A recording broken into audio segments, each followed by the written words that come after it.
Hey guys, how are you all? Welcome to. So we are back with a brand new movie on Imagine if Naruto finds Jasmine after 20 years and she falls in love with him. But before we start, be sure to subscribe to our channel and like this video. Now let's begin the story. Naruto opened his eyes to find himself laying on his back and staring at a dark ceiling with a dimly lit light bulb. He got to his feet and looked around to see that he was standing in a corridor and that the floor was covered in water reaching up to his knees. Then he heard a low growling noise echoing throughout the hallway. This place, looks like I've returned here again despite my dislike of meeting him again, Naruto grumbled angrily. I might as well go and see what he wants. Naruto was about to take a step forward in direction of the sound when he noticed something strange. He noticed that blue electricity was crackling around his body and he felt a bit numb. What's going on with me? Maybe the furball would know about this.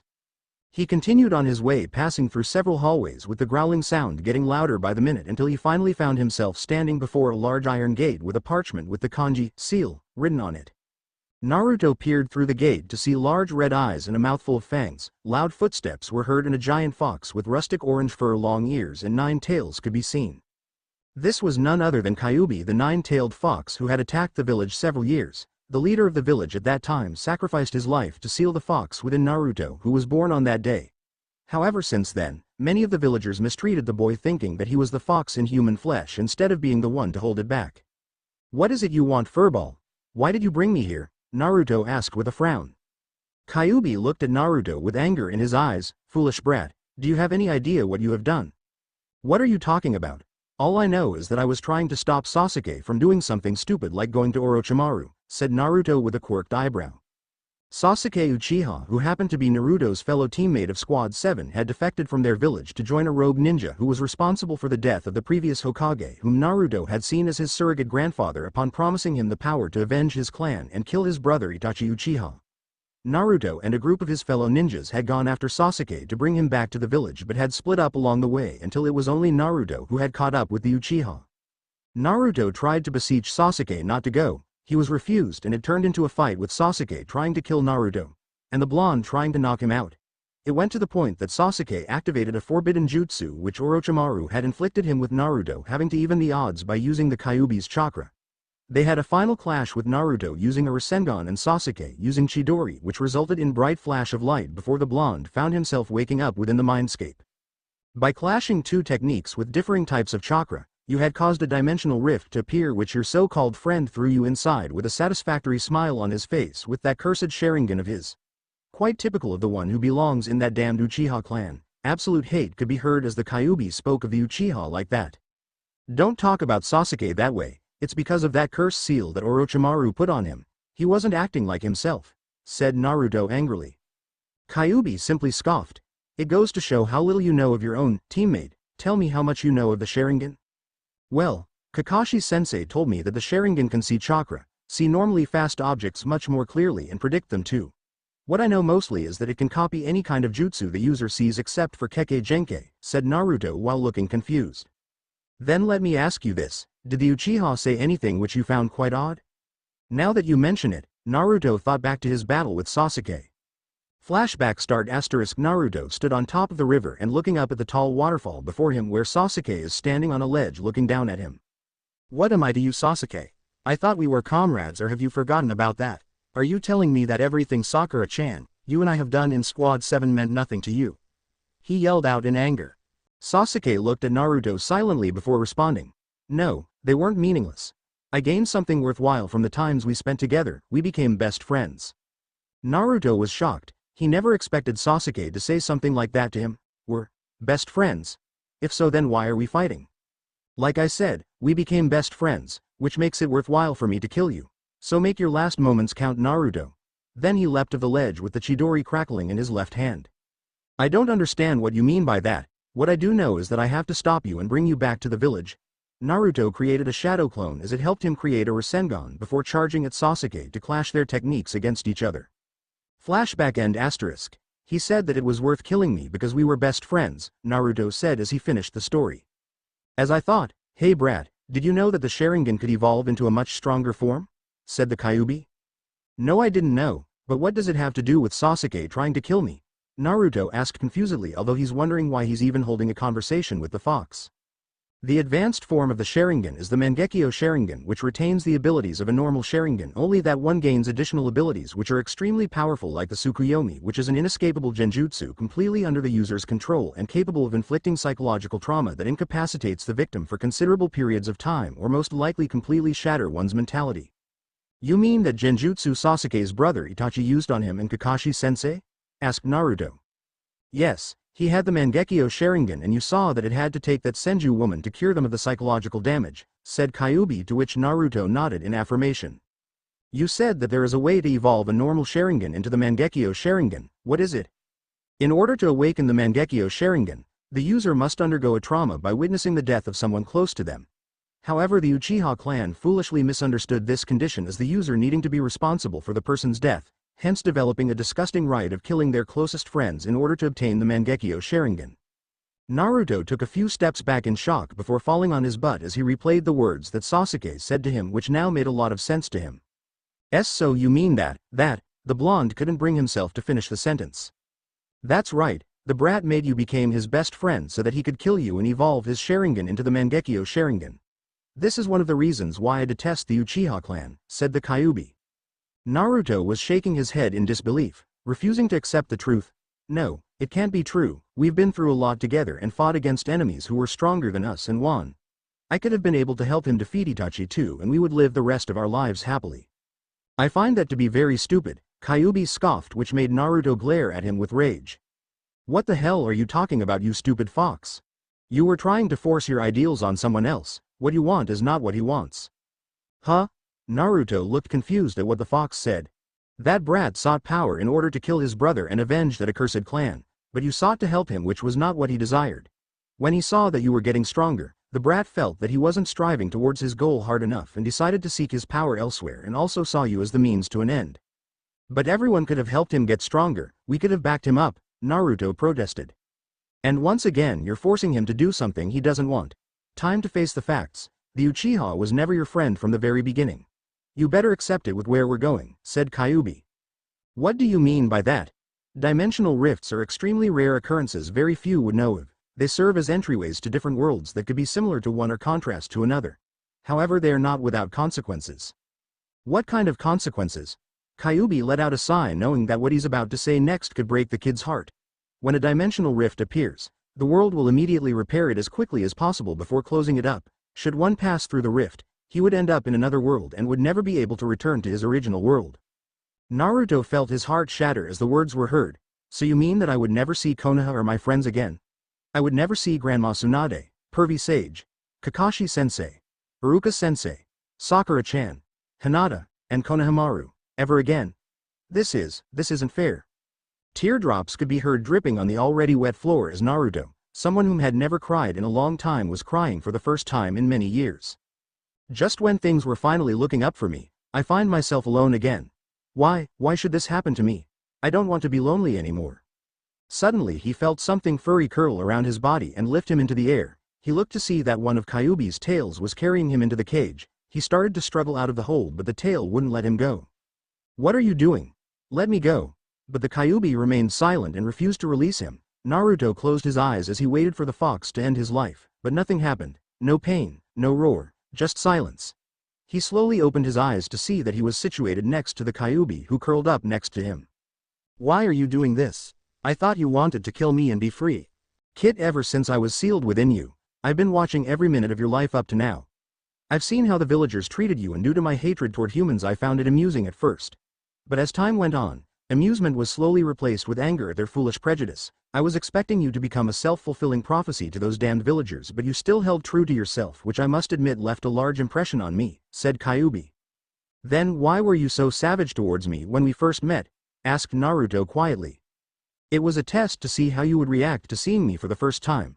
Although you were rude when requesting for my chakra, you didn't do it out of hatred, hence increasing my respect for you, and since then you never asked for it any differently every time. Naruto was shocked. The very reason why every villager hated him actually respected him. He found it odd but at the same time comforting. Thank you for respecting me, and I also want to apologize. I shouldn't have been talking to you that way. It's alright, kid. So what happens now, and why is electricity emitting from my body? Like Naruto said, blue electricity seen crackling from his body, and the numbness can be felt around his entire body now. One of the other consequences is that one's body would be ripped apart, but thanks to being my Jinchuriki, my chakra will be able to prevent that as well as alter it to adapt to the new environment that you'll end up in. In a way, I guess it means that we'll be living a whole new life, right, Kyuubi?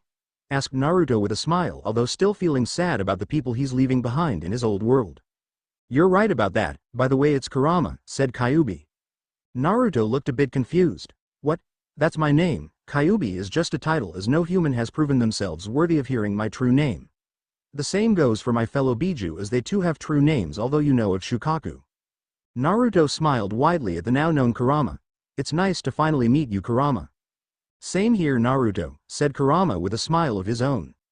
Suddenly they both felt a sudden surge, and Naruto looked down at himself to see that he was fading away, much to his shock. What's going on, Kurama? Asked Naruto. It seems like we've arrived at our unknown destination and you're waking up. Time to check out how our new home is like. You got it, Kurama. Catch y'all later, said Naruto with a thumbs up before fully disappearing. Naruto opened his eyes and sat up to look around the area. He noticed that the place seemed kind of strange and foreign, which is kind of obvious given how he is in a new dimension now. He got up, but not before realizing that he was wearing different clothes from what he wore before coming here. He is wearing a black spandex bodysuit with a chest plate over it which has a nine-tailed fox motif colored orange on the front and a red spiral which is located at the back, and a pair of fingerless gloves with metal plates on the backhands. He had noticed that the cloth of his forehead protector had been swapped for a long black one and is wearing a pair of ninja sandals with shin guards. There is also a sheath attached to the back of his waist with some sort of blade inside it.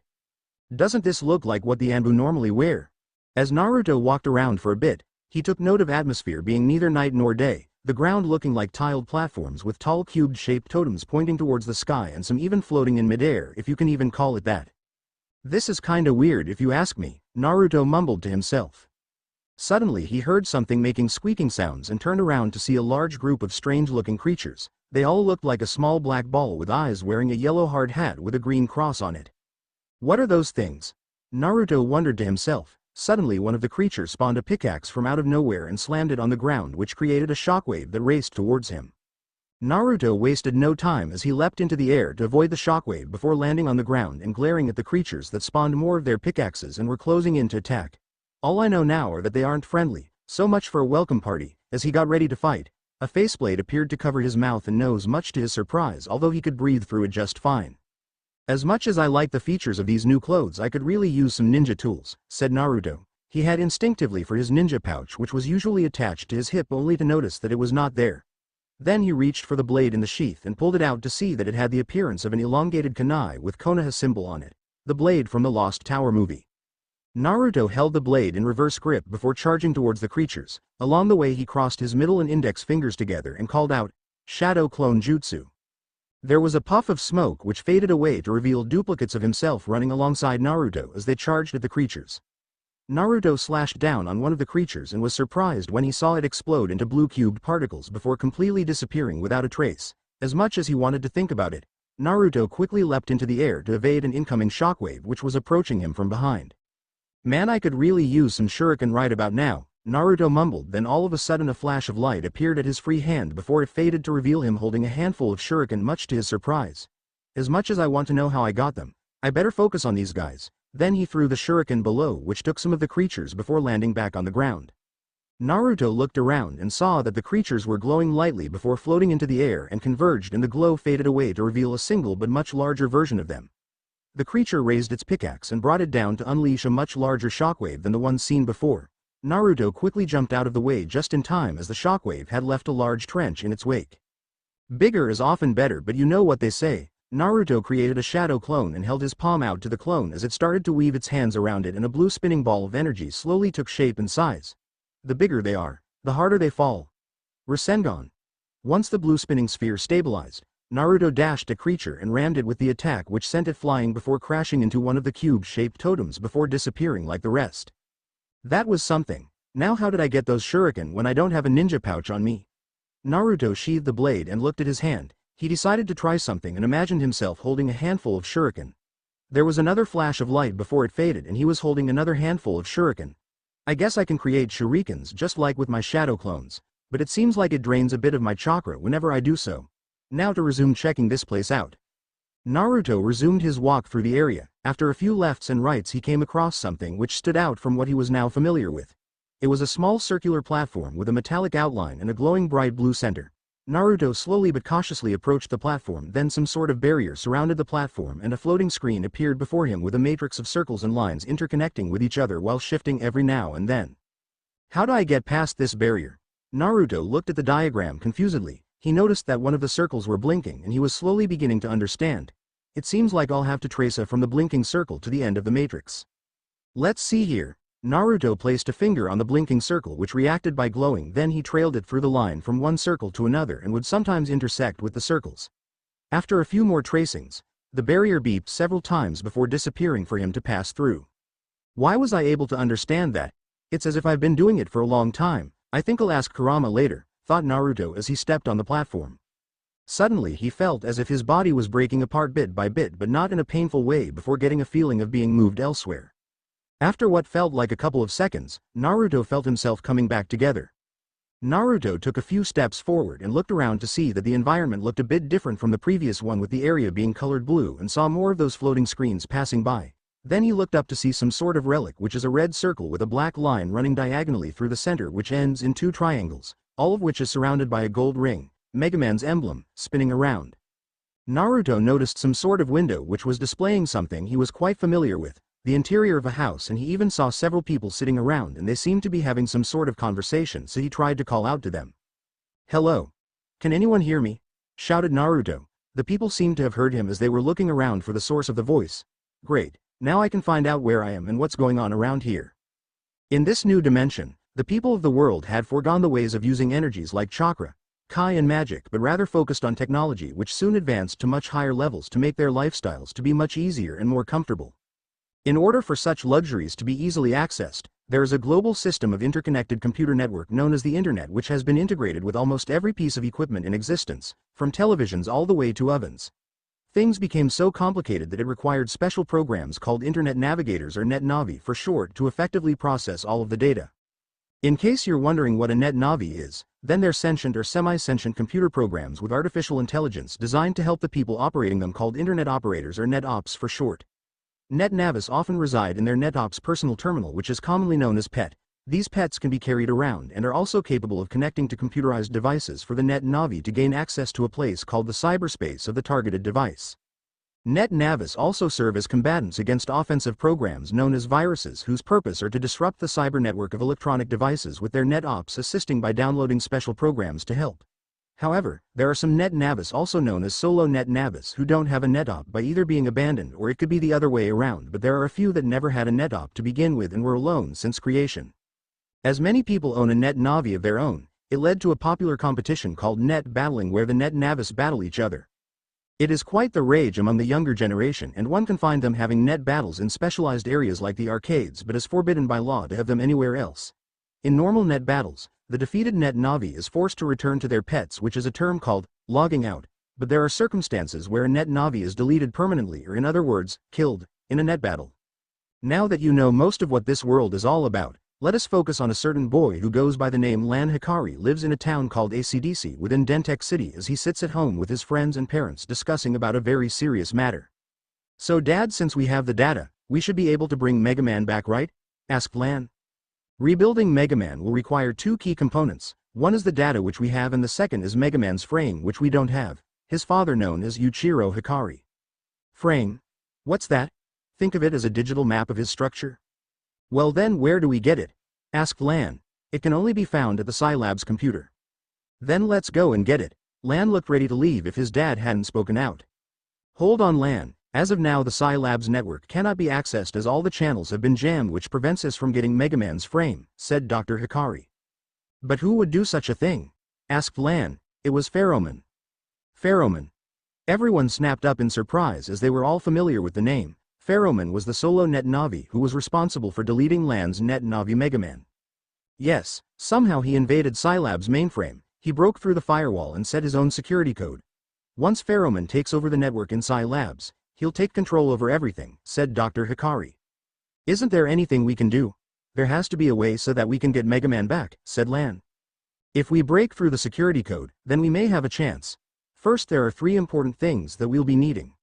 first is a high-speed computer with the latest hacking software and a way to move it around with the computer and the vehicle having to be custom built. I can have 1 or 1,000 built today. All I have to do is just ask my dad as he has all the best technicians in the world working for him, said a young blonde-haired girl known as Yaya Ayano, who is the daughter of Richard Ayano, the owner of Ayano Tech and one of the richest in the world.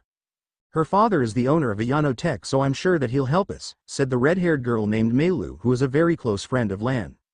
That's great, I'll be sure to contact Mr. Ayano. The next thing we need are strong net navis to break the firewall and release the frame. We all have strong net navis, so there's no problem there, said Meilu with Yai nodding in agreement. I'm ready when you are, said Dex, Lan's self-proclaimed rival. Me too, said Lan's recent friend Tori. You've gotten yourself some good friends while I was gone, Lan, said Dr. Hikari with a smile. You're right about that, Dad, Lan smiled in return. Hello. Can anyone hear me? Everyone jumped in surprise at the voice which just came out of nowhere and were looking for the source. Who said that? Said Yai confusedly. I'm over here, can you see me? They all traced the voice to a small device laying on the center table. It is blue with a sleek design and squarish with rounded edges and a larger piece attached to the bottom left corner as a grip. It also features a retractable cord meant for jacking in. This happens to be Lan's pet, which used to contain Mega Man, but now someone else is inside and none are familiar with him. Everyone gathered at the screen of the pet to see who it was. It happens to be a boy with blonde spiky hair with 3 whisker-like marks on each cheek and wearing a headband which has a strange-looking spiral. He also wears a black spandex bodysuit with a chest plate over it which has a 9-tailed fox motif colored orange on the front and a red spiral which is located at the back, and a pair of fingerless gloves with metal plates on the backhands, and a pair of black sandals with shin guards. I've never seen a net Navi like him before, said Meilu. Me neither, said Dex. Who are you and what are you doing in my pet? Asked Lan, being a bit apprehensive as Mega Man's data is inside. My name's Naruto Uzumaki. I was wandering in this weird-looking area when I saw a glowing circle and approached. But then some sort of barrier appeared. It took me a while but I was able to bypass, and when I stepped on the circle, I found my way here and called out to you guys, said Naruto. That's quite impressive of you to be able to do that, Naruto. I personally set up that barrier to prevent anyone from gaining access to Lan's pet with my own unique coding, said Dr. Hikari. Oh, then I'm sorry about trespassing. I just wanted to find out where I am, said Naruto sheepishly. Hold on, what do you mean by that? Since you're a net Navi, then that means you should have an operator, said Tori confusedly. I don't know what you mean by net Navi or operator, I'm not exactly from around here. Does that mean that you're a solo net Navi? Asked Meilu curiously. From what you're telling me, I must be a net Navi, but the thing is I'm human. Naruto's statement earned looks of surprise and shock among Lan and his friends, especially his dad. How is it possible that you're a human and yet a net Navi at the same time? Asked Dr. Hikari confusedly. Well, the thing is that I'm actually from another dimension, but I fell through a dimensional rift and ended up here. You're from another dimension? Asked Yai, to which Naruto nodded in affirmation. Whoa dude, that totally sounds like one of my favorite cartoons on TV, said Dex in wonder. As much I wish to learn more of your dimension, we're currently under a crisis at the moment, said Dr. Hikari seriously. A crisis? Can you tell me about it? Naruto asked curiously. Well, it all started when my friends and I participated in the N1 Grand Prix, which is a battle tournament to see who is the best net op and net Navi. Mega Man and I were able to advance all the way to the finals, where we went up against an elite net battler, Shad Blaze, and his net Navi Proto-Man.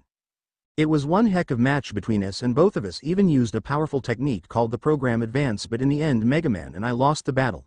Then Foman came from out of nowhere and attacked. He was the one who deleted Mega Man, but Dad told me that we can rebuild him by combining his data with the frame, which is at the SciLab server, which Foman is at right now, and preventing anyone from getting in, said Lan. Naruto was deep in thought after hearing what Lan said before finally speaking. Sounds like a serious problem you guys are having. In that case I'll help you out. Lan and the others were surprised by what Naruto said. But why would you want to help us? Asked Meilu. Well, I can tell that Mega Man is someone whom you all care about, and this is the best for you to get him back, so I want to help. Besides, one doesn't need a reason to lend a hand to someone who needs it, said Naruto with a foxy grin, which made Yai and Meilu think that he looks cute. Thank you, Naruto, we're very grateful for your wanting to help us. Before we get started, you'll need to learn how to battle while in the cyberspace, said Dr. Hikari. So how will we do that? Asked Naruto curiously. Dr. Hikari turned to Lan. If it's okay with you, Lan, I would like to set up a link between Naruto and your pet. Okay, but why? Asked Lan confusedly. This way Naruto will be your temporal net Navi until we get to Mega Man's frame and reinstall his data. Dr. Hikari reached into the bag placed next to the chair he was sitting on and pulled out a laptop and a disk which he handed over to Lan. This disk contains a couple of viruses which you can use to teach Naruto the ways of net battling and virus busting. Okay Dad, go for it. Lan handed his pet over to Dr. Hikari, who plugged it into his laptop and proceeded to type in several codes at high speed. Then a loading bar appeared on the screen of the pet before making a ping sound to signal that it's complete. Okay, the link up is successfully done. How do you feel, Naruto? I feel a sense of connection in here, said Naruto. Then it means that the link is stable. Keep in mind that it's only temporal. Okay Naruto, time to show you how we do things around here, said Lan. Bring it on Lan, I can handle it, said Naruto with a smirk. Lan walked over to the TV in the living room while Meilu and the others sat down to watch. Jack in. Naruto. Power up. Lan pulled out the cord and plugged it into the jack-in port of the TV. Naruto felt himself transferred from the pet and reappear inside the cyberspace of the TV as he looked around the area. Okay Lan, I'm in, so let's get on with the training, said Naruto. Okay. I'm loading the disc. Lan slotted the disc into the TV and several creatures appeared before Naruto, most of which he recognized. Music start. Mega Man Battle Network 2 OST. Virus busting, battle theme. Hey, I met these guys before on my way here, said Naruto as he took a fighting stance. These guys are what we call viruses. There are all kinds of them and can be everywhere, messing up the system. These are called Meteor. Let's see what you can do against them, said Lan. Gotcha. Naruto charged forwards with the face mask coming on and concentrated on his chakra towards his hands as a handful of kunai materialized into them. Cyber kunai. Then he threw the tools which made their mark as some of the Meteor were deleted with the rest charging at Naruto. He then crossed his middle and index fingers and created several shadow clones who then charged at the viruses before drawing out his chakra blade and joining in the fight as Lan and the rest watched awe at his skills. Whoa, dude is totally fighting like a ninja. I bet Gutsman and I can beat him with no sweat, said Dex. I wouldn't be so sure about that, Dex. With that kind of skill set I doubt you'll even last a second, especially if you were to start using battle chips and get the hang of them, said Yai. Yai is right. He's moving at speeds which I'm sure would put Shad and Proto Man on edge, like when they went up against Lan and Mega Man. I'm pretty sure that he would be more than a match for even the members of World 3, said Tori. But to think that a boy at his age could fight like that, it makes me wonder what sort of world he came from is like, said Dr. Hikari. Naruto slashed one of Meteor, sheathing the chakra blade, and leapt high into the air with a couple of shuriken materializing in his hands. Take this, Cyber Shuriken. He unleashed a shower of throwing stars towards the ground below as it pelted the remaining Meteor for them to disappear. Then Naruto landed with a smirk on his face. What do you think of that, Lan? Said Naruto. You're pretty strong, Naruto. I'm loading the next batch of viruses so that I can tell the next step of virus busting, said Lan. A seconds later another group of viruses appeared. These one's appearance is that of a ball with eyes, stubby feet, needle-like arms and a lightning bolt protruding out of the back of their head. These guys are called Billies and they have the ability to shoot electric attacks, so you better watch yourself if you don't want to get shocked. Got it. So what's the next step? Asked Naruto as he focused on the viruses which were slowly approaching him. In a net battle or when virus busting, the operators send battle chips to their net navis, which equips them with various weapons and defenses to help them defeat their opponents or net navis. I'm even about to send one over to you right now. Lan reached into his chip holster and took out a small chip which had a small picture on it. Shotgun battle chip in. Download. Then he inserted the chip into the slot. Naruto felt something flow into him as he saw his right hand and forearm glow white before morphing into a small hand cannon, much to his surprise. How do I use it? Asked Naruto confusedly, then he jumped away to avoid a jolt from one of the Billies. You simply take aim and then will it to fire, said Lan. Okay. Naruto pointed the hand cannon at the viruses and imagined in his mind that he's pulling an invisible trigger, which seemed to have worked as the cannon began unleashed blue projectiles in a wide spread which took down a large number of viruses, though there are still some left. Whoa, that's pretty cool. There's more where that came from, Naruto. I'm sending another battle chip to you. Cyber sword battle chip in. Download. Said Lan before slotting in another chip which ejected the previous one. Naruto saw his hand morph again, this time into a sword hilt with a glowing blue blade. This shouldn't be any different from wielding my chakra blade or kunai. Naruto dashed forward as he slashed the viruses until there was none left in the cyberspace. There are other battle chips with many weapons or effects which will help you in battle. Aside from that, you're good to go. But you must be careful not to receive too much or you might get deleted, which in other words killed, said Lan. I've gotten the gist of it, so I'm all set now, said Naruto. Okay. I'm logging you out now. said Lan as he pulled out the plug and Naruto felt himself being transported back into the pet. Music end. So what do you guys think? Asked Naruto. With you helping us, we'll definitely be able to get Mega Man back, said Meilu.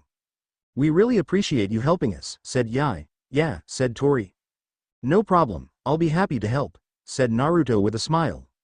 Since you've gotten the hang of battling on the net, I've contacted Mr. Yano and he'll soon be sending over the equipment that we need, said Dr. Hikari. Meanwhile, in another part of Dentech City, there is a complex which is known to many as SciLab. It is where all technological advancements like Net Navis and pets had originated from and is also the workplace of Lan's father. As of now, a group of scientists are attempting to gain access into the facility with the use of their hacking equipment, which is currently connected to the control panel on the wall. How's it looking? Asked one of the scientists. Another had been typing in many series of codes only to come with nothing as the panel continued to reject the codes and refuse access. I've got nothing. It's not accepting any of the override commands. Foman seemed to have reprogrammed our security system to keep us out, the second scientist responded. I just got a call from Dr. Hikari. He's on his way here to help us with the situation. A third scientist spoke up while holding a cell phone. On the road, a dark green van was heading in direction of SciLab. Inside were Lan and the gang while Dr. Hikari is currently before a computer with multiple monitors and typing away as fast as he could. Dad, I've been wondering about what is so important about SciLab that Foman would go there, asked Lan. I'm kinda curious about it myself, Hikari-san, said Naruto. The thing is that Foman targeted SciLab because that is where the net was created. If he controls SciLab, then he controls everything which has a connection to the net. And it is also where I created Mega Man, said Dr. Hikari. Which explains why his frame is there, said Lan with a look of realization. As of now the system is locked, but I happen to know another way in. I should be able to get the Net Navis into SciLab's external jack-in terminal. Once we located Mega Man's frame, then it will be up to you to upload his data. You got it, said Lan looking determined. Dr. Hikari, we're almost at SciLabs, said Yae who was sitting at the passenger's seat. Very well then. Upon arriving at the complex, Dr. Hikari and the scientists had brought out the equipment from the van and set up an external link into the SciLab's network. I'm about to input the final code. Is everyone ready? Asked Dr. Hikari. We're all set, Lan with the others nodding in affirmation. Then you're all clear to jack in. Okay guys, let's do this, said Lan as he took out the cord from his pet with the others doing the same. Jack in. Naruto, power up. Jack in. Roll, power up, said Meilu. Jack in. Glide, power up, said Yae. Jack in. Gutsman, power up, said Dex. Jack in. Iceman, power up, said Tori. Naruto felt himself being transferred through the data stream and even sensed others close by as well. Meanwhile, Dr. Hikari was typing in the codes to hack open portal after portal for the Net Navis to go through. Get ready. Once you all pass through the final portal, then you'll be in the SciLab mainframe, said Dr. Hikari. Naruto looked ahead to see himself heading towards a bright light and got ready for entry. Then he opened his eyes and looked around to see that he was standing in some sort of desert. This must be Foman's work, thought Naruto. Then he heard someone approach from behind and turned to see that the Net Navis of Lan's friends had shown up. The first is a female with her armor being a bodysuit type with a mixture of the colors red, pink and black highlighting different parts of her body.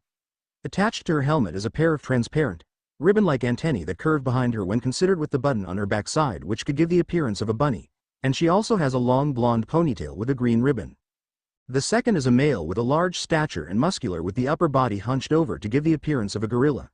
His armor is off a thick armor type with chest plate, gauntlets and boots being made of steel, and has a mixture of the colors yellow, red and black. Third is a male who reaches the same height of the first with his armor being a bodysuit type with a mixture of colors of gold, bronze, white and black highlighting different parts of his body with a pair of white wings at his back. Naruto got the feeling that this isn't much of a fighting type but rather that of a servant. The last is a male who is very small and has a childlike appearance. He wears a mint green snowsuit with white fleecy cuffs and ankles, and a matching winter hat on his head and wearing a pair of brown mittens and winter boots. It's nice to meet you. My name is Roll and Meilu is my operator, said the pink girl. My name Gutsman, Dex my operator, said the large guy. It is a pleasure to meet. My name is Glide and Miss Yae happens to be my mistress and operator, said the tall man. The name's Iceman and Tori is my operator, said last one. It's nice to meet you all. The name's Naruto Uzumaki, said Naruto with a smile. I'm sending someone over who can help guide you to Mega Man's frame, said Dr. Hikari as he types in a code before hitting the enter button. Then Naruto and the others saw a hole appear before them and something popped out for them to see. It was a brown bipedal dog, although it looked like it could walk on all fours as well, and wears a red collar. The dog barked a few times before it jumped out of the hole, which disappeared and leapt into Roll's arms and started to lick her cheeks, which made her giggle. "Ah, who's this little cutie?" asked Roll while cuddling the puppy. "This here is Rush. I programmed the location of Mega Man's frame into him, so he'll be the one to lead you straight to it." "That dog is leader," Gutsman grumbled. "Got it? Okay, Rush, lead the way," said Naruto. Rush barked in response before jumping of Roll's arms and was walking ahead of them. The group proceeded to follow in hopes that they would locate the frame and restore Mega Man before figuring out a plan to stop Foman once and for all. Meanwhile, in the deepest part of the SciLab mainframe, there is a large pyramid, and inside it a pair of glowing red eyes peered through the darkness and let out a dark chuckle. "It seems like I have some trespassers in my kingdom. I might as enjoy their futile endeavors before ending their lives." As they traveled through the cyberspace with Rush leading them towards their destination, Naruto and the gang looked around their surroundings in awe as well as disapproval of the place. "Something tells me that the SciLab's cyberspace isn't supposed to look like this in the first place," said Naruto. "Indeed it isn't, Naruto. The cyberspace has been changed due to Foman's influence. I speculate that defeating him will revert it back to normal," said Dr. Hikari. "Yeah, but first things first, we need to bring Mega Man back," said Lan. "No worries, Lan. I did promise to help you get your buddy back," said Naruto. "Thanks, Naruto." Naruto simply gave him a fox-like grin. "Hey, don't forget that we're helping too," said Yae. "Sorry about that, Yae," said Lan sheepishly. The group continued across the many sand dunes when suddenly something burst out from underneath the sands before diving back in. Naruto caught a glimpse and saw that it was fish-like in appearance with blue scales and fins, and swung its arms in a propeller-like fashion. There happened to be a group of them as they opened their mouths wide and tri-pronged arrows shot out towards them. "Guys, heads up!" Naruto dashed to position in front of them before drawing out his chakra blade, then he used it to deflect the incoming projectiles away from the group before the viruses dove back into the sand. "Thanks for the help, Naruto. Those guys are piranha viruses and they can be pretty annoying," said Iceman. "I can tell. We need to get them out of the sand before we can fillet them," said Naruto, sheathing the blade, although he noticed that it was glowing a bit. "Don't worry, guys. I got this." Guts hammer battle chip in. Download. Dex slotted a chip into his pet. Guts. Gutsman's hand glowed blue before morphing into a hammer. He raised it into the air before bringing it down to slam on the ground, which discharged a shockwave powerful enough to flush out the piranha viruses and knock them into the air. "Now's our chance." Glide cannon. Glide's hand transformed into an arm cannon and proceeded to shot at the virus. "Use this, Naruto." Shotgun battle chip in. Download.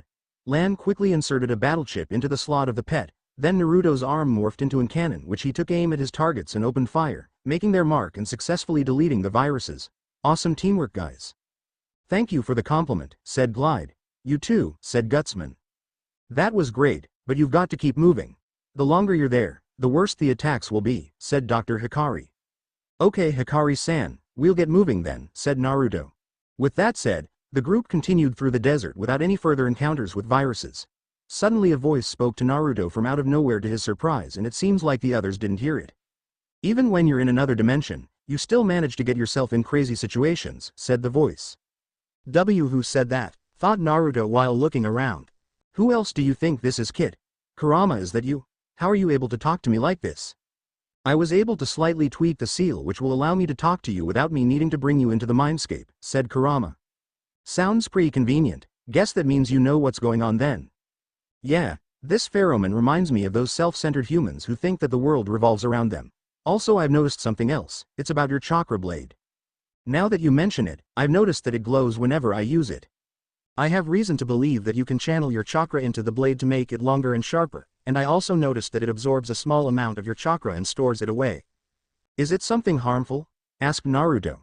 "I doubt it, since the blade was created for you when you arrived in this dimension like the rest of your gear."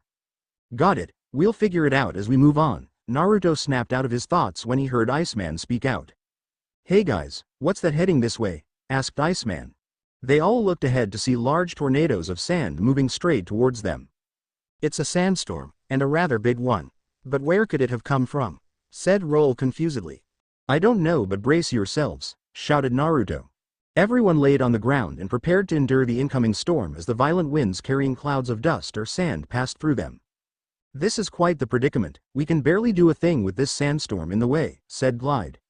"But there has to be something we can do. I can't help but feel helpless here," said Roll, Suddenly Rush squirmed out of her grip and took a few steps forward. Rush, where are you going? A black hole appeared before Rush and then a meteor popped out of it, much to their surprise since it didn't attack them immediately. How is he able to do that? Said Iceman confusedly. They must understand each other, said Glide. That must be Rush's friend if it didn't attack us like the other viruses, said Naruto. Gutsman confused, said Gutsman. It looks like our canine friend here has a plan, said Roll. Rush barked in affirmation before jumping into the hole with the meteor as it closed up. Another hole opened up elsewhere for Rush to jump out of, then he found himself standing behind a group of viruses. They resembled large red industrial fans on 4 legs with wing-like fins, and have odd switch mechanisms jutting from their backs. These viruses are known as fanners, and they're currently ones being the cause of a sandstorm as the fans are spinning at high speed.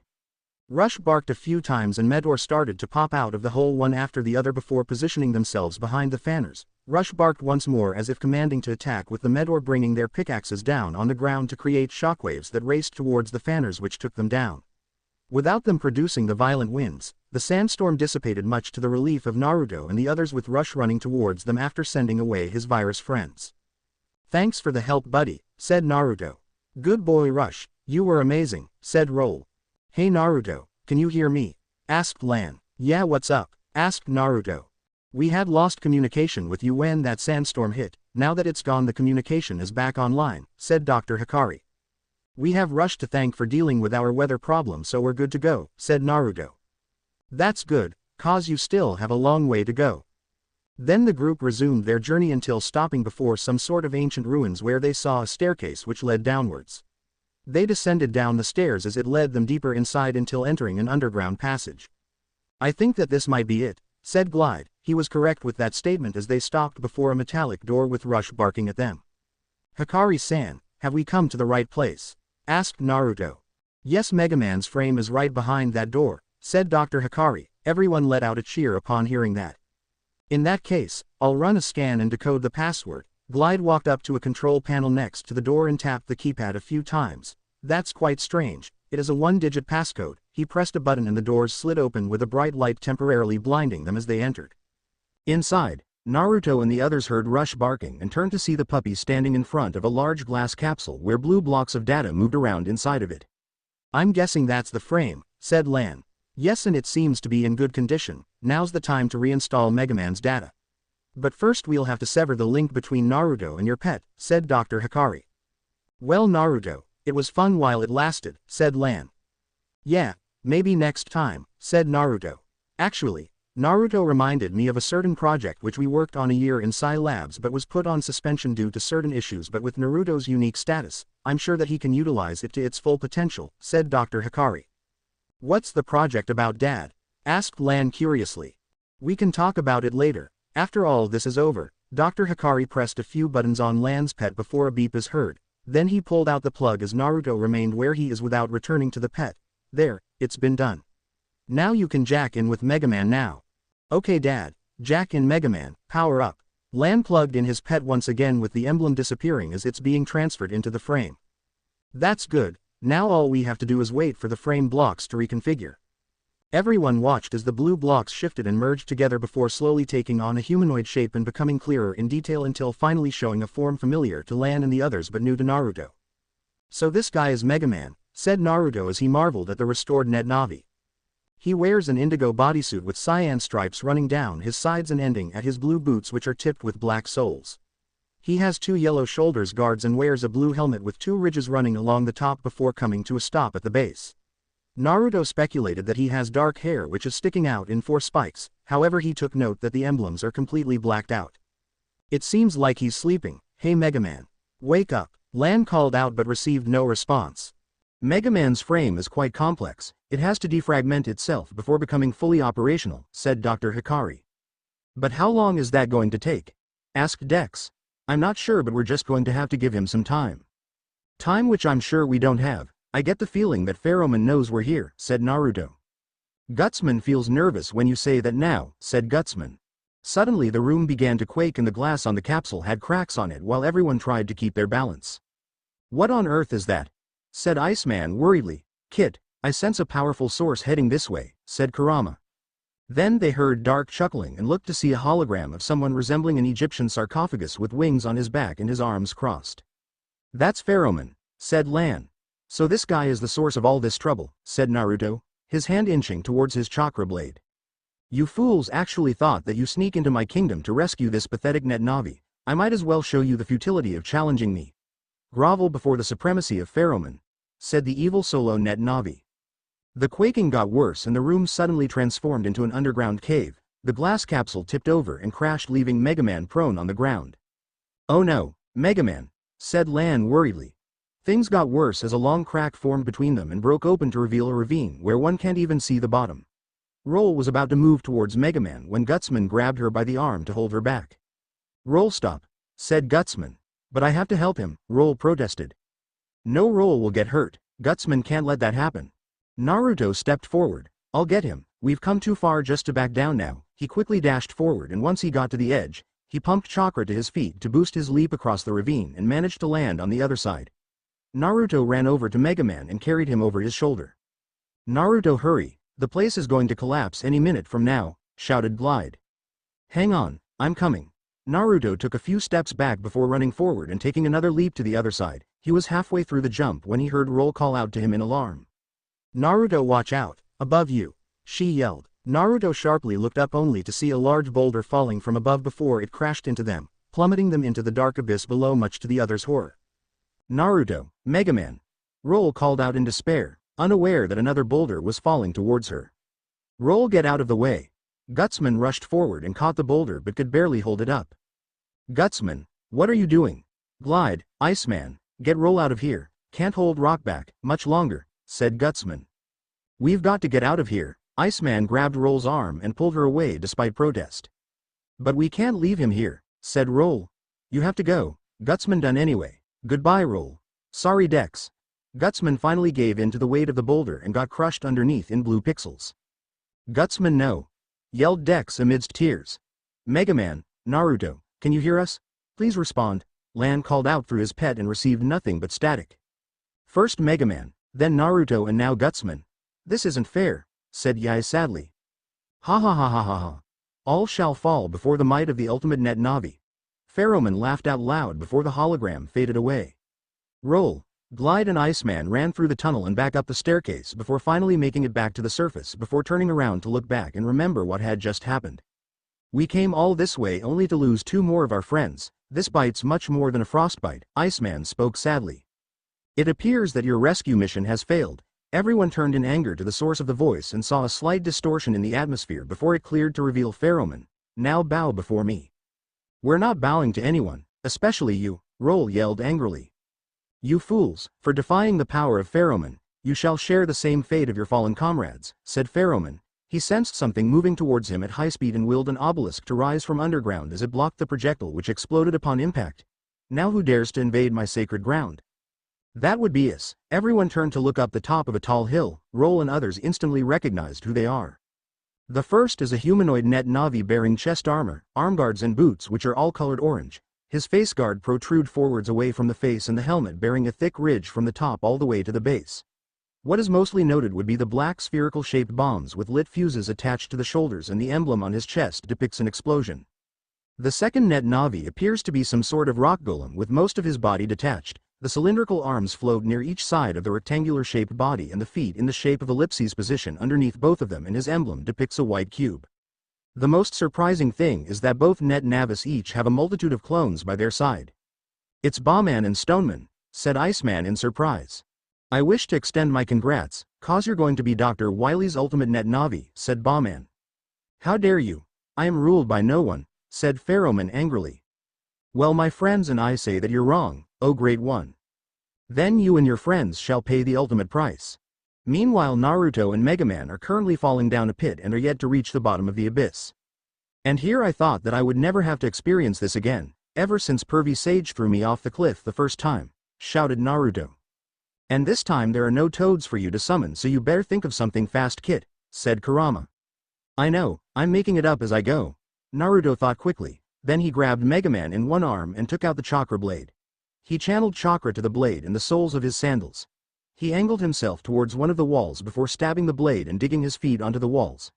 Sparks flew from the blade and Naruto struggled to maintain his grips on both Mega Man and the blade as the speed of the descent was slightly reduced. I hope I don't tear my arm out from this, Naruto grunted out as they slid down in at much more comfortable speeds. You better hold for a little while longer, we'll be sure to arrive at the bottom soon, said Kurama, to which Naruto simply grunted in affirmation. Sure enough, they finally reached the bottom of the hole as Naruto dropped out of it and landed on a rock ledge before setting Mega Man down and massaged his mildly sore arm.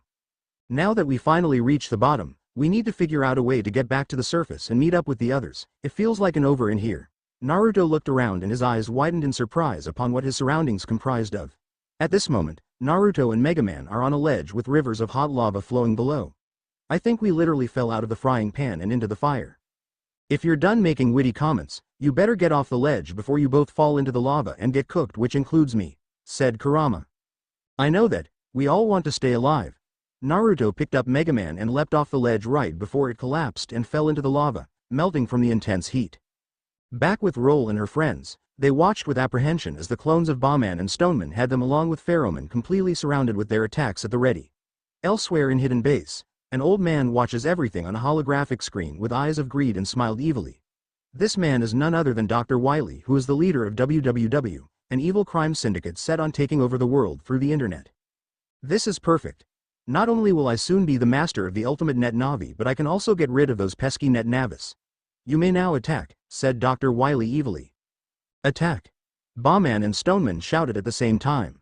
Guys, get them out of there, said Lan. Area Steel Battlechip in, download. Melu, Yai and Tori inserted the chips in simultaneously. The three net navis warped out of the way right as the Bowman copies fired missiles and the Stoneman copies launched laser beams at Foman, who would have smirked if he had a mouth. You fools dared to believe that you could defeat me, said Foman. The incoming attacks landed on their target, which resulted in a massive explosion. The bigger they are, the harder they fall, said Bowman. That doesn't look good, said Iceman. Roll and the others watched from a safe distance in surprise at what had just happened. I doubt that even Foman would have survived an attack of that magnitude, said Glide. The smoke from the explosion cleared only to reveal Foman encased in a blue barrier without so much as a scratch on him and laughing darkly, much to the shock of everyone watching. How invigorating! Now I will teach you the true meaning of supreme power. A small ball of yellow light appeared of Foman before firing a laser beam which spun around in a full 360 degrees. Bowman and Stoneman quickly moved out of the way, but their copies weren't lucky as they all got deleted from the attack. Bow before me, you pathetic weaklings. Won't this guy go down? Said Stoneman fearfully. I'm out of here, said Bowman. Both net navis immediately logged out of there. Everyone, you need to get out of there now, said Dr. Hikari. Roll and the others complied as they ran across the desert and away from Foman, but then something burst out of the sand in front of them and it was revealed to be a gray sarcophagus. Now what is he up to? Said Roll. Suddenly the eyes of the statue flashed brightly, turning Glide into a stone statue. I give you eternal life as a statue, said Foman darkly. Oh no, Glide, said Iceman. Hurry out of there, Melu called out, but she was too late with her warning as the sarcophagus flashed once more, turning them into stone statues. Our net navis, Yai spoke sadly, with the others feeling the same way. If only Mega Man were here, I'm sure that even Naruto is still alive to help us like he promised, said Lan. Hold on, I'm getting reading that there are 3 navis on the net and they're heading for the SciLab's security system, said Dr. Hikari. But why there? Asked Lan. I think I know what they're up to. I can guess that they seek to access the SciLab's main computer and shut down, which will in turn stop Foman in his tracks. I get it now, and it might be just the thing to help bring Mega Man and Naruto back. Then let's lend them a helping hand. Dr. Hikari tapped rapidly on the keyboard in order to put up a communication line to the 3 unknown navis. Naruto was currently running along the cliff walls with chakra emitting from his soles before jumping off and landing on another ledge and frantically looked around. What was that all about? One moment everything went black before going back to normal, said Naruto confusedly. I don't know, kid, but haven't you found a way out yet? Asked Kurama. So far my best idea is to use the Rasengan to burrow our way back up to the surface, said Naruto. Then hurry, as of now we don't know what's going on and need to find out what happened. Naruto landed on a much more stable ledge and was about to put Mega Man down before creating some shadow clones for his next plan of action when there was a sudden rumbling coming from the cave ceiling. Then a red spinning tornado burst through and landed on a ledge nearby before dissipating to reveal a net navi. This net navi dons red chest armor, gloves, and boots. He wears a stylized helmet with a black visor, a white face guard, and a white circle surrounding a horn protruding from the top, while long silver hair reaching the waist flows out from the base of the helmet. The NetNavi's emblem depicts a circle split with a thunderbolt pattern into two black and white sections, which can be seen on his chest and gloves. "Who are you?" asked Naruto, feeling a bit tense. "The name's Protoman," said the red Navi. Naruto's eye widened in recognition. "Protoman. You must be the Navi who went up against Mega Man in the N1 Grand Prix and he sacrificed himself to save you." Protoman nodded in affirmation. "Yeah, I owe him. If it weren't for the kid I wouldn't be here. Which brings me to ask, who are you?" "The name's Naruto Uzumaki, but let's save the rest for later and focus on getting out of here." "Okay, then this way." Protoman crossed his arms and started spinning quickly to form the red tornado again before rising towards the ceiling and drilling through. Naruto, carrying Mega Man, leapt through the hole after him as they ascended until finally reaching the surface. "Good one, Protoman, but can you tell what's going on since I fell down the pit?" A few minutes ago, Dr. Hikari and a trio of Net Navis had shut down the power of the SciLab's main computer. They succeeded, but Foman managed to start it back up, and now he commandeered a SciLab satellite and set it on a crash course towards which could possibly kill hundreds of civilians, and we only have 10 minutes before impact. "That Navi has definitely gone mad with power, just like Uchiha Madara," Kurama growled angrily at the memory. "Then we need to take him down quickly," said Naruto. "Protoman and the unknown Net Navi." Naruto and Protoman traced Foman's voice to a black pyramid just a short distance away. "As much as I don't want to leave Mega Man behind, we have no time to lose." Naruto drew out his chakra blade. "Let's go, you two." Long sword battle chip in, download. A boy's voice rang out before Protoman's right arm morphed into a sword hilt with a glowing red blade. Both looked at each other and nodded at the same time before dashing towards the pyramid. An army of viruses, being piranhas, flappies, handies and megalians, appeared and charged at them. "Get out of our way, Cyber Shuriken." Naruto conjured a handful of the throwing stars and flung them at the viruses, deleting them, while Protoman weaved in and out of the way and slashing the rest into pixels, with Naruto soon joining in with his chakra blade, which was glowing even brighter than before. Naruto flipped into the air and, as if driven by instinct, actually threw the chakra blade, which cut through more of the viruses before returning to him like a boomerang as he caught it by the handle. "Whoa, that was pretty cool. Never thought it could do that," Naruto murmured, looking at the blade in awe. "Don't get distracted, kid. We're running against the clock here," said Kurama. "Oh right, sorry about that." The duo dashed up a long flight of stairs, all the while deleting any viruses that stood in there until reaching the top, where they ran through a hallway before entering what seems to be a throne room, caused their seeing Foman standing on a slightly raised platform at the center of the room. "Well done. There's something very special about the two of you, especially you," said Foman, looking at Naruto. "I can sense immense power within you. I know where you're going with this, so let me just tell you that there's no way that I'll be joining you in your crazy ambitions," said Naruto. "The same could be said for me," said Protoman.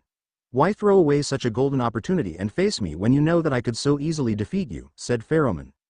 Music start. Mega Man Battle Network OST, Net Battle. "You'll never know unless you try, Cyber Kunai." Naruto conjured a handful of said weapons and threw them at Foman. "Pathetic." Foman's eyes glowed for a moment, then the kunai froze in midair before turning around and shot back at Naruto and Protoman, much to their surprise, before deflecting with a kunai and long sword respectively. Protoman dashed forward and swung his sword at Foman, but it seems like it impacted on some sort of invisible barrier before being blown back and crashing on the ground with a pained grunt. "Look, it's Protoman and Naruto," said Meilu as she and the others watched from the monitors. "And they're taking on Foman," said Tori. "We all know how strong Protoman is, but I'm worried about Naruto since he's no longer connected to my pet, so I can't send any battle chips to him," said Lan. Naruto ran in as he crossed his middle and index fingers and called out, "Shadow Clone Jutsu." There were several puffs of smoke before it cleared away to reveal a squad of clones who ran alongside the original. The first two clones pulled ahead of the others while creating kunai in each hand and lashed out at Foman. Another pair of clones leapt high into the air and flung a barrage of shuriken. "Begone, you annoying insects." Foman unleashed a yellow shockwave that impacted with the clones and sent them crashing into walls before disappearing in puffs of smoke. "None of your petty attacks can touch me." Fire sword battle chip in, download. The unknown boy slotted a chip into his pet. Protoman's blade changed into an orange one and heat could be felt radiating from it. Protoman dashed forward once more and slashed at Foman, only to hit another barrier. He refused to back down by repeatedly slashing the barrier, but was unable to leave so much as a scratch on it. "Damn it, I can't break through it." One side Protoman, "I'm coming in." Protoman turned around and saw Naruto along with a clone running towards them. The thing is that Naruto appears to be holding a blue spinning ball in the palm of his hand while the clone wove its hands around it. Proto-Man was momentarily stunned at the sight but complied nonetheless as he leapt to the side right as Naruto drew close. Let's see your barrier block this, Rasengan. The clone disappeared into a puff of smoke as he thrust the spinning sphere forward and made contact with the barrier. At first nothing happened but Pheromon's eyes widened upon seeing cracks appearing with Naruto pushing harder to break. Whoa, that small ball is actually breaking through Pheromon's barrier. They should be able to win this, said Dex. Maybe so, but they only have 5 minutes until the satellite crashes into Dentek City, said Dr. Hikari. Proto-Man, get ready to attack once he breaks through the barrier, said the boy. Got it, said Proto-Man in affirmation. More cracks had appeared on the barrier with Naruto almost breaking through when Pheromon glared at him before thrusting his arms forward to unleash another shockwave, knocking Naruto back away from as he recovered in midair and skidded backwards before stopping next to Proto-Man. You worms shall see how weak you are compared to me, said Pheromon, then his eyes glowed bit before beams shot out towards them. Naruto and Proto-Man dodged left and right to avoid the beams as they destroyed the pillars and walls around them. Suddenly Pheromon sensed something moving towards him from behind and emitted a pulse of energy to deflect it. It turns out to be the chakra blade which ricocheted from the impacted and was sent flying back to Naruto, who caught it with a frown. Damn it, I thought I could get him from behind without him being aware, Naruto growled in frustration. And we're running out of time, said Proto-Man. Then Pheromon levitated before them, laughing all the way. I'm impressed since you both lasted longer than I thought. Consider it an honor to be deleted by me. He prepared to launch another one of his attacks when suddenly a beam shot between them without warning. Back off, a voice spoke out. Everyone turned to see a black human-shaped silhouette standing on the opening of a large hole. Who are you? Pheromon demanded. Maybe this will refresh your memory. The dark silhouette leapt off the hole and landed close, allowing everyone to see much clearly and recognize who it is. I'm back. It's Mega Man, said Proto-Man in surprise. It's about time you woke up, Sleeping Beauty, Naruto smirked. But how? I deleted you, shouted Pheromon. I think it's time for a little payback. Proto-Man, let's show him what we can do, said Mega Man. What do you mean? Asked Proto-Man. He means the double program advance, said the boy. Yeah, what do you say, Shad? Asked Lan through the pet. Sounds like a plan, the boy now known as Shad replied. Might as well stand back and enjoy the show, but I'll be there to back you guys up just in case, said Naruto before taking a few steps back. Program advance. Lan, Shad along with their net Navis spoke at the same time. Cyber Sword Battle Chip in. Download. Both boys slotted the same chip with Mega Man and Proto-Man's right arms morphing into blades. Wide Sword Battle Chip in. Download. This time it was their left arms transforming into a blade with a wide hilt. Long Sword Battle Chip in. Download. Then they raised both blades into the air as they merged into a single purple blade. That's quite interesting. Merging 3 techniques into a single attack must be what the program advance is about, said Kurama. I can't wait to do something like that, thought Naruto. I'll delete you all for good. Pheromon held his arms forward before firing a large beam of energy at them. I don't think so. Mega Man and Proto-Man swung their attacks as they launched forward and sliced through the beam and slammed into Pheromon, engulfing him in a bright light much to his shock. No. Pheromon cried out in agony. Music end. Suddenly the whole place began to quake and bits of rocks fell from the ceiling. Hey guys, the place is going down, so we better get out of here, said Naruto. Okay, let's go, said Mega Man. Then the trio ran out of the pyramid and made it out before the whole place completely collapsed. It was at that moment when all the system in SciLabs became accessible once more with Pheromon's interference. Now to stop that satellite, Dr. Hikari tapped rapidly on the computer and everybody watched as the monitor displaying the Earth's atmosphere showing that the satellite slowed to a stop before returning to orbit, much to everyone's joy. In the SciLab's cyberspace, the group watched the sands disappear from their surroundings, signifying that everything was going back to the way it was before. Looks like everything getting back to normal, said Naruto. Yeah, by the way, I haven't thanked you and Proto-Man for saving me back there. I owe you one, said Mega Man. It was nothing, I just wanted to help, said Naruto with a foxy grin. You don't owe me anything, I was just doing what I was told to do, said Proto-Man. Mega Man, I'm so glad that you're back, said Lan happily. He and the others had entered the SciLabs completely for him to jack in.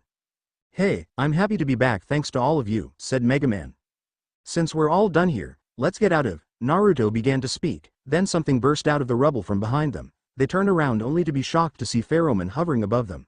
What is it about bad guys and their tendency to not stay down for long periods of time? I wonder about that sometimes, said Mega Man.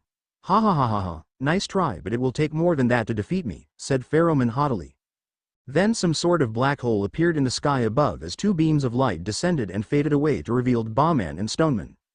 He's been weakened, take him now, said Dr. Wily gleefully. Foman and Stoneman held their arms as ropes made out of blue data shot out from them and wound around Foman, then rose up towards the black hole. Come to me, Foman. No, wait. Mega Man leapt into the black hole in pursuit. Hold up, Mega Man. Naruto also jumped inside as well. Where did they go? Asked Dex. I don't know, said Lan. Mega Man and Naruto found themselves standing in an unknown cyberspace. Neither of them had any time to think as they quickly leapt out of the way to avoid a giant cube made of stone. You brats have made a big mistake coming here, said Stoneman. I hope you're ready to be blown away, said Foman. In the hallway of the hideout, Dr. Wily looked greedily at the hologram of Foman. Allow me to introduce myself. My name is Dr. Wily and I have an offer to make. Swear your eternal allegiance to me and I will restore your corrupted data. What? You expect me to bow to the whims of a lowly human?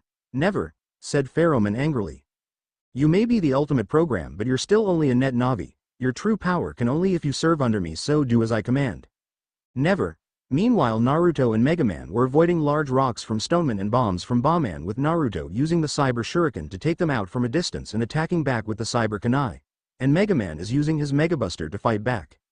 I hope that you get a kick out of this. Foman did just as he launched his bombs straight at them. Cyber Shuriken plus Chakra Blade Boomerang. Naruto conjured a handful of throwing stars before drawing out his Chakra Blade and throwing them together. The projectiles were able to take out the bombs while the spinning blade sped forward and inflicted a cut on Foman's torso before returning into Naruto's grip. He wanted to follow up with his clones and get close, but the bombs would keep them at bay. Kurama, can I use your chakra to take them down even if just a little? Not yet, remember that you're still recovering from the dimensional rift, so you're on your own, said Kurama. Darn it, there's gotta be something I can use to turn the tide. We have a problem. I can't download any battle chips from here to help them out, said Lan worriedly along with the others. There's no need to worry, just activate the style change, said Dr. Hikari. Style change? It's a program that will increase his strength without battle chips. Just punch in the new data command. Lan did as instructed, then a red symbol appeared on the screen of his pet and he pressed a button to start up the program. Heat Guts Style Activate. A red dome appeared around Mega Man, causing everyone to look at him, then it faded away to reveal Mega Man in a different form. His blue bodysuit had changed to red and there is a large fist attached to his right arm. Whoa, you can really make someone say, ow, with that arm, said Naruto with a smirk. Yeah baby, I can't wait to try this thing, said Mega Man. Get crushed you little pipsqueak, rock cube. Stoneman raised his arms into the air as a large cubical rock appeared before being launched at Mega Man, who reared his large fist back and thrust forward with a straight punch which shattered it much to Stoneman's shock. Hey kid, there's something up with your blade, said Kurama. Naruto looked at the chakra blade in his hand and noticed that the Konoha symbol was glowing. Feeling a bit curious, he tapped on the symbol only for the blade to suddenly surge with chakra as it took on the form of an elongated sword. What's going on? Asked Naruto confusedly. It seems like the blade is releasing all of the chakra it had absorbed to the point of overflowing, said Kurama. Overflowing, huh? I think that's what I'll call it, the overflow state, Naruto smirked. So what, that your sword is doing weird stuff? That doesn't change anything. Foman launched a barrage of bombs from his shoulders at his opponent. Naruto turned around and swung his blade, which launched a wave of chakra that sliced through all of the bombs before continuing onwards to cut off Foman's arm, much to his shock as data leaped out of it. Yes, it is. He swung rapidly to fire a barrage of waves to slice off the remaining limbs, then gripping the chakra blade with both hands and rearing back. Take this, overslash. He swung it forward to launch a large wave of chakra that completely engulfed Foman and instantly deleted him. Naruto looked at the blade to see that it is back to the way it was. I guess that new technique uses all of the chakra stored within, better keep that in mind. Mega Man was currently giving Stoneman a really hard time in their battle. Time to end this. Then his right arm morphed into a long rectangular white cannon. It charged up in a matter of seconds before firing a massive beam that obliterated Stoneman from the cyberspace. I am the king of the cybernet. I will rule the entire universe, shouted Foman. I will control you, you're a navi, said Dr. Wily.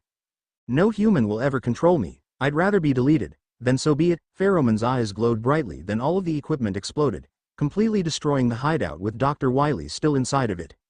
A beam of light landed in the SciLab's cyberspace to reveal that Mega Man and Naruto had returned from wherever they had come from. Looks like we made it back, said Naruto. Yeah, that's relief, said Mega Man. Mega Man. They turned to see Roll, Iceman and Glide running towards them with smiles on their faces. Roll ran up to him and gave him a hug. He was a bit surprised at first but responded with his own. "I'm so glad that you're okay," said Roll.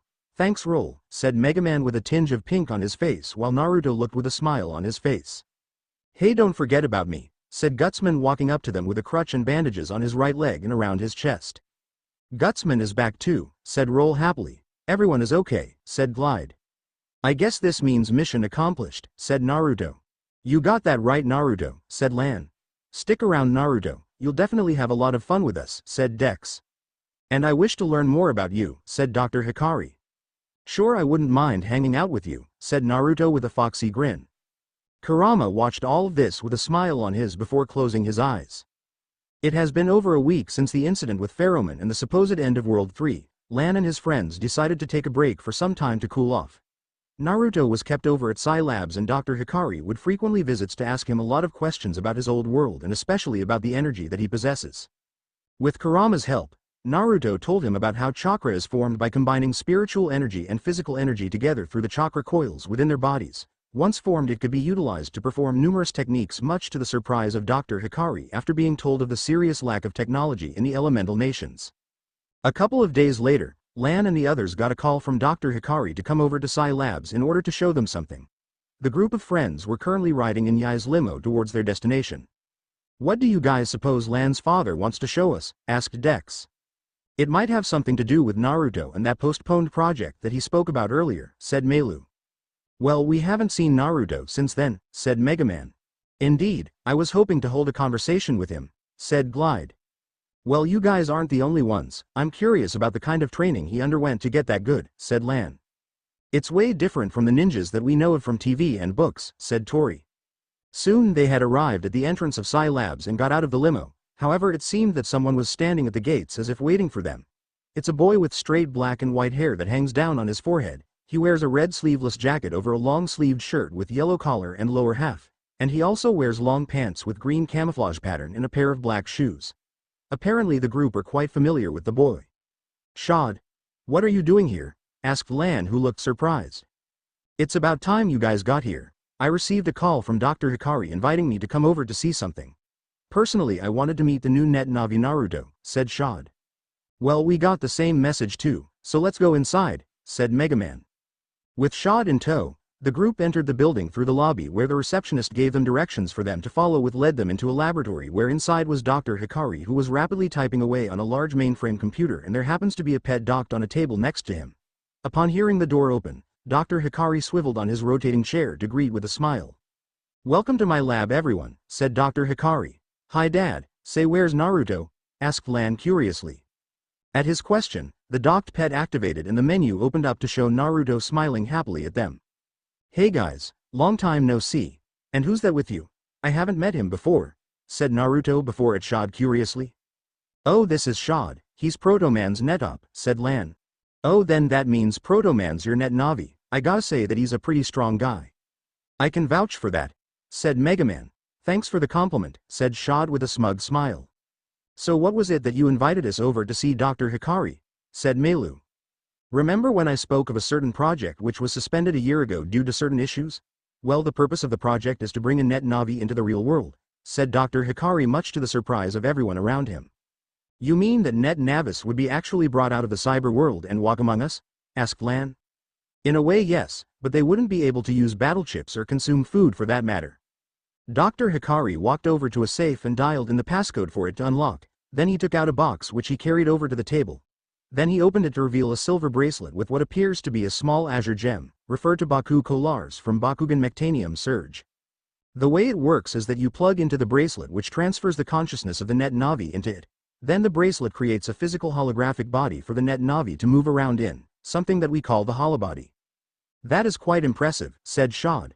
"But then what was the problem that caused the project to be suspended?" asked Tori. "It is the matter of energy consumption. The bracelet requires a lot of power for it to work. The first time we tried it, the net Navi could only last for 5 minutes before being transferred back to his pet. We used many energy sources like electricity, solar power and even kinetic energy, but all were not enough and money-consuming," said Dr. Hikari. "That really sounds like a serious problem since the duration of the holobody is too short. But how does this involve Naruto? Said Yae. After much examination, I learnt that chakra is a greater source of energy much more than the ones we know, so I modified the cable for it to also transfer the energy from his pet to the bracelet, said Dr. Hikari.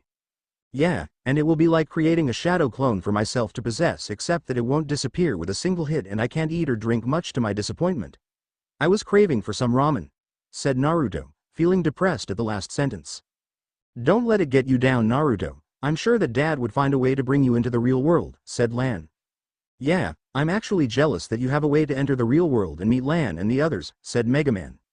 You're right, thanks for the cheering up, said Naruto happily.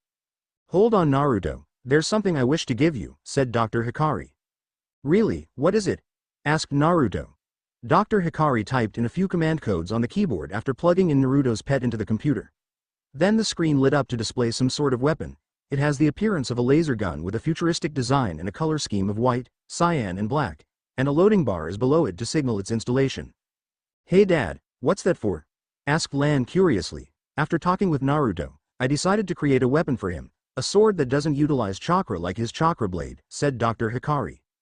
A sword, but it looks more like a gun, said Dex confusedly. How can gun be sword? Said Gutsman in agreement with his netop. Despite its appearance, it's actually a sword that is able to produce a blade of plasma energy for its melee attacks as well as rapid-fire plasma shots which can be charged up for extra power. I call it the Aurum Blade, said Dr. Hikari, referred to Aurum Blade from Kid Icarus, Uprising. Soon the installation was complete and Naruto felt strings of information flow into his mind. He held out his hands as particles of data formed around it before merging together to form the Aurum Blade. Naruto squeezed the handle a little tightly, then a blade made of cyan energy shot out of the muzzle. Afterwards he pulled the trigger for the blade to withdraw and a cyan plasma bullet to shot out of it. Also it has an adaptation program embedded in it, said Dr. Hikari. Adaptation program? Asked Dex confusedly. It means that the Aurum Blade becomes stronger in time as Naruto uses it in battle. Am I right, Dr. Hikari? Said Shad. That's right, said Dr. Hikari, nodding in confirmation. Sounds like a suitable weapon for you, kid. Especially since you often tend to get yourself in lots of trouble whether you want to or not, said Kurama. Ain't that the truth? Thought Naruto. Thanks very much, Hikari-san. You're most welcome, Naruto. Now let us proceed with the transfer. Dr. Hikari unplugged the cable from the computer, then inserted it into the port of the hollow brace. Naruto put his together to form a hand sign as chakra proceeded to flow out of his body and through the cable. The gem glowed brightly for a few minutes, then chakra radiated from it and took before finally fading away to reveal Naruto standing before them while wearing an orange sleeveless top which is zipped up all the way to a stand-up collar and the red swirl on the back over a dark blue inner t-shirt, and orange 3/4 pants as he still wears his headband and the sandals, Naruto's outfit from Naruto Movie 3 Guardians of the Crescent, Moon Kingdom. Naruto unplugged the cable and then looked at the pet to see his body currently sitting cross-legged with his eyes closed as if sleeping before wearing the strap around his neck. Naruto looked his hands as he clenched them a few times before grinning like a fox. Looks it works just like we hoped. May I see the hollow brace? Asked Dr. Hikari. Naruto complied as Lan's father tapped on the gem, and a holographic screen appeared before displaying some sort of timer. Interesting. It appears that the hollow brace has been given enough energy to last for 5 hours. That's great, it just means more time for you to hang out with us, said Lan. Yeah, we have so much to show you, said Yae. Sure, I'm up for it, said Naruto. Keep in mind, Naruto, that as the hollow brace is active it constantly sends data to our server which we could then use to further our research so that we could find a way to bring you into the real world, said Dr. Hikari. Okay, Hikari-san, you guys can go have fun, I'll be busy in the meantime, said Shad as he turned and left the laboratory. What does he mean by that? Asked Naruto. Shad is the vice president of his father's company Blaze Quest that manufacture pets and is one of the 5 biggest company in the world, said Yae. Let's get going already, we'll see you at home, Dad, said Lan.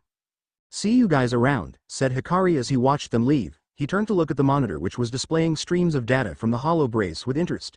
One thing's for sure, I'm not going to get bored with Naruto around. Meanwhile, with Naruto and the gang were currently touring through ACDC Town after dropping off from Yae's limo. Naruto got totally floored from its speed. This place is pretty cool, it's way different from my old home, said Naruto. How is your old home like, Naruto? Asked Meilu. My village resides deep within a forest at the base of a mountain known as the Hokage Rock, which has the faces of all those who have taken the office of Hokage engraved on it. I even played a prank by climbing and painting graffiti before being chased by the Chunins, though none of them could catch me, except for Iruka-sensei. There was the Ichiraku's where they sell the best ramen in the whole world, the hot springs where pervy sage would try to peep, Yakiniku-Q where Choji regularly stuffs himself with barbecue. Naruto trailed off as memories of Konoha and his friends flowed through his mind and his heart filled with longing for his home. I really miss them. The group noticed the blonde's depression and felt guilty at bringing up his past. I'm sorry, I shouldn't have asked something so sensitive, said Meilu apologetically. No worries, I would have told you guys anyway, so cheer up, said Naruto with a wide grin, making the others smile as well. So where to next? Well, seeing as how you don't have any battle chips despite owning a pet, we need to get you some and we know just the place for that, said Tori. Naruto was led all the way to a shop which has a large banner written, Higsby's Battle Chip Shop, and went in. Inside were numerous chips placed on the shelves for all to see. Whoa, that's a lot of battle chips, said Naruto in wonder. Yeah, but they're nothing compared to the ones I have, said Yae smugly. Hello and welcome to my chip shop. Everyone to see a man standing behind the counter. He has messy brown and wears glasses with rectangular lenses although his eyes always appear to be closed, white long-sleeved shirt with an orange tie, long blue trousers, and a pair of black shoes. Oh hello there everyone. Hey there Higsby, said Lan, then he turned to Naruto. That's my friend Higsby, the owner of the shop and a collector of rare battle chips, said Lan. It's where we got some of ours, said Mega Man. So how can I help you guys? Asked Higsby. My friend Naruto here just got his pet today and we need your help to get him some battle chips, said Lan. Guys, how can I buy battle chips without any money? Asked Naruto confusedly. Not to worry Naruto, I got it covered, said Yae while holding out an electronic money card. Thanks Yae-chan, I'm grateful, said Naruto happily. No problem, soon enough, Naruto had stocked up on battle chips upon suggestions from his new friends which were Cannon, Airshot, Sword, Sword, Longsword, Arrestial, Shockwave, Invisible, Barrier, Boomerang, Yo-Yo, Vulcan, Longblade, Wideblade, Firehit, Anti-DMG, Anti-Sword, Muramasa, Shotgun, Elexword, Aquasword and Firesword. Then he purchased a holster to contain the chips which he then strapped to his waist. That's a pretty decent set of chips you got there, but how are you going to carry them in case your hollow body disappears? Asked Roll. Naruto thought rather deeply before perking up with a snap of his fingers. I got it, but I'm going to need an ink brush and some ink. Actually, we got something that is both. We call it an ink brush pen. Hold on while Lan goes and gets it, said Meilu. Huh? Why me? Asked Lan confusedly. Mostly you move faster with your skates on, said Mega Man as a matter of factly. Oh alright. Lan grumbled before leaving. It took about 10 minutes before Lan came back with the drawing tool. Naruto practiced with the ink brush pen to get the hang of it. Then he turned the pet over to show the back and proceeded to draw symbols foreign to the others. After waiting for the ink to dry completely, he placed the chip holster on the symbols and then channeled his chakra which made it disappear in a puff of smoke. Whoa, how did you do that and where did it go? Asked Dex. I sealed it within the seal, so all I have to do is channel chakra into it again to bring it back out, said Naruto. That's pretty cool, said Iceman, and you guys haven't seen anything yet, Naruto smirked. Next place that Naruto was taken to almost made Hai pop his eyes out. You mean to tell me that Yae-chan owns this place? It's almost a quarter of Konoha, he yelled. His reason for shock was the fact that Yae's home is extremely large and that's even putting it lightly. Tell me about it. Yae keeps calling it a house although mansion is probably a better word for it, said Lan. Anyway, let's head on over to the treehouse, said Yae. Once inside the treehouse, if it could even be called that, with the interior possessing state-of-the-art tech especially for net battles. Now that we're all here, let's jack in our net navis, said Tori.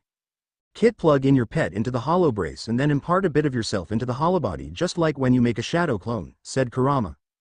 Got it, thought Naruto. Then he did as suggested and felt himself awaken within his pet and saw his hollow body reacting like many of his shadow clones. Okay boss, it worked, said C Naruto, clone Naruto for short. Okay guys, jack in Mega Man, power up, said Lan. Jack in, roll, power up, said Meilu. Jack in, glide, power up, said Yae. Jack in, Gutsman, power up, said Dex. Jack in, Iceman, power up, said Tori. Jacking in and powering up, said C Naruto. Everyone plugged into the ports and their net navis all appeared in the cyberspace of the terminal. Hey guys, said Naruto with a wave. Greetings Naruto, said Glide with the others greeting as well. Hey Naruto, since you got battle chips now, how about a net battle? Asked Dex. Sure I'm game, said Naruto with a smirk and the faceplate coming on. Both Net Navi and Hybrid Net Navi stood at opposite ends of the battlefield as they got ready for the oncoming battle, with Naruto unsealing the chip holster and strapping it on. "If both contenders are ready, then battle begin," said Glide. Music start. Mega Man Battle Network 3 Ost, Navi Battle. "Here I come." Naruto dashed towards Gutsman. "Go get Gutsman," said Dex. Guts. Gutsman lumbered towards Naruto as well. Guts punch. Gutsman launched a straight punch at Naruto, who quickly dashed to the side in order to evade the attack. "Here you go, boss." Fire hit battle chip in. Download. Naruto took out a chip and quickly slotted it in. Naruto's fist lit up in flames as he immediately moved in and planted a burning button hook in Gutsman's torso, causing him to stumble backwards in pain. "Don't give in, Gutsman. You can strike him now that he's close to you." Shockwave battle chip in. Download. Dex slotted a battle chip into his pet. Gutsman raised a fist above his head and brought it down to launch a shockwave which raced straight along the ground towards Naruto. The blonde quickly high into the air for the attack to pass underneath him, then he stretched an arm as clusters of data appeared before forming the Aurum blade. "Time to give my new gear a test run." Naruto took aim and pulled the trigger to launch a rapid fire of plasma shots that pelted relentlessly. "Here's a double up." Vulcan battle chip in. Download. Naruto slotted in a chip. Naruto's free arm transformed into a gun with multiple barrels which began to spin as bullets shot out of it alongside the Aurum blade. "Not so fast." Barrier battle chip in. Download. Dex quickly inserted a chip into his pet. A transparent dome appeared around Gutsman as the projectiles bounced off upon impact. And now Guts hammer battle chip in. Download. Gutsman's hands glowed blue before morphing into a hammer. He raised it into the air before bringing it down to slam on the ground, which launched a shockwave much more powerful than the previous one. "Let's see you hit what you won't be able to see." Invisible battle chip in. Download, said Naruto. Naruto smirked as he completely disappeared from their sight and the shockwave struck a nearby wall, completely missing the target. Where did he go? Gutsman looked around confusedly but the next thing he knew, he felt something strike his chest in 3 different spots with enough force to launch him into the air while hearing Naruto's voice. Naruto. The space distorted for a moment before revealing 3 clones of Naruto with their legs sticking out. Gutsman painfully opened his eyes to see Naruto descending towards him while somersaulting, Uzumaki barrage, and lashed out with a spinning heel drop kick to send Gutsman plummeting towards the ground. Time for the finisher, Arrestial battle chip in. Download, said Naruto. Naruto seemingly disappeared in midair before reappearing on the ground with a charged up Aurum blade in hand. Blast away. He pulled the trigger to unleash a powerful blast to send Gutsman flying away before disappearing in a beam of light. Gutsman logging out, said Dex's pet much to his dismay. Music end. Whoa Dex, he totally trashed you and Gutsman, said Lan. No need to remind me, Dex grumbled. One thing's for sure, Shad and Protoman would definitely want to battle Naruto once they hear of this aside from us, said Mega Man. So what do you guys think? Asked Naruto with a foxy grin. You're going to give lot of net ops and their Navis a run for their money, said Tori. After a few more hours of playing online, the gang went off to their separate homes with Naruto following Lan to his place. He met Lan's mother, who welcomed him into her home with open arms and took a liking to her. After dinner, which she was a bit saddened that Naruto couldn't eat yet, they all went to sit in the living room to watch some TV, leading Kurama to develop an interest in anime, especially of the fantasy genre. So how do you find Dentek City? Asked Haruka. It's a really nice place to live, though the lack of greenery makes me a bit out of place, especially since I like gardening a lot back in my old home, said Naruto. It's a given since you're a ninja, and ninja often rely on the forest for stealth among other things, said Kurama, though his eyes were still on the TV. Well, I'm hope that you would come to like it here and continue to be friends with Lan and the others, said Haruka. Of course, Haruka-san, Naruto smiled. It turns out that Lan and I won a prize, which is a free trip to Natopia for taking second place in the Grand Prix, and the plane takes off tomorrow, said Mega Man. Then you better head to your room and start packing, Lan, and make sure that you got everything that you would need for the trip, said Haruka. Okay Mom, come on Naruto so that I can show you the stuff on my computer, said Lan. Oh no you don't kid, I want to see how Gogeta is going to dominate that boo guy, said Kurama. Maybe later Lan, I want to finish watching this part, said Naruto. Okay then. Lan went upstairs to his room. After watching the TV show, Naruto bid Mrs. Haruka goodnight before going upstairs to Lan's room, where he docked his pet and deactivated the hollow brace before going to sleep, completely unaware that a strange orb floated out of him and took on a humanoid form. It looked at the sleeping Naruto for a moment before floating back into him without either the blonde or Kurama noticing a thing. Elsewhere in a dark space, a girl stands in a small spot of light. She has long purple hair with a red bow tied to the side, and she wears a long black coat with a matching skirt and a white shirt with a red bow tie. She also wears a pair of white gloves and black stockings. She was currently surrounded by numerous holographic screens, each displaying net battles with looks of mild interest, although she was slowly getting bored. Sigh, they don't seem to make strong net navis like they used to back them, and the others are so cliché except for that red net navi with the sword. The girl glanced to the side and saw a particular net battle where a net navi with blonde spiky hair was currently battling another net navi. She watched with growing interest as the blonde one fought and won the battle. Strong and cute as well with those whisker marks. He's perfect for participating in our tournament. What do you think, girls? The girl turned to look behind her as two black silhouettes appeared. Both appeared feminine, but one sported gigantic claws while the other had giant needle-like feet. He looks nice. I hope he isn't a mean person, said the one with the claws shyly. He looks to be someone who can make me feel the existence of others. I say we bring into our tournament, said the one with needle feet. So it's unanimous then. He's invited to the moon cell tournament. The purple-haired girl raised a palm and a ball of light appeared before flying towards its target. You've caught my interest, Naruto Uzumaki, she smiled. Have a good trip, Lan, and be sure to grab some souvenirs before you get back, said Naruto. Today was the day when Lan and Mega Man were to go on a free trip to Natopia, which happened to be the prize for second place in the N1 Grand Prix, so Naruto decided to see him off at the airport as he prepared to board the plane. Sure thing, Naruto, I'll do that along the way. Lan let out a yawn. Man, why did I have to wake up this early? It's because we shouldn't be late for our flight, Lan. Now hurry up and get on board before it leaves us behind, said Mega Man. Okay, Mega Man, no need to rush me. So Mega Man and I will see you in a couple weeks' time, said Lan. Okay, Lan, catch y'all later. Naruto held out a fist to which Lan smirked before bumping it with his. A few minutes later, Naruto stood outside the airport and watched as the plane which Lan is on flew away to Natopia. So what now, Kit? Asked Kurama. Not so sure, Kurama, maybe we could check out Higsby's for some info before anything else, said Naruto. It's a start. Naruto walked along the streets and marveled at the sights for a while before finally arriving at the chip shop before entering the place. Welcome to Higsby's. Oh, hello there, Naruto, said Higsby with a smile upon seeing the blonde enter his shop. Hiya, Higsby-san, said Naruto. So what brings you here? Well, I just saw Lan and Mega Man off at the airport, so now I pretty much got nothing to do right now. Well, you could always accept a job from the request board. That got Naruto's attention as well as piqued his curiosity. Request board, what's that? It is a board where people post asking for help with their problems both in and out of the internet, and you'll be rewarded upon completing them. Sounds like those D-rank missions back at Konoha, thought Naruto. What kind of rewards would one get upon completing jobs? The rewards may vary per person. It could be money, an item, or even a rare battle chip, which I hope you wouldn't mind trading, said Higsby. I'll think about it. So where can I find the request board? Asked Naruto. Most request boards can be found in arcades as well as higher-graded chip shops too, said Higsby, getting depressed when talking about chip shops. Thanks for the info, Higsby-san. I'll see you later. Naruto waved him goodbye as he left the shop.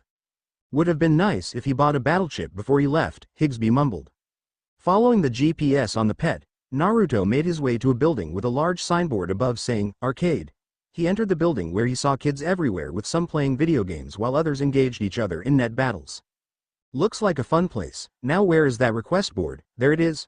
Naruto looked around until setting his eyes on a board hanging on a wall at the other side of the arcade. He walked over to it and read the contents. It appears that to accept a job, you should input your name and IP address of your pet in order to inform the client of the acceptance, and you can't take on 2 jobs at once either, said Kurama. And they seem to be ranked by stars, with more stars representing the difficulty. Let's start things off with the 1-star requests. Ah, here's a good one. Naruto tapped a section of the electronic board and a window opened up for him to read. Request. Virus deletion. Info. Please take care of the virus for me. If my teacher finds out, I'm going to be in so much trouble. I'm waiting in class 2-1 in ACDC elementary school. Sounds like a kid that bit off more than he or she could chew, said Kurama. Yeah, and I kinda doubt that there are many teachers who are as understanding as Iruka-sensei. Naruto plugged his pet into the board as the request was transferred into it. Afterwards, he made his way towards Land's school and took note that it was a lot bigger than the Ninja Academy back in Konoha. He walked down one of the aisle before stopping before one of the classrooms which had the signs written, 2-1. He entered the room to see a little brown-haired girl wearing a blue dress and black sandals pacing around nervously. Excuse me, are you the one who put up the request? Asked Naruto. The girl looked at the blonde before running towards him with hope in her eyes. Yes. And I hope you're the one who answered my request. I wanted to do some virus busting after practice, but the viruses were too strong for my net navi to delete, and I don't to let the viruses damage the computer. Please help me. No problem, I'll help you, said Naruto. Thank you very much. The girl was ecstatic. Naruto plugged his pet into the hollow brace to transfer into it as the clone took over the holobody. Naruto approached the electronic blackboard as he pulled out the USB cord. Jacking in and powering up. The clone inserted the cable into the jack-in port as Naruto felt himself transfer through the data until arriving at the cyberspace of the electronic blackboard. Now where are those viruses? Naruto heard some familiar squeaking and looked around to see a group of Meteor using their pickaxes to make holes around the cyberspace.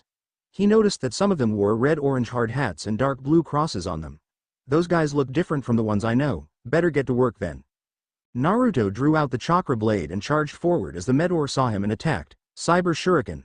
Naruto conjured a handful of shuriken and threw them, successfully hitting a few while some others leapt out of the way to evade. The viruses slammed their pickaxes to the ground to launch shockwaves towards him. Naruto kicked the ground hard to launch himself into the air as he evaded the attacks. Chakra Blade Boomerang. Naruto threw the chakra blade as it slashed through several more of the Meteor, but as it drew close to one of the oddly colored ones, it hid in its helmet for the blade to be deflected before returning to Naruto, who caught it with a frown. Use this, boss. Yo-yo battle chip in. Download. Naruto inserted the battle chip into the slot. Naruto's left hand transformed into an attachment which opened up to fire a large bladed yo-yo with a long rope attached to it to slice through the viruses, but the other Meteor still deflected the attack. Those Meteor can block most attacks with my helmet. Let's see them block my Rasengan next. Naruto got ready to summon a shadow clone when an idea came across his mind. Or I could try out that. Hey, let's try out those 3 chips like Lan and Shaw did. Okay boss. Here they come. Cyber Sword, White Sword and Longsword battle chip in. Download. Naruto slotted the chips in quickly. Naruto's left arm along with the right transformed into a sword hilt with a glowing blue blade and a blade with a wide hilt respectively before raising both above his head as they merged into a single purple blade. Try blocking this. Program Advance. Beta Sword. Then he swung it forward to launch a large wave that sliced through the shielded Meteor and deleted them without a trace. That's pretty impressive, kid. This program Advance will be useful to us in the future, said Kurama. I know, and I can tell there are more of them. We just have to figure out the right combinations, said Naruto. Since I'm done here, I'll be jacking out. He disappeared in a beam of light before returning to the pet and then the holobody. The girl looked at Naruto in awe of the battle she just saw. Wow, mister, you're so strong. It was nothing, it was just something I wanted to try out. Anyway, the viruses are gone now, said Naruto. Thank you very much for the help. Take this for your reward. The girl handed out 500 zennies to Naruto, who took it. If I have any more requests, I hope you could take them. Sure, I'll be happy to. I'll see you around, said Naruto before leaving the classroom. Afterwards, he returned to the arcade to take on more requests from the request board. It was both in good fun as well as training in the cyber world as well. He also managed to rack up some zennies and battle chips along the way. Heck, he even got himself a skateboard. A Powell Golden Dragon skateboard.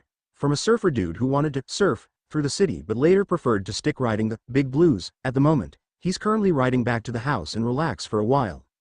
Haruka-san, I'm back, Naruto called out as he entered the living room. Welcome back, Naruto-kun. How was your day? Said Haruka from the kitchen. It was fine. I took a couple requests from the request board over at the arcade after seeing Lan and Mega Man off at the airport. I even managed to get myself a skateboard from one of the clients for deleting viruses that were corrupting the computer in his motorhome. That's nice of you. Lan tends to do the same, but only when he's running low on pocket money and wants to purchase battle chips. Sounds like him. Naruto sat on the couch before picking up the remote to turn on the TV and switch channels, then stopping on a TV show.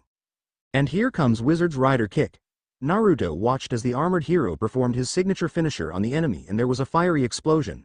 That was so cool, and he looked good doing it too. Whatever, he's nothing compared to Goku and the others when they performed their techniques. Kurama.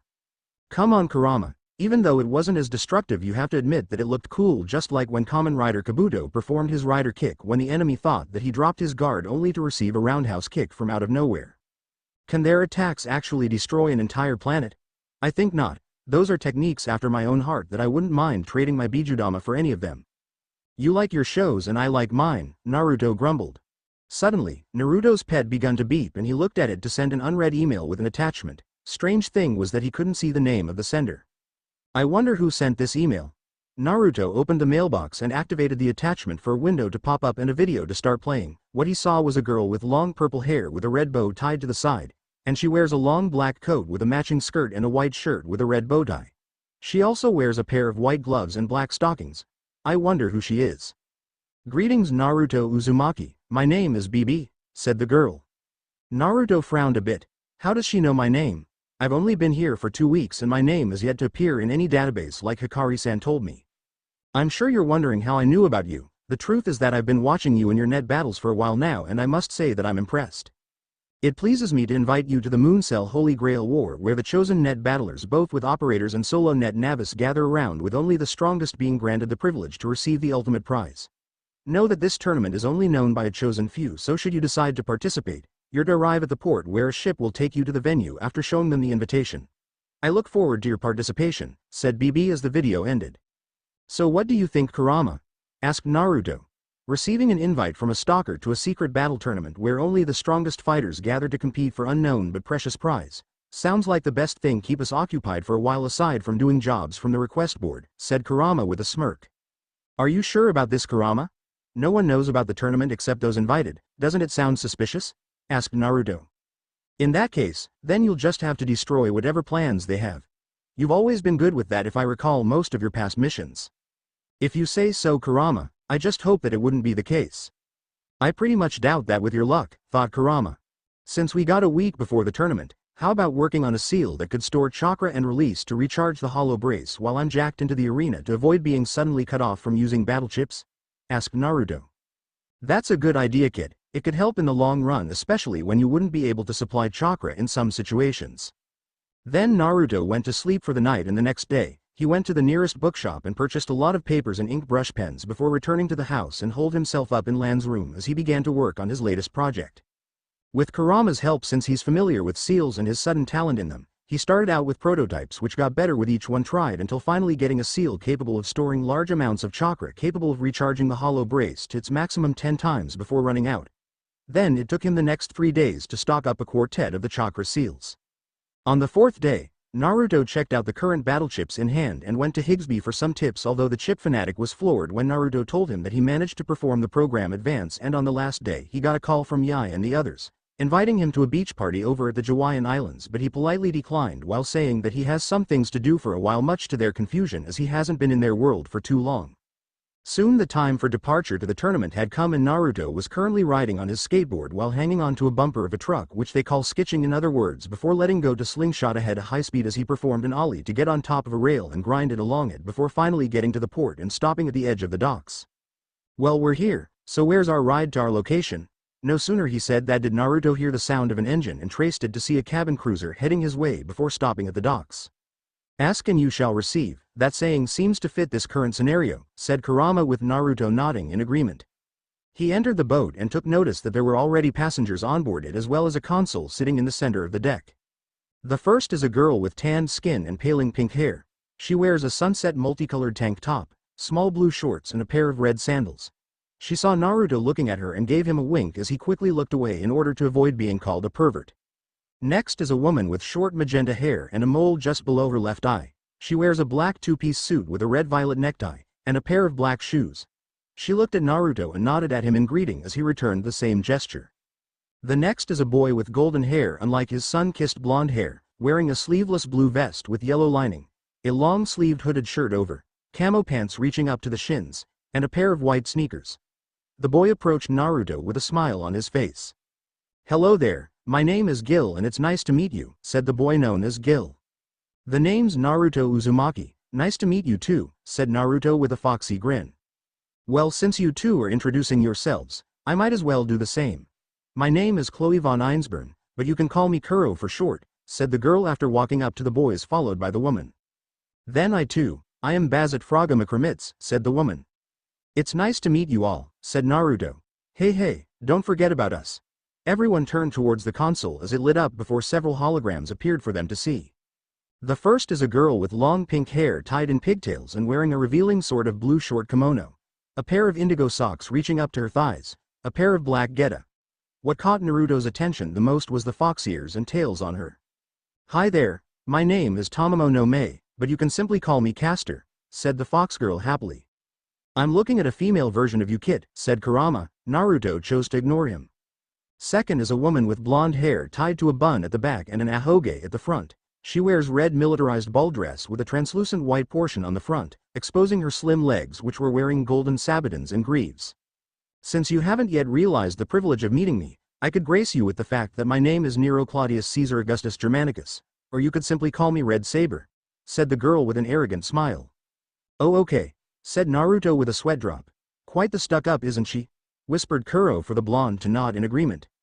Next is a girl with magenta hair like Bazet and wears a cyber-goth loli dress. She has long dragon horns and tail with fangs protruding from her mouth. The girl struck a pose and winked at everyone. Hello, this is everyone's favorite idol Elizabeth Báthory. Nice to meet you squirrels and pigs, said the girl. Did she just diss us with a smile? Asked Naruto with a tick mark on his head. I believe she did, said Bazet being just as angry. Last is a man with blue hair wearing a deep ultramarine full bodysuits with runic markings and a flame design on his left arm. Yo, the name's C.U. Chilane, but you can simply call me Lancer, said the man with a two-fingered salute. Hello Lancer, said Gil. I guess you all must be the solo net navis that were invited to participate in the Mooncell Holy Grail War, right? Asked Naruto. Of course, these people obviously know a strong warrior when they see one. Unlike those amateurs that participated in that roguish N1 Grand Prix with the exception the two finalists, Nero spoke haughtily. I was hanging around the Jawaiian net and doing some cyber fishing when I got the message, then I thought, why not? And decided to join in, said Lancer, shrugging his shoulders. I was on a quest, so when I received the message, I saw it as a great opportunity for me, said Caster dreamily. What is your quest? Asked Naruto curiously. Caster placed a finger on her lips. Not gonna tell ya, it's a secret. I came along because it will serve as a great source of inspiration for my next songs, said Elizabeth. My net Navi saw this as a chance for conquest when we got ours, said Gil sheepishly. I thought that participating in this competition would show us how much we measure up to other net navis and their net ops, said Kuro. Guess we all have our reasons for being in this tournament, but that doesn't mean that I'll be holding back when I run into any of you during the tournament, said Naruto with a smirk. Me too, said Caster excitedly. Hey, took the words right out of my mouth. I like you, kid. Hope your net Navi is the same, said Lancer with a grin. HMPH, I would find it insulting if you faced me at only half of your strength, said Nero. It would be quite a show if I run into you, Piggy, said Elizabeth. A smile appeared on Bazet's face. I'm looking forward to it. Naruto thought to look out from the top of the cabin cruiser and saw a tropical forest with a tall mountain in the center, and apparently they're heading towards it. That must be where the tournament is taking place. Ready for action, Kurama, thought Naruto. Hey, the real question is if our opponents are ready for us instead, said Kurama with a smirk. True that, on a ledge of the mountain, a black silhouette is watching the boat approach the island with eyes narrowed with mirth. It appears that BB has invited another group of competitors into her silly game, and I sense a large amount of energy from amongst them. It feels quite enticing. Perhaps I could acquire it along with the other one. After all, power and wishes makes a wonderful combination, and this time she won't be able to stop me from achieving my ambitions. The figure giggled darkly before vanishing without a trace. On the sandy shores of a tropical beach resort on Jawaiian Island, which is one of the group called the Southern Islands, a muscular man with red hair and goatee wearing orange swimming trunks, white flip-flops and a yellow towel hung around his neck with visible scars all over his body as he struck a manly pose. Finally, after countless scars and bruises from working day and night at any job I could find, I have saved enough to come here where once again I will battle Lan. Ha, do you hear me, Lan? I have come to take my revenge. Fear my fire, Mega Man. For this time I assure you will be the last time we meet because I will delete you, said the man with a Scottish accent.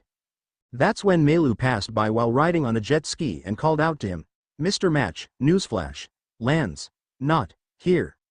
The man now known as Mr. Match was slack-jawed at what he just heard. He's not here. You can't be serious. It's true, I'm pretty he's gone to Natopia a long time ago, said Tori as he relaxed under an umbrella while sipping on a glass of mango juice. In the water, Yai was teaching Dex how to swim. Say Yai, how come Naruto isn't here with us? Asked Dex curiously. I did invite him to come along to a beach party, but he said that he had some things to do and wouldn't be able to come, which I find strange since he hasn't been here for very long, said Yai thoughtfully. You're right, I wonder what he's up to right now, said Dex, then he suddenly frowned a bit. I just got the feeling that someone's challenging me. Somewhere else far away, A train sped along the rails through the rolling hills full of flowers. Inside it, we find Lan taking a big bite out of a hot dog with Mega Man looking on in amusement. "Half gone in one bite, top that Dex," said Lan before taking another bite. "Are you kidding me? Dex could top that with a triple and he would still have room for fries," said Mega Man. "I wish Dex was here, and Meilu, and Yai, even Naruto too, since this would have been the best way for him to see most of our world." "Yeah, me too. I can't wait to tell everybody about our trip. I mean, we've seen some pretty cool places. Anyway, here's our next stop. Brand City, here we come. By the way, Lan, have you been taking pictures of the trip like Naruto asked you to?" Lan's face turned pale upon hearing the question. "Oh no, I totally forgot about that. Naruto's going to be unhappy when he finds out about this. I'm kinda wondering what he's up right about now." Meanwhile, in an unknown part of the sea, an island unknown to many except for a few could be seen. There's a tall mountain surrounded by forests and one could hear the sounds of various animals deep within. The cabin cruiser had arrived at the dock and the competitors got off before standing on the pier and surveyed the area. "Holding a mysterious tournament in an unknown island, kinda cliché if you ask me," said Naruto with a quirked eyebrow. "Yeah, you pretty much see this kind of theme on TV shows and novels," said Kuro. "I am willing to guess that the tournament would be held inside that mountain," said Gil as he pointed ahead of them. "We might as well wait here for someone to arrive and guide us to the destination," said Barrett. Then some sort spherical drone appeared from out of nowhere and hovered before them. Its camera eye focused a bit and a beam of light shot out before widening to display a hologram of someone whom the group recognized instantly. "Hello and welcome to Sukumihara Island, where the Moon Cell tournament will be held," said BB. She glanced to the side and a small smile graced her lips upon setting her eyes on Naruto. "For the solo net Navis, I'm creating a link into the drone as it leads you to the venue." Then a long black cable came from a compartment of the said drone and inserted itself into a jack in port of the console as Lancer, Nero, Castor and Elizabeth streamed into it. "Now, this way if you please." The group were led through the large and dense forest filled with both tropical and colossal trees with the forest's floor covered by exposed roots, flora and boulders. There were streams flowing nearing, but the most unusual things they saw were bits of stones which appeared to have been part of a buildings and they were seeing more of them as they drew closer to the mountains. Naruto leaned over to whisper to Gil. "Do you think that there was someone lived here before?" asked Naruto quietly. "It seems so, they must have been foundations originating from a long time ago," said Gil. "So you mean that this island existed much longer than we know? Then how come no one discovered this place and yet we were invited?" said Kuro. "They might have some sort of technology which prevents them from being detected by outside forces," said Barrett. They continued to ascend the rocky path for a while before finally arrived at the base of the mountain. Built into the wall were two large gates depicting many warriors engaged in battle and a golden goblet above them as a moon shines down on both. The drone floated before the gates and made a few beeping sounds before they opened on their own to reveal a dark corridor lit up with candles. Naruto and the others reached the end of the hallway to find themselves standing in what appears to be the interior of a cathedral with multiple doors leading elsewhere. Before them at the other side was a giant supercomputer which appears both ancient but at the same time advanced. And think of the Bat computer from Batman Beyond. They approached the computer as the screen lit up to display BB standing before them. "Once more as your hostess, I welcome you to the Mooncell Holy Grail War," said BB. "Where are the people? We didn't see anyone on our way here," said Kuro with everyone wondering the same thing. "The ones who had built this place are since long gone, leaving it to me and the droids to watch over it and continue its purpose." "And by purpose, you mean this Mooncell Holy Grail War?" asked Gil. "That is correct. To gather the strongest in order for them to compete for the ultimate prize." "What is this ultimate prize, if you don't mind me asking?" said Nero via a holographic project from the drone. "Within the moon are photonic crystals which have the power to alter reality itself. The capabilities of these crystals far surpass that of any digital media on Earth as none can even hope to match its processing power. An especially large photonic crystal had been scanning the entire Earth and compiling its results in its database. It is a processor with a massive memory that has recorded everything from habits and even the very souls of humanity. So as it can also affect the outside world with its calculations, it has the power to grant wishes." Everyone was taken aback by the reveal. Not only was there some sort of special mineral within the moon, but it is capable of granting any kind of wishes, something which was only heard of in fairy tales but now is actually real. Most of the group were stunned but none more than Naruto and Kurama. "Do you think it's true, Kurama? That the moon could grant actual wishes? This could be the one chance of us returning to Konoha," thought Naruto. "I can't say for sure, kid. I don't want to bring your hopes up only for it to come crashing down later.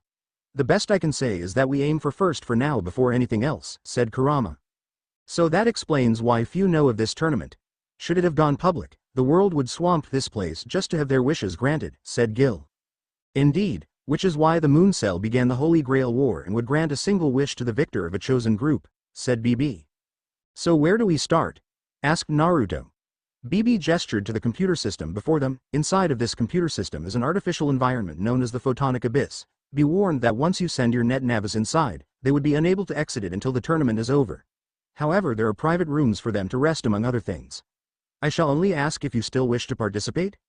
Naruto smirked at the question. Someone asked me a question like that and I told them this, I'm not gonna run away and I never go back on my word, that is my ninja way. He's right, this won't stop me from fulfilling my quest, said Castor with her tail wagging.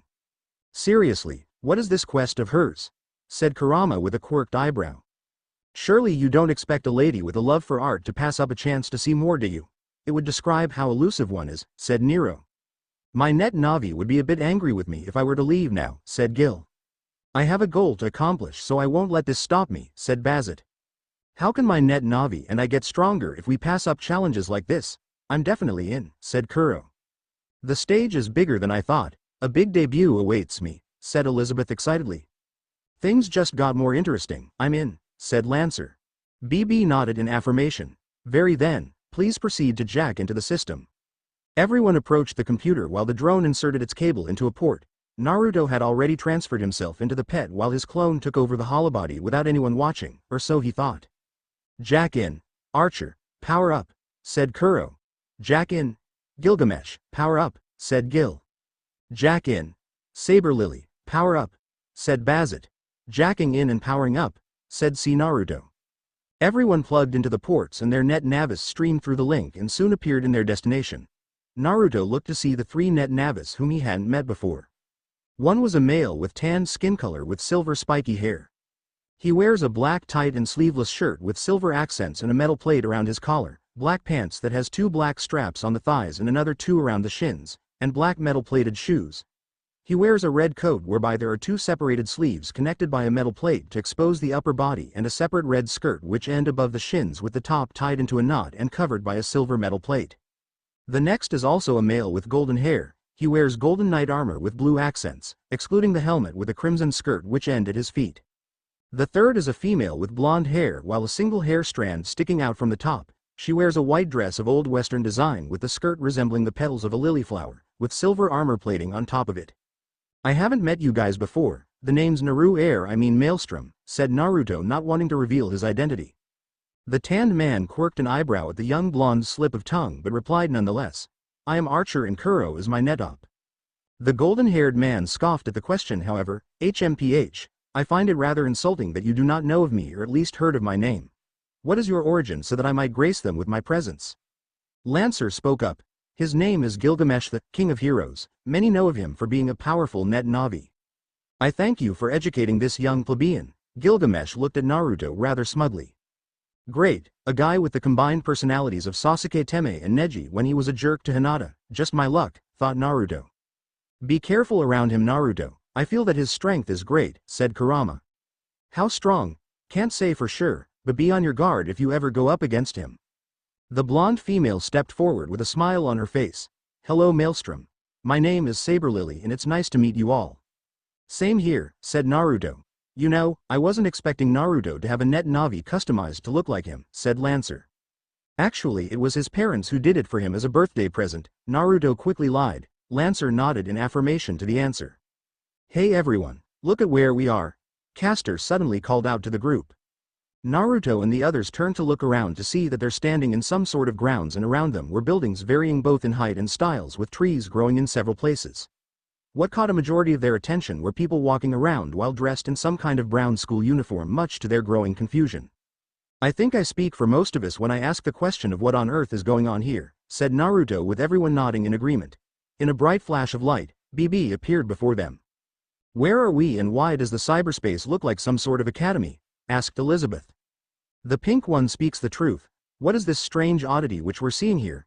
Asked Nero with Elizabeth frowning at her. In every tournament held, the Moon Cell generates different landscapes in order to test the adaptability of the net navis and their net ops. As of this moment, This place is called the Sukumihara Academy, which is where you can rest as well as gain information on enemies and puzzles which you eventually encounter within the Sakura Labyrinth, said BB. The Sakura Labyrinth, what is this place? Asked Kuro. It is a maze located underneath the academy where numerous enemies, puzzles, traps and even treasure can be found on every level. In order to access each level, you're to locate 2 halves of a key to unlock the door on the 5th floor of the current level in order to link to the next area. They can be found hidden in one of the floors or are dropped when you defeat an especially strong opponent. You can also acquire the key by defeating any of your competitors should you encounter them. So it's technically a race to the bottom of the labyrinth with a mixture of a free-for-all battle, thought Naruto. You must also beware of the ghost data. These are what you would consider to be phantoms of the participants from previous tournaments, so I would advise that you exercise great caution if you meet one. BB waved a hand and cards appeared before them to take. Those cards will grant you access to your rooms to rest as the tournament shall begin tomorrow. She pointed at a building behind them before disappearing in a flash of light. HMPH, how interesting. This endeavors might not bore me after all. I'm off to rest in preparation for my eventual victory. Gilgamesh turned around and left for the dormitory. I'll be heading to the library to learn more about this place. Nero was the next to leave, each and every one of the group except for Naruto and Castor. Aren't you going somewhere? Asked Naruto. Actually, I don't know where to go, said Castor looking sheepish. I'm thinking of exploring the place. You can come along if you want. Castor smiled with her tail wagging to and fro. I would like to. With that, Naruto and Castor took to exploring the academy. They met with the students who greeted them in friendly manners despite the fact that they were nothing more than puppets created by the moon cell. The duo visited places like the church where they met someone who was very knowledgeable of the tournament, the library as well as other places. At the moment Naruto and Castor were in the school building and were climbing the stairs up to the 2nd floor when a black blur crashed into Naruto, knocking him to the ground. Maelstrom, are you okay? Castor called out worriedly. Naruto groaned in pain. OWWWW, my skull, ringing like a bell. He reached his hand out to help when it grabbed onto something soft and squishy which resulted in a moan. Well, that's impolite, you know. Hoo, have you figured out what you're touching? A feminine voice spoke out. The gears in Naruto's head were turning as he slowly came up with an equation. The feeling of a body on his plus a soft squishy feeling plus a feminine voice equals. Naruto quickly jumped to his feet with the woman in tow and jumped back with a blush on his face and bowing in apology. I'm so sorry. I didn't mean to do that. He lifted his head to look at the woman. She appears to be of Oriental descent and appeared to be in her mid-20s. She wears a black tight dress with a slit up the left side which exposes her leg and a white habit resembling a hood with a large golden necklace wrapped around it. Naruto blushed a bit upon seeing the size of her chest and his hand twitched. I always suspected that you liked them big. Makes me wonder why you chased after that pink-haired girl who's as flat as a chopping board, said Kurama with a smirk. Now's not the time for that, Kurama, thought Naruto. Sure, if you say so, the woman chuckled in amusement. It's quite all right. I should apologize for falling on you as well as thank you for catching me. What would be the name of my savior? It's Maelstrom, said Naruto. Then Castor appeared by his side and grabbed his arm while glaring at the woman. And my name is Castor. You should have been more careful or you could have hurt him, said the fox girl. My most sincere apologies. I will make sure to thank you properly. I have to go prepare for class now, so if you'll excuse me. The woman walked by and as she did, Naruto heard her whisper. I look forward to our time together, lovely young master. Naruto turned to ask her what exactly she meant by that, but she had already left. He noticed that Castor was still holding on to his arm with a frown on her face. What's with that woman bumping into you like that? You would have been hurt, said Castor. I'm fine now, Castor, so let's continue with checking this place out, said Naruto. This had Castor wagging her tail again and nodding in agreement. They continued to walk around for a bit before stopping before a door which had the symbol of a cross on it. I'm guessing this is the infirmary. Let's go inside and say hello since we would be coming here to recover from battles often, said Naruto. Sure, said Castor. They went inside and saw a lot of cots with gray curtains in between them. Then they saw a girl who turned around and were surprised upon seeing her appearance. She has long purple hair reaching to her feet with a red ribbon tied to the left side of her head. She also wears the school's uniform with a short-length lab coat. Who is this girl and why does she look just like BB? Thought Naruto. The lookalike waved at them smiling shyly before speaking.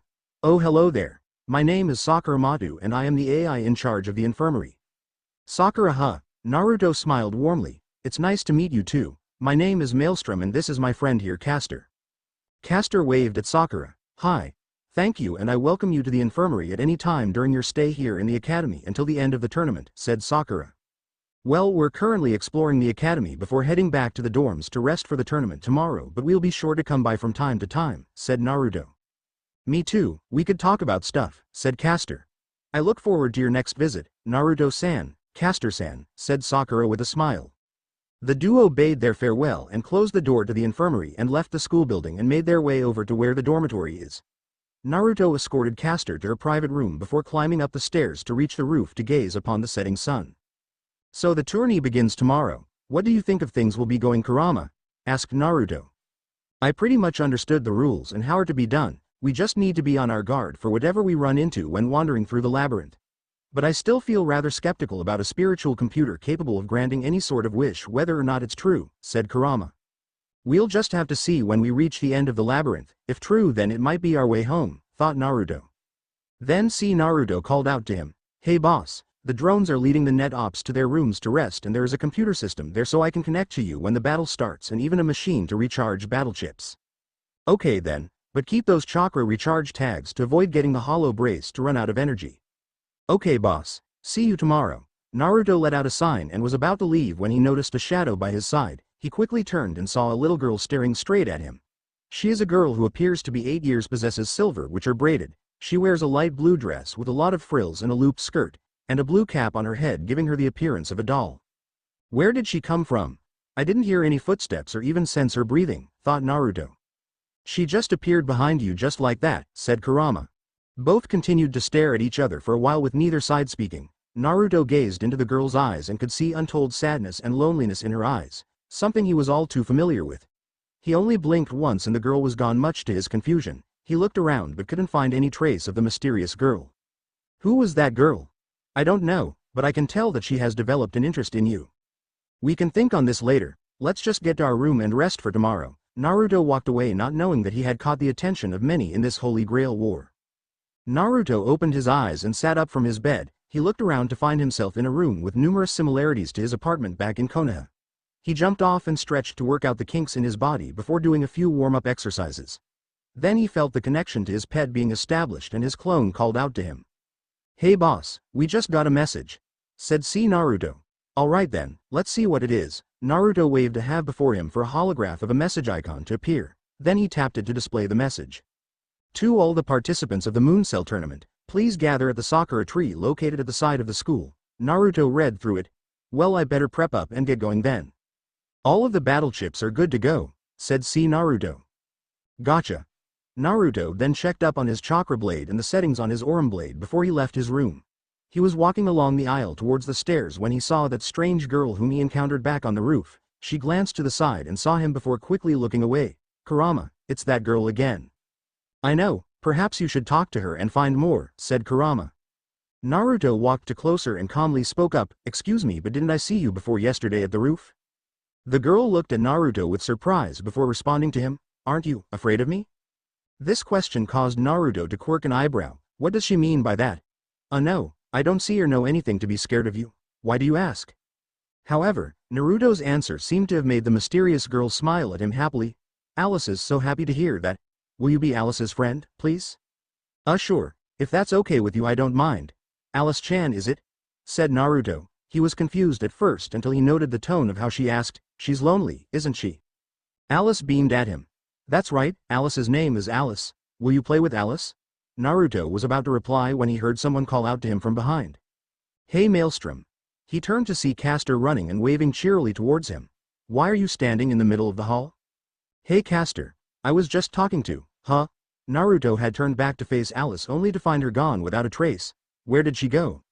I didn't even sense her leave, said Kurama. Who? Caster looked confused. I was just talking to a little girl just a moment ago before you showed up and now she's gone. I didn't see anyone. Anyway, we should get going to the Sakura tree or we'll be late. Okay then. Naruto followed after Caster, but unknown to them was that Alice reappeared in the halls with a melancholic smile. Alice guesses she'll have to wait a little until you can play with her, then she disappeared again. By then, Naruto and Caster made their way out of the dormitory and arrived at the Sakura tree close to the school where they saw that the other competitors were already there along with BB. They all turned to look at the late arrivals much to their awkwardness. So you've arrived, so what pray tell was your reason for such tardiness? Asked Nero. Naruto rubbed the back of his head sheepishly before attempting to come up with an excuse. Sorry about that, we got a little sidetracked and before realizing it, got lost on the path of life." Everyone including Castor herself were looking at him like he had gone crazy with that statement. "What on earth came upon you to use one of your sensei's lame excuses?" asked Kurama incredulously. "I don't know Kurama, it just came out like that.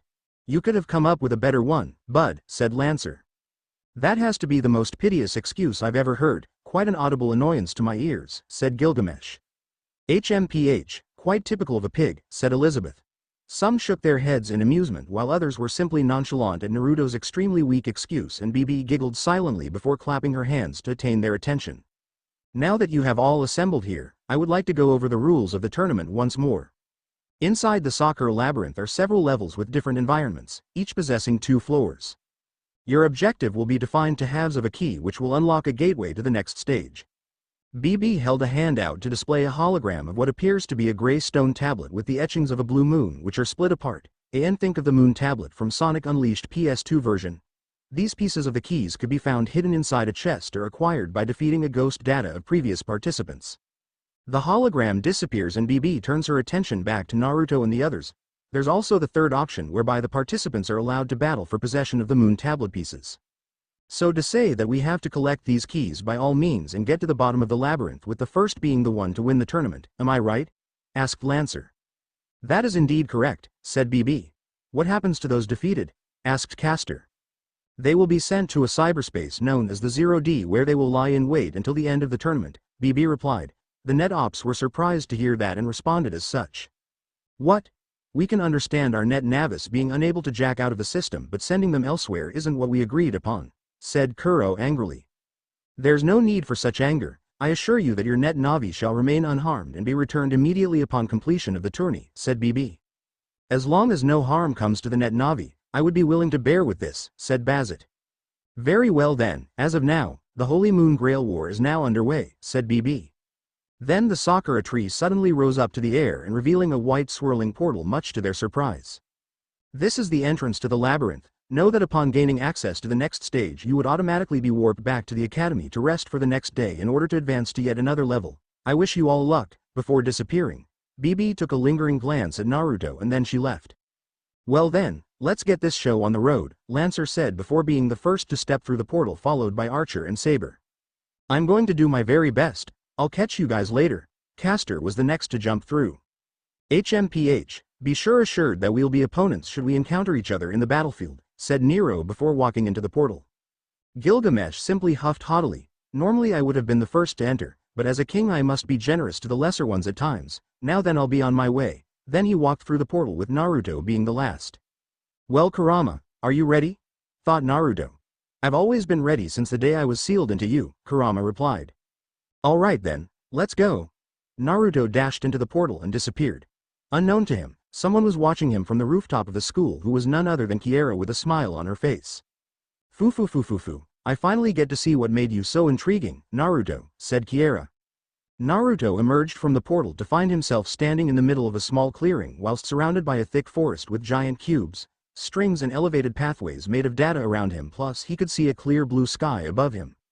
So the first level is a forest, huh? A perfect place for a leaf shinobi like me, said Naruto with a look of nostalgia. We'll need to start things out by scouting the area. I suggest that you not using your shadow clones to avoid being detected by the others during the search. After finding the first half of the key, then we'll make our way to the second floor to continue, said Kurama. I got ya, said Naruto, then he took off through the forest and ran up a tree trunk to land on the branch. He leapt from tree to tree all the while scouting the area for any signs of an enemy or pieces of the moon tablet. He flipped off the branch that he was on to slide down a rather slippery hill and was about to take a step forward when he heard a strange whirring sound nearby. Naruto immediately took cover in the bushes to hide before peeking out to see the source of the sound. It was a large sphere the size of a beach ball with one half white while the other dark blue with circuits and a glowing magenta eye at the center of its now identified body. I guess that's an enemy of the labyrinth, said Naruto. Apparently, best you get rid of the thing before it might alert the others, said Kurama. Got it. Cyber Shuriken. Naruto burst out from the bushes with said weapons appearing in his hands which he then threw at the enemy, inflicting damage upon it. The creature turned towards him with the eye glowing much brighter than before as a white beam of energy strayed at him. Naruto reacted quickly by summoning the Aurum blade in hand and dashed to the side whilst firing rapidly. The spherical eye darted to the side to avoid most of the shots before retaliating with more of the energy beams for Naruto to cartwheel to the side. Use this, boss. Boomerang battle chip in. Download. See, Naruto inserted the chip into the pet. Naruto's free arm transformed into an armament with a V-shaped boomerang attached to it. He swung his arm to launch the boomerang at the spherical eye, but it dodged the incoming projectile and fired another energy beam. The cyber ninja had already charged up a shot with the Aurum blade and fired at the beam to cancel it out.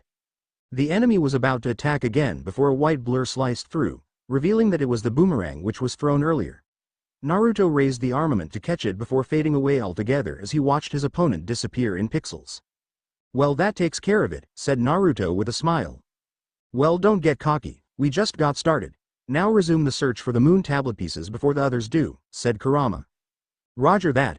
Naruto leapt up to a tree branch and was once again on the move to check out the current level of the first stage. He encountered several more of those spherical eyes but were able to take them on without use of battle chips as he now knows of their battle style. Naruto was running through the forest when he saw something from the corner and stopped to investigate what it was. It turned out to be some sort of tunnel leading downwards to who knows where. I'm guessing that this tunnel leads to the second level. Maybe so, but we'll come back to it later since we have yet to find the relic on this current level. Naruto nodded in agreement before leaving the area. He was moving along when he heard the now familiar whirring sound of the spherical eyes, and it appears to be a group of them too. Naruto thought deeply for a few moments before coming up with an idea. A couple minutes later, a squad of clones rushed out of the bushes towards the spherical eyes, who immediately turned and proceeded to fire energy beams. The clones brandished their chakra blades to deflect the incoming projectiles and continued with the assault. Suddenly, a shadow burst from above the trees and dove towards, revealing it to be the original Naruto. Here goes. Multiple mini-bomb battle chip in, and download. See, Naruto held many battle chips in between his fingers and proceeded to rapidly insert them into the pet. A pair of blue spheres with a green stripe materialized in each of his hand every time he flings one towards the enemies below, causing consecutive explosions until he landed on the ground filled with craters and there was no trace of the enemy. "Well, that takes care of them." Naruto noticed something glinting from the corner of his eye and turned to see that was coming from a small hole in a nearby tree. He cautiously approached the hole before placing a hand inside when he felt something. "I wonder if it is." Naruto pulled the item out to see that it was the first half of the relic that he was looking for. "I found the piece of the moon tablet." "Good going, but we're just getting started. Return to tunnel earlier so that we can get to the next level," said Kurama. Naruto retraced his steps back to where he found the tunnel and went inside. It was a bit dark within the passage, but he finally made it to the other side and found himself in another part of the forest which appears much thicker than before. He took to the trees once more to scope out the area, all the while taking down any spherical eye that make an appearance. He continued to search for the second half of the relic but had yet to find it. "So far there's no sign of the second half, Kurama. Maybe I'm searching in the wrong places?" asked Naruto confusedly. "That depends on the way you look, but be careful as I've been sensing strange energy fluctuations ever since we entered this level." "Got it." The blonde ninja then wandered into a rather large clearing in the forest and was halfway through when suddenly some sort of holographic sphere emblazoned with the image of a lance appeared before him. Naruto immediately jumped backwards and conjured a cyber kunai in a defensive stance. "What's that? An enemy?" asked Naruto confusedly. "I don't know, but be on your guard," said Kurama. The sphere pulsed for a moment before a column of data appeared around it before dissipating to reveal a very handsome man with quirky long black hair which is combed backwards in a rough fashion that has a strand hanging down his face. He wears a dark teal sleeveless outfit similar to that of Lancer. Naruto took note that he held a pair of spears with a scarlet long spear in his right hand and a golden short spear in his left, with both wrapped up with purple linen cloth. "Who is this guy? Could he be one of the ghost data we were told about?" thought Naruto. The mysterious man opened his eyes and looked around before settling on a rather precautious Naruto. Then he muttered out loud to himself. "It appears that I've been chosen to be your opponent, but first allow me to introduce myself. I am Zero Lancer, the loyal knight of the Fianna." Naruto hesitated a bit before responding. "And I am Maelstrom, a shinobi of the Hidden Leaf Village. It is a pleasure to meet someone so young and yet appears to be quite strong to have been invited to this tournament. I've been given undeserving honor to take arms once more, and I will not let such a chance go to waste. Come forth and let us cross blades, young Maelstrom." Zero Lancer slung the scarlet long spear over his shoulder while positioning the golden short spear a few meters away from his waist. "Ready when you are, Zero Lancer." Naruto took a fighting stance, ready to call on any of his weapons. "Naruto, be very careful when facing him. Wielding two spears of varying lengths is a testament of how highly proficient he is in battle. Not to mention that those spears could have special abilities if they were to be wrapped in cloth, said Kurama. Let's begin. Zero Lancer charged forwards at Naruto. Okay. Naruto charged right back at him to begin the battle. Music start. Sonic and the Black Knight Ost, fight the knight. Naruto started off by drawing out the chakra blade from the sheath and launched a horizontal slash. Zero Lancer parried with the scarlet spear and thrust the golden spear forwards, and Naruto quickly summoned the Aurum blade to deflect the attack before dashing backwards whilst firing several plasma shots in motion. The spearman darted left and right to evade the incoming projectiles and resumed his pursuit on the blonde shinobi and quickly caught up to him before swinging the long spear to attack like a whip. Naruto raised both weapons in a cross position to block, however the swing's impact was powerful enough to knock him back a few meters much to his shock. He switched over to offense as he slashed at Zero Lancer with his chakra blade and Aurum blade in blade mode. The opponent expertly deflected each and every one of the incoming attacks. Hang on boss, air shot battle chip in. Download. See Naruto slotted in a chip. The Aurum blade disappeared before Naruto's arm transformed into a small cannon. He took aim and fired a rapid ball of air which slammed into Zero Lancer's chest faster than he could react, sending him skidding back several meters. Naruto's hand reverted to normal as he focused on his chakra shuriken. A couple of said tools appeared his hand before he flung them at Zero Lancer. The spearman brought his golden spear forward and twirled it rapidly like a propeller to deflect the projectiles. Naruto continued to throw shurikens while running in a zigzag fashion until finally drawing close, which he performed a jumping roundhouse kick. Zero Lancer dashed backwards to avoid the hit and retaliated with a vertical swing of the scarlet spear. The blonde ninja hastily twisted his body to turn and block the strike, knocking him to the ground and rolling back away from him to retake his battle stance. Most intriguing, you have no sense of style and yet your battle instincts as well as reflexes grant you an unorthodox way of fighting. Though I can tell that you're not fighting with all of your might, said Zero Lancer with a smirk. Naruto frowned a little at being pointed out. I could say the same with you, Zero Lancer-san. Those purple cloths on your spears tells me that you aren't going all out on me either, so it's only right that I do the same until either of us decide to get serious. Zero Lancer chuckled. Quite true, I apologize for such behavior. If you wish for me to battle with all my might then I shall comply if only you do the same. You got yourself a deal, said Naruto. Zero Lancer gripped both spears as the purple cloth on both shredded into pieces to reveal them as they released a strong visible pulse of energy, which alone told Naruto that whatever abilities they possess has been fully activated. Here I come, Maelstrom. Zero Lancer dashed towards Naruto and began to unleash a flurry of stabs. Naruto hastily changed the grip of his chakra blade to reverse and formed a kunai in hand to deflect the incoming attacks for a few moments before finding the opportunity to create some distance. He tossed the chakra blade into the air before crossing the middle and index fingers of both hands together before calling out, Shadow Clone Jutsu. There was a large puff of smoke which soon faded away to reveal a group of duplicates much to Zero Lancer's shock before smirking once again. Let's get him, guys. The original Naruto caught the chakra blade in his hands and pointed it at Zero Lancer with the clones drawing out their own chakra blades or kunai before running towards their target. Zero Lancer smirked in anticipation before charging right back at the small army. He constantly stabbed with every moment of twirling the scarlet spear to force any extra clones from overwhelming him and utilizing the golden spear for rapid counters, all the while veering left and right to dodge any thrown shurikens and kunai. He suddenly heard an unfamiliar sound from above and looked up to see Naruto quickly diving towards him with a blue spiraling sphere in his hand. Rasengan. Naruto thrusts out the jutsu at Zero Lancer, who immediately dashed to the side and out of range. The sphere crashed into the ground, resulting in the creation of a large crater. Most impressive young warrior, your abilities must have earned quite some praise in your village, said Zero Lancer. Naruto smiled sadly. Not at first, but they eventually came around. At least I hoped that they did. Then he charged once more, parrying Zero Lancer's spear strikes with his chakra blade as fast as he could. Vulcan battle chip in. Download. See Naruto slotted in a chip, then Naruto's free hand transformed into a firearm of multiple rotating barrels which started spinning before firing rapidly at the target. Zero Lancer jumped backwards and started running sideways, just keeping out of the line of fire. Naruto kept trying to keep a beat on him, but the Vulcan eventually ran out of ammo. His opponent stopped in one place and positioned both spears on either side, telling that he was going to charge. Hey Kurama, I have an idea, thought Naruto. What's the plan then? Asked Kurama.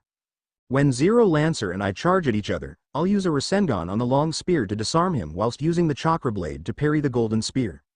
Afterwards, I'll overwhelm him with a multi-shadow clone jutsu before wrapping it up with an Uzumaki 2K barrage. Kurama nodded in approval on the plan. A plausible idea, it would reduce his ability to multitask.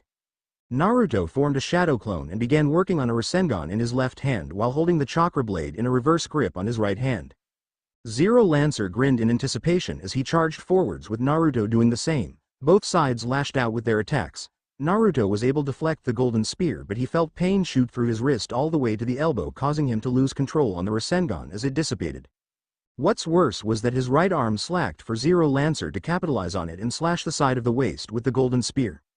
Naruto tumbled to the ground and rolled away from Zero Lancer before getting up on one knee with a hand on the wound while blue data could be seen leaking from the wound on his left hand. What just happened? I couldn't have missed with the Rasengan, it was spot on, thought Naruto confusedly. You didn't miss the attack, I saw the spear actually phase through the Rasengan and cut your arm, said Kurama. Could it be an ability of the spear? Anyway, I need to heal quickly, Naruto called out. Already on it. Recuv 80 battle chip in. Download. See Naruto slotted the chip into the pet and a pillar of white light came upon Naruto for a moment before fading away, but only the wound on his arm was healed but not the one at the waist. What's going on now? Why aren't all of my wounds healing? Kit, we have a problem. Something is preventing my chakra from healing you. Zero Lancer was apparently amused by the look of confusion on his opponent's face and called out to him.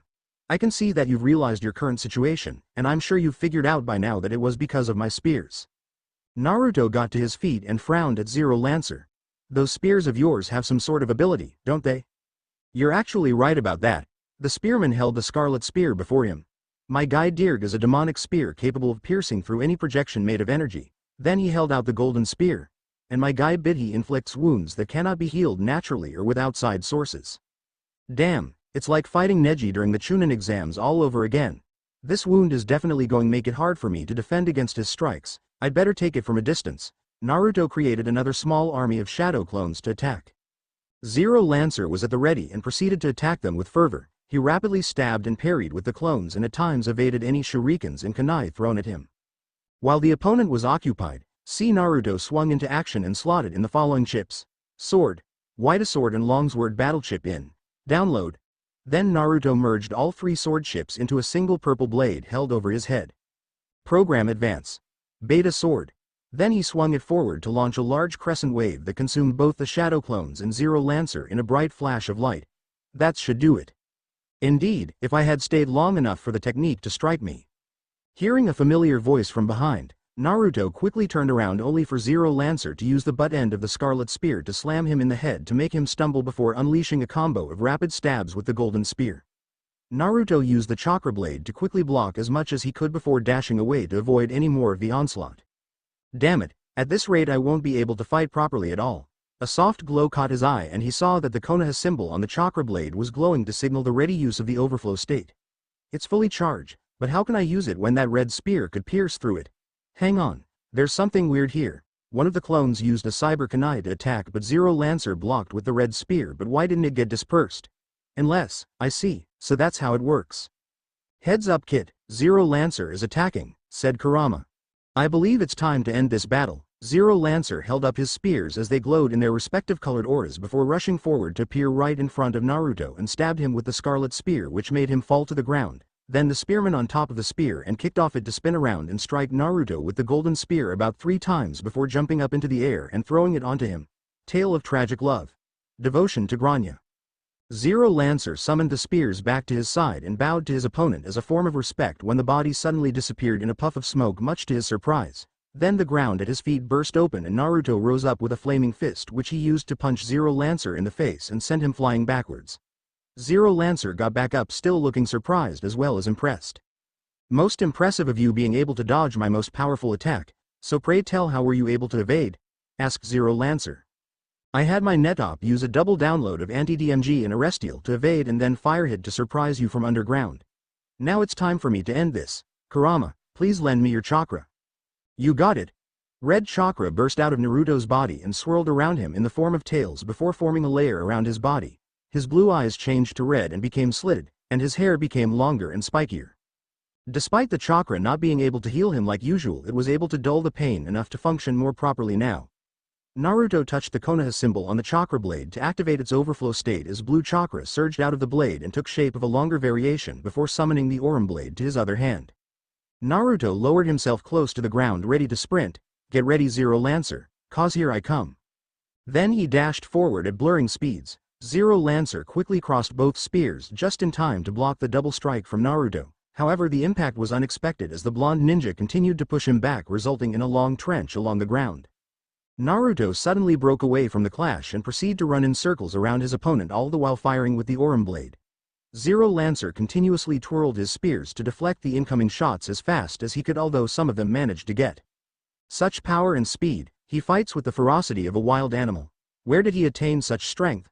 Thought Zero Lancer.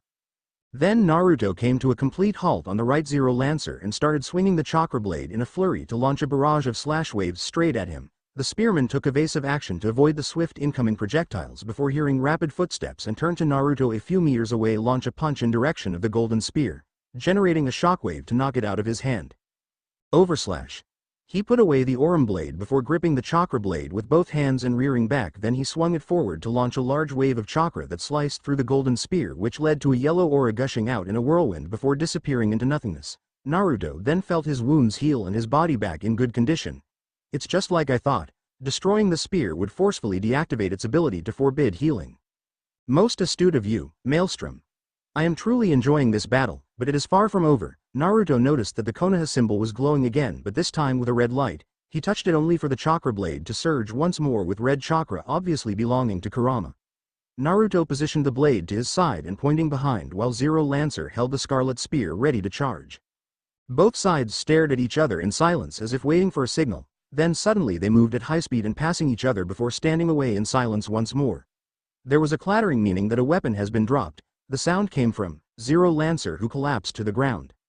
Music and the red chakra around Naruto faded away as he sheathed the now normal chakra blade before slowly approaching the defeated spearman. Zero Lancer rolled onto his back and smiled weakly upon setting eyes in the young blonde. So, this battle ends in my loss and your victory. Regardless, it was a battle worth partaking and I am honored to have battled a warrior such as yourself, said Zero Lancer. Yeah, but I'm sure you would have beaten me if you had a net op backing you up, said Naruto truthfully. Without Kurama's help he would have lost in the end too. Even so, a loss is a loss. I can only wish you good fortune in the battles ahead. I bid you farewell, Maelstrom of the Hidden Leaf Village. You too, Zero Lancer of the Fianna. Naruto bowed his head in respect of his opponent as he watched the body break into small pieces of data and disperse into the sky. Then streaks of white light swirled around before fading away to reveal the second piece of the moon tablet.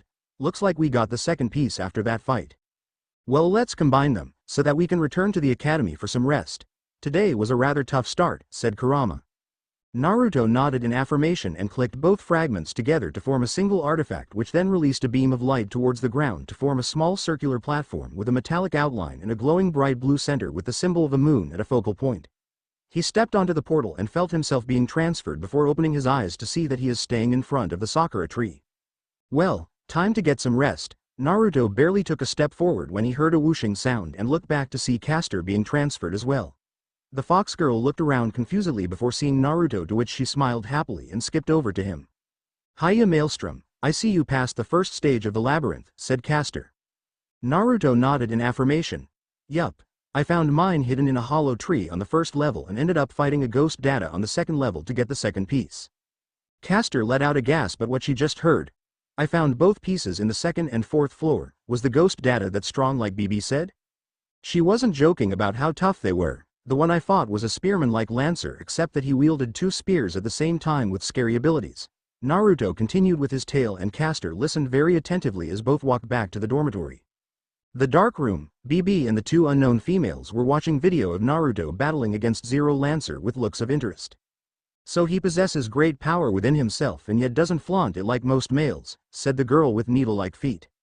Then it means that he wouldn't be mean if we met, I hope, said the girl with giant claws. Indeed, so far he along with the other participants have gone through the first stage, but the difficulty will continue to rise as they venture deeper into the labyrinth. I can hope that our cute yellow fox will survive till the end and we could grant his wish, said BB with a soft smile on her face, but looking deep into her eye will you find traces of darkness. It is the second day of the Moon Cell tournament and Naruto is already awake and was currently walking through the school grounds by himself. There was another message this morning from BB. Apparently the next stage will commence at night and that the participants are allowed to spend the time before then on whatever they want. even revisiting the previous levels in the Sakura Labyrinth. The blonde cyber ninja contemplated whether or not he should go and decided not to. Right now he's walking while deep in thought with his mind straying to a certain person, a girl to be exact. I wonder where Alice has gone to. I haven't seen her since I got back from the forest stage of the labyrinth, said Naruto. I don't know, but I advise that you be careful around her, said Kurama. Naruto quirked an eyebrow in confusion. What do you mean by that? Out of everyone here, you're the only one she seems to appear to, which leads me to think that she wants something from you. But, those eyes of hers, they show how lonely she is. Just be careful, okay? Naruto was about to say more when he heard a familiar voice coming from behind him. Ah, Maelstrom-san. He turned around to see that it was Bibi who was standing behind him with a smile on her face, to which he returned with a smile of his own. Oh hello Bibi-chan, I thought you were busy arranging for tonight's next stage? He asked curiously. He added Chan to my name, she thought mirthfully. I just left the rest to my associates to complete the rest while I decided to take a stroll, and then I met you. Oh I see, Naruto nodded in understanding. So what are you up to at the moment? She asked curiously. Kinda wandering around at the moment before the time comes for the second stage. Naruto scratched the back of his head sheepishly, causing Bibi to giggle. May I suggest the library? It would do you a lot of good to acquire information in preparation for the competition in future, said Bibi with a smile. I'm not exactly a book person, but I'm not one for turning down advice either. So I'll be going to the library then, thanks though Bibi-chan. Naruto away waving his hand with Bibi doing the same. Okay Maelstrom-san. I'll be looking forward to your future battles. Bibi watched the blonde leave before reaching into her pocket and bringing out a photo of Naruto smiling just now, letting herself coo at it. Wouldn't want a kind cutie like you to be defeated so early in this tournament, but then she glanced to the side to see a nun walking away with a frown on her face. Naruto had arrived at the school building and ascended the flight of stairs to the second floor in direction of the library, when suddenly he heard another familiar voice from behind him. Mister. It was Alice who ran up to him happily. Oh Alice-chan, I was wondering where you were since yesterday, said Naruto. Despite Kurama warning him about her, he couldn't help but sympathize with her unknown past. Well, Alice saw that you were busy, so Alice decided to wait until you weren't busy anymore and we could play. So can we play? Alice looked at Naruto pleadingly. Naruto recognizes those eyes, it's like staring at a mirror, a young child desperate for any kind of attention. Yeah, we can play since I have some time, Naruto with a smile, no point in denying a girl something he didn't get until years later. Aren't you supposed to be heading to the library like you told Bibi? Asked Kurama. I can simply send a shadow clone to the library and read for me, thought Naruto. Alice hopped up and down happily at his answer. Yay. I knew that you would play with Alice. She is me and I am her. We are ourselves. Naruto blinked confusedly at what she just said. Is she speaking in the third person or talking about herself and another person? Let's start now, tag. You're it. Alice will be waiting for you in the Sakura Labyrinth. Alice tapped Naruto and scampered off before what she said registered in his mind. The labyrinth? But that place is dangerous for a girl like her, thought Naruto. Like I said before, there's more to her than we know. Just be cautious, said Kurama. Right, I'm going after her. After sending a shadow clone to the library, Naruto ran down the stairs and out of the school building in direction of the Sakura tree. The portal opened up for him to pass through quickly and was back in the forest stage. Upon arrival, Naruto started looking around for Alice in hopes of finding her before any of the enemies show up and attack. Ah, there she is. He finally saw her standing in a small clearing ahead and made his way towards her. Alice brightened up upon seeing Naruto approach her. Ah mister, over here, over here. You're it, so if you catch Alice, you win. But Alice, this place is dangerous. Why don't we? Naruto spoke but Alice cut him off. All right, ready, go. Alice turned and ran deeper into the forest before Naruto could say anything else. Damn it. I gotta go after her before anything bad happens to her. Naruto took off after the girl while weaving through the tall trees and leaping over bushes. He caught a glimpse of her running behind a tree, then quickly dashed over and looked behind only to find her gone. Naruto looked around before seeing Alice running off in another direction but finding it strange at how she got there so fast. What's with this girl running all over the place? She's moving too fast. She's confirming my suspicions with these actions of hers, said Kurama. Well, this game has gone on long enough. I'm ending this now. Naruto ran up a tree to land on its branches before leaping from one tree to another while scoping out for the wandering girl. It didn't take him too long to find the girl as he saw her running below, then he jumped down on the ground before her and turned around to look with a small smile. Looks like I caught you, Alice-chan. Alice was surprised at how her playmate appeared before her so quickly. You're pretty good, mister. Say, do you want to hear Alice's story? A story? Naruto looked at her confusedly. Once upon a time there was a little girl named Alice, who lived in a country far, far away from here. Naruto blinked once, and he saw another Alice standing the first one, but the color of her clothes were black. What the, two Alices? Where did the other one from? Thought Naruto, astounded at the sight.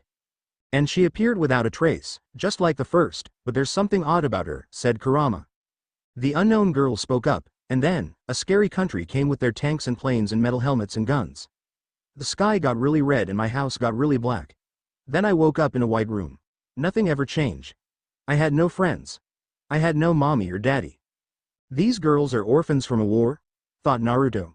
Alice followed up. Daddy always said that when I got hurt I should tough it out and would get mad if I said it hurts. But something happened that hurt so much that I couldn't tough it out. Then I woke up here. Then she smiled happily, but something was definitely wrong with it. But it's okay, it's really fun here. There are bunches of nice people. Black Alice nodded in agreement. That's right Alice. You can play as hard as you want here, right? But if I play too hard, I break my playthings. I don't want their heads and arms to come off. Don't be silly.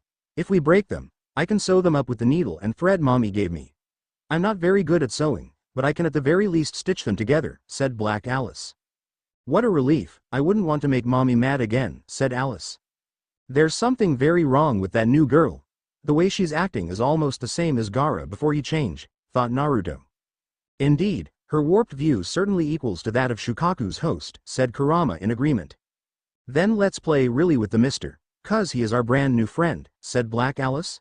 Hey, let's see if he wants to play too. Alice nodded excitedly in agreement. Yeah, that's a good idea. She raised her hand into the air.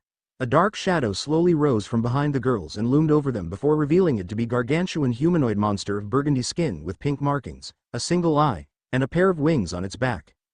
Play with him, mister, said Black Alice with an innocent smile. How the hell I am supposed to play with this thing? As Naruto gazed at this creature, he could feel power practically flowing out it and the entire forest shakes under its influence. He took a step back in fear, every single part of his body is screaming at him to run away and stay away. Kid, you better pull back so we can come up with a plan.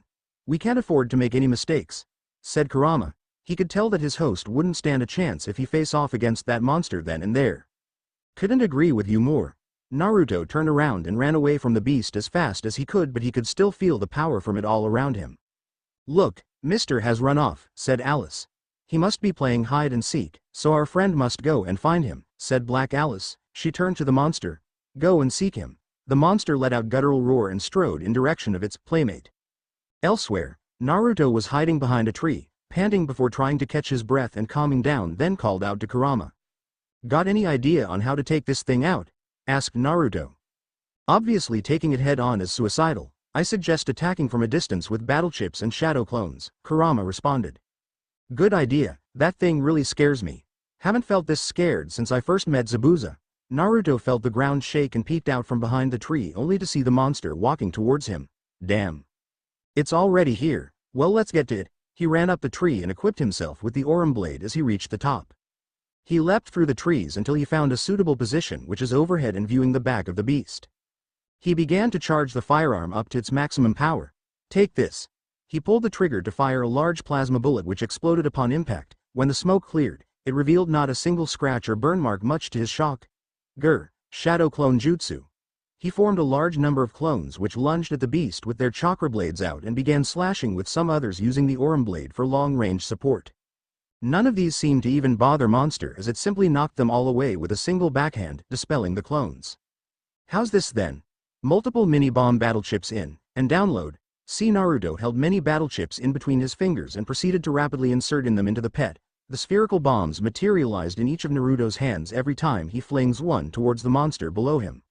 Suddenly, in an unbelievable burst of speed, it appeared right before Naruto with a fist reared back to punch him hard. Hang on, boss. Anti-DMG battle chip in. Download. See, Naruto quickly slotted a chip into the pet as Naruto's body glowed faintly before being punched only to disappear into a puff of smoke, leaving behind a plush toy of himself with the monster roaring in anger. Naruto ran through the forest, frantically trying to come up with a plan. So far none of them would work. The monster is fast, strong and very, very resilient. He slid down against a tree trunk to catch his breath. What do we do, Kurama? Nothing seems to even bug that guy, said Naruto. I've never encountered a beast like it before, but I know that it has a weakness, said Kurama. But the big question is what?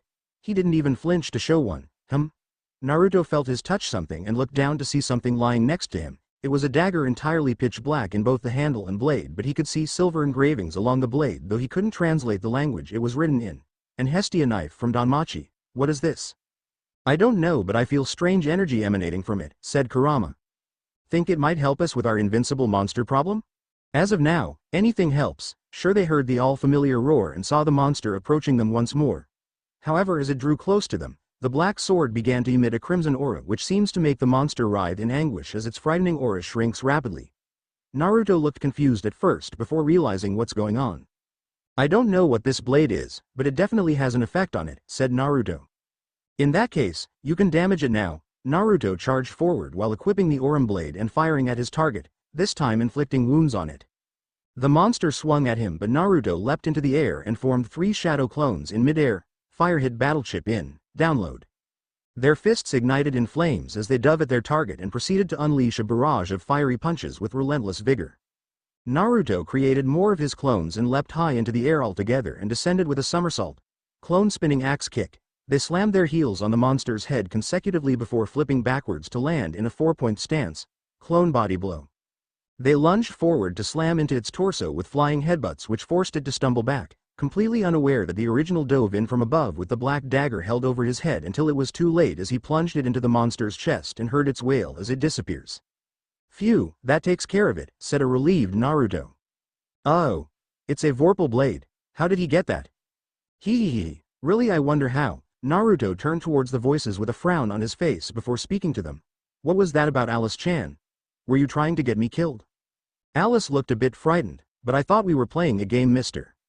Well, it wasn't a nice game. If I had gotten hurt or worse, I wouldn't be able to play any more games with you. Alice looked horrified at what he said. No, Alice doesn't want that. You're very nice and wanted to play with Alice. Please don't say that. Black Alice appeared nonchalant about all this. Maybe you were being a better player than the others. We'll have to come up with another fun game. Let's go, Alice. Okay, Alice. Bye-bye, mister. Alice and the other girl both disappeared without a trace, leaving Naruto alone in the forest. What's the deal with that girl with the black dress? Asked Naruto. I don't know, but be even more careful the next time you meet. Whatever games that they'll come up with which shall be even more dangerous, said Kurama. You're right. I better head back to rest a bit while my clone goes to recharge the battle chips. Naruto made his way back to the portal. Unknown to him was that a black silhouette peeked out from behind a tree with eyes of demureness. He exited the Sakura labyrinth not before noticing the dagger disappear into many pixels, then reappear in a black holster strapped to his left thigh, with Naruto alerting him that it had installed in his system by itself and won't allow itself to be uninstalled.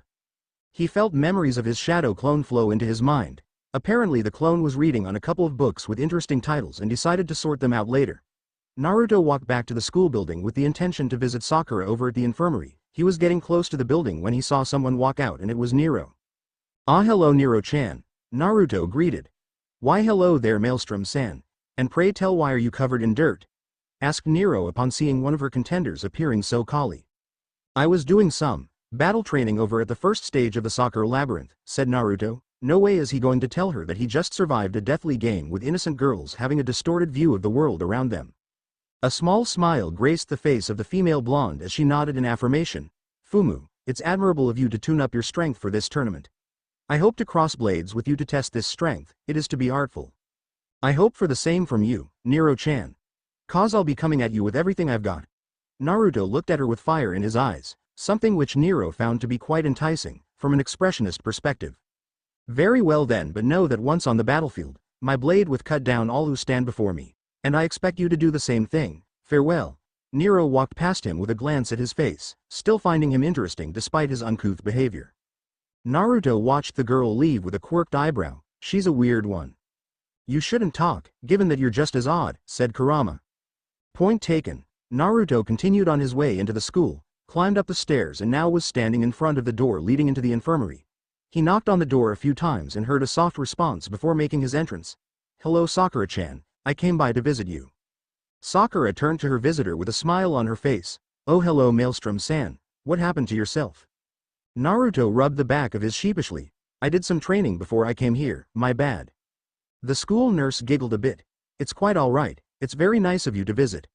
Castor-san came by some time ago and told me of her venture in the first stage before speaking about yours. She could remember how excited the fox girl was when she spoke of the blonde. Yeah, that ghost data whom I fought was tough as nails, said Naruto. The two spoke for quite a bit until Naruto saw that it was getting close to the time for the second stage to commence. I gotta go now, but I'll be sure to visit again soon. Okay. I really enjoyed your company. Sakura smiled as she watched Naruto leave before frowning, as long as they don't take things too far. Naruto ran back to the dormitory for a quick refresh and was leaving his room when he saw Lancer passing, who smiled upon seeing him. Hey there, kiddo. Looks like you're all prepped up for the next stage, said Lancer. Naruto nodded in affirmation. Yeah, even did a little training in the first stage as a warm-up. Good call, especially with these guys taking part in the tournament, said Lancer. Can you tell me more about them? Trying to scope out the competition, huh? I don't really know most of them, especially the females. Lancer smirked at that, causing Naruto to look at him with a deadpan expression upon figuring out what's going on in his head. But I do know about Gilgamesh. I hear that he goes by the moniker Golden King since he acts like one but is definitely no slouch in combat to the point of winning net battles without raising a finger. Now for Archer, not much is known about him, but I heard that his previous net op was a very dangerous man in the real world. No one heard of them until he showed up here in the hands of another net op. They sound very high level, said Naruto. Pretty much, so my word of advice is that you should be extra careful when you run into them, said Lancer. Okay, thanks for the info, anytime, just give me a good fight should we bump into each other. Lancer and Naruto had arrived at the entrance of the soccer labyrinth, with the rest arriving soon afterwards. Castor perked up upon seeing Naruto and skipped over. Elizabeth took and wondered why she bothers herself with that male net Navi, and Nero felt slightly annoyed for some reason. The group didn't have to wait any longer as BB materialized before them. As we're all gathered here, the second stage of the tournament is about to commence. Please be aware of the growing difficulty as you advance to the final area, said BB.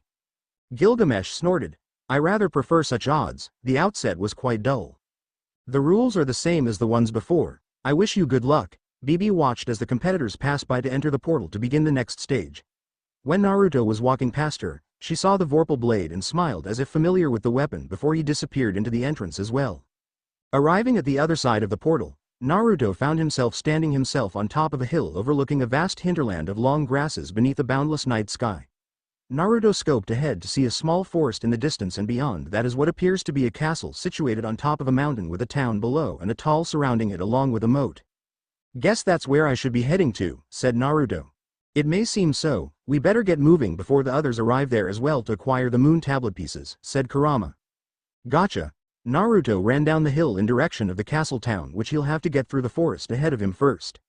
He was on the move when from the corner of his eyes, he saw something sifting through the tall grass from his left side but pretended to not have noticed. That was when three shadows jumped out from the grass. He drew out the chakra blade to deflect the first strike, then roll under the second attack before dashing away from the third and final strike. Then he turned to get a better look at his assailants.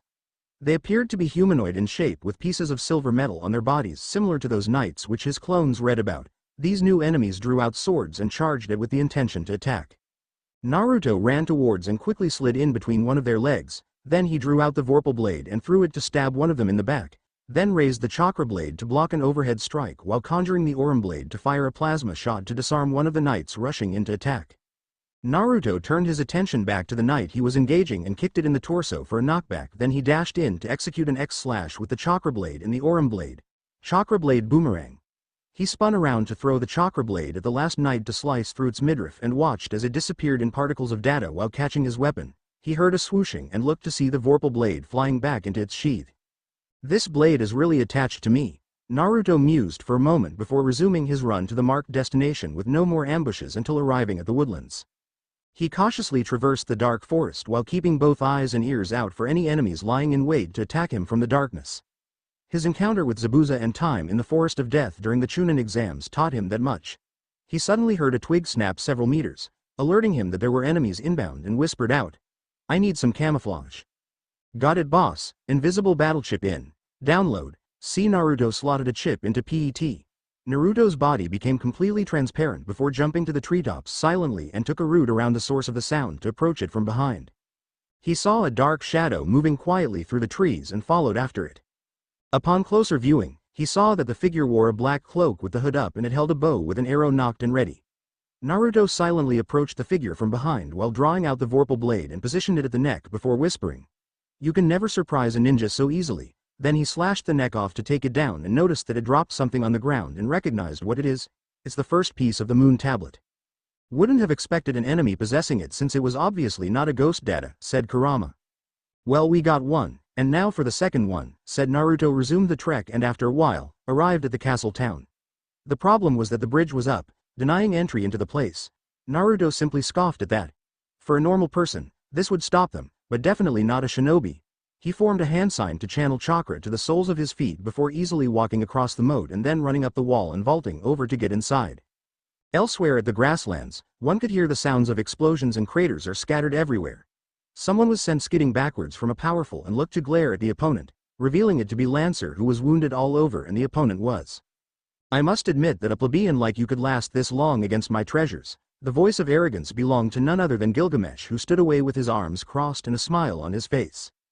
Lancer grunted a bit as he got back to his feet and retook his fighting stance with his red spear in hand. Don't sell me short, I'm having the time of my life fighting and I don't plan for it to end anytime soon. HMPH. Well, I'm done wasting my time on you and need to be on my way to fight more worthy opponents. But being the generous person I am, I'll grace you with one of my most powerful attacks, boy, if you would please. Okay. Key of the King's Law Bab ILU battle chip in. Download.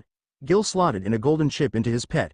Then a golden key-shaped key appeared in Gilgamesh's hand. He held it forward and twisted it. Then golden ripples appeared overhead where spears, swords and many more weapons appeared from them. Lancer frowned at the sight. Then he leapt about 100 meters away from Gilgamesh and took a crouching position on all fours. In that case, I'm pulling out my trump card. Resign yourself, and receive my blow. Then he dashed forward about halfway before leaping high into the air. He reared the red spear back as it surged with red energy. Guy Bolg. He hurled it towards Gilgamesh with all of his might in the form of a crimson streak. The Golden King continued to smile, and with a twitch of his fingers, the weapons shot forwards at blurring speeds, which resulted in a massive explosion which could be seen from distance with those that had noticed to wonder who the cause of it was. Naruto was currently jumping along the thatched roofs of the huts as he searches for the second half of the moon tablet to advance to the next stage. However, he couldn't help but wonder about the explosion that he saw no sooner he crossed over the wall into the castle town. It must have been one of the competitors, goes to show how powerful they are. So you better be ready should you encounter them, said Kurama. Roger that, Kurama, thought Naruto. He heard the clanking of metal and looked down below to see a squad of cyber knights and smirked to himself. He silently landed on the ground and stealthily followed them from behind. Naruto was right behind one of them and grabbed his selected target right as they went round a corner and pulled it back before stabbing it in the back with the vorpal blade as it dispersed into blue pixels. Next he took to the roofs and went ahead to hide behind a barrel for them to pass. Once they did, he tackled the one at the back into alleyway and took it down as well. However, it appears like the remaining knights had noticed that their brethren were missing and split into different directions. You need to go after them before they put the whole castle on alert, making it a bit harder to move around, said Kurama. I was thinking the same thing. Shadow clone jutsu. A small group of clones appeared before. Head them off before they can sound the alarm. Okay, boss. The clones took off while he ran after the cyber knight he saw last and was leaping through the rooftops once more. Soon he caught up with his quarry by tracing the clanging sound of metal. He created a pair of cyber kunai and threw them to strike the legs, causing the knight to fall to the ground before he leapt off the roof and dove towards the fallen knight with the chakra blade brandished and took it down. He waited for a few moments before feeling memories of his shadow clones flow into his mind. My clones were able to stop them as well. Talk about lucky. Now I can get back to. Suddenly the sounds of bells echoed throughout the area, much to Naruto's surprise and confusion. What? But I stopped the knights from sounding the alert, so what gives? My guess is that someone else was the cause of it. We're running against the clock now. Find the other half of the moon tablet and get out of here before we get overrun. Naruto heard something whistling through the air and dashed to the side before turning around to see another group of cyber knights with some wielding crossbows. They fired a few more bolts at him as he quickly deflected them with his chakra blade. A bit late for that one. I need some fireworks, said Naruto. Got it. Minaboom battle chip in, and download. See, Naruto slotted a battle chip into the pet, then a spherical bomb materialized in Naruto's free hand before he threw it at the knight's feet, which then exploded, giving him the opportunity to make his escape. Naruto ran down the winding streets with the knights pursuing him, so he summoned the Aurum blade and several handful of shuriken to end fire and throw them respectively to slow them down till they lost sight of him. Naruto found a barrel nearby and quickly dove into it, waiting until the knights ran by before he could poke his head to see if the coast was clear. Hey, Kinda takes me back to when I would be chased by the shinobi for my successful pranks, said Naruto with a look of nostalgia. I was always amused to see trained ninjas unable to catch an academy student, making your title of being the most unpredictable to be well earned, said Kurama. But now's not the time for flashbacks. I know, I'm getting a move on. Naruto cautiously wandered through the streets whilst keeping both eyes and ears out for signs of enemies or competitors. He arrived at what appears to be a bazaar, but the stalls were obviously closed, but searched for clues only to find some cyber knights showing up and so quickly behind one of the stalls for a bit until they left. Man. These guys are everywhere, making the search troublesome as it is. He left the bazaar back through one of the narrow streets when he picked a sound. It was a feminine voice whimpering in fear, which was more than enough for him to rush to the source of the sound, in a dark alleyway where he saw cyber knights with their backs to him. Peeking through the gaps, Naruto could make out a black silhouette of someone crouched the corner of the alley, quivering in fear with the knights slowly approaching her, much to his growing anger, so he called them out to catch their attention as they turned towards him. I don't know what's going on here, but I do know that ganging up on a girl ain't gonna fly with me. The knights unsheathed their swords and charged towards Naruto, who charged right back at them whilst summoning his Orim blade. He weaved and parried the incoming strikes till he was at the other end of the alley with the mysterious girl looking at his back. The archers reloaded their crossbows and opened fire upon them. Barrier battle chip in. Download. See Naruto slotted in a chip for a transparent dome of energy to engulf both Naruto and the girl to deflect the incoming projectiles. Here's a follow-up shockwave battle chip in. Download. A pickaxe materialized in Naruto's hand that he used to strike the ground, sending a wave towards the enemies which knocked them into the air. Naruto took aim with the Orim blade and fired rapidly till they were all dispersed in blue pixels. Naruto let out a sigh of relief as he put away the Orim blade. That takes care of them, they won't bother you anymore. He turned to speak to the girl only to see her gone without a trace. Where did she go? There's only one way out of here. It's quite similar to those two Alice, but much stealthier, said Kurama. True that. Hey, what's that over there? Naruto saw something sparkling on the floor and slowly approached it before his eyes widened in recognition. Hey, it's the second piece of the moon tablet. She must have left it behind for us. Good to see. I suggest we get out of here before using the moon tablet to return to the academy. Okay. Though I kinda wish that she stayed long enough for me to say thank you before leaving. Naruto put both pieces away and leapt to the rooftops and was soon making his way towards the castle gates. Back in the alley, there was a slight distortion before the black silhouette reappeared and looked in the direction the blonde had gone to. That's really nice of him. I hope Miss BB won't be mad at me for wanting to help him. Maybe we can talk the next time we meet. The girl mumbled timidly to herself before fading away from sight. Naruto was flipping and dashing multiple times to avoid the incoming barrage launched by the archers as he jumped along the roofs. Apparently there was a tight security at the castle gates, so Naruto resorted to using his shadow clones to serve as distractions while he made his escape. The young shinobi was running up the castle walls with fired arrows narrowly missing him until he arrived at the top and flipped over it to dive into the forest. He leapt through the trees before stopping in the middle of a small clearing for a breather. Phew, that was a close one. Now to head back. Naruto took out the pieces of the moon tablet and was about to put them together when there was a rustle from the bushes behind. He sharply turned around with a pair of cyber kunai in hand as the person walked into the clearing for him to see only to be surprised. Saber Lily, fancy meeting you here. Saber Lily smiled in return. Same could be said here, though I would venture to guess you're the reason for the uproar in the castle town. Well, not at the beginning, but partway. Naruto became more serious. However, I'm willing to guess that you have a piece of the moon tablet? The White Knight became just as serious. Indeed, and you have a piece as well, so we both know what this means. Yeah, duel for the piece of the moon tablet. Naruto slowly backing to one end of the clearing while Saber Lily walked to the other side. Then a holographic screen of Barrett appeared with the same going for C. Naruto at Naruto's side.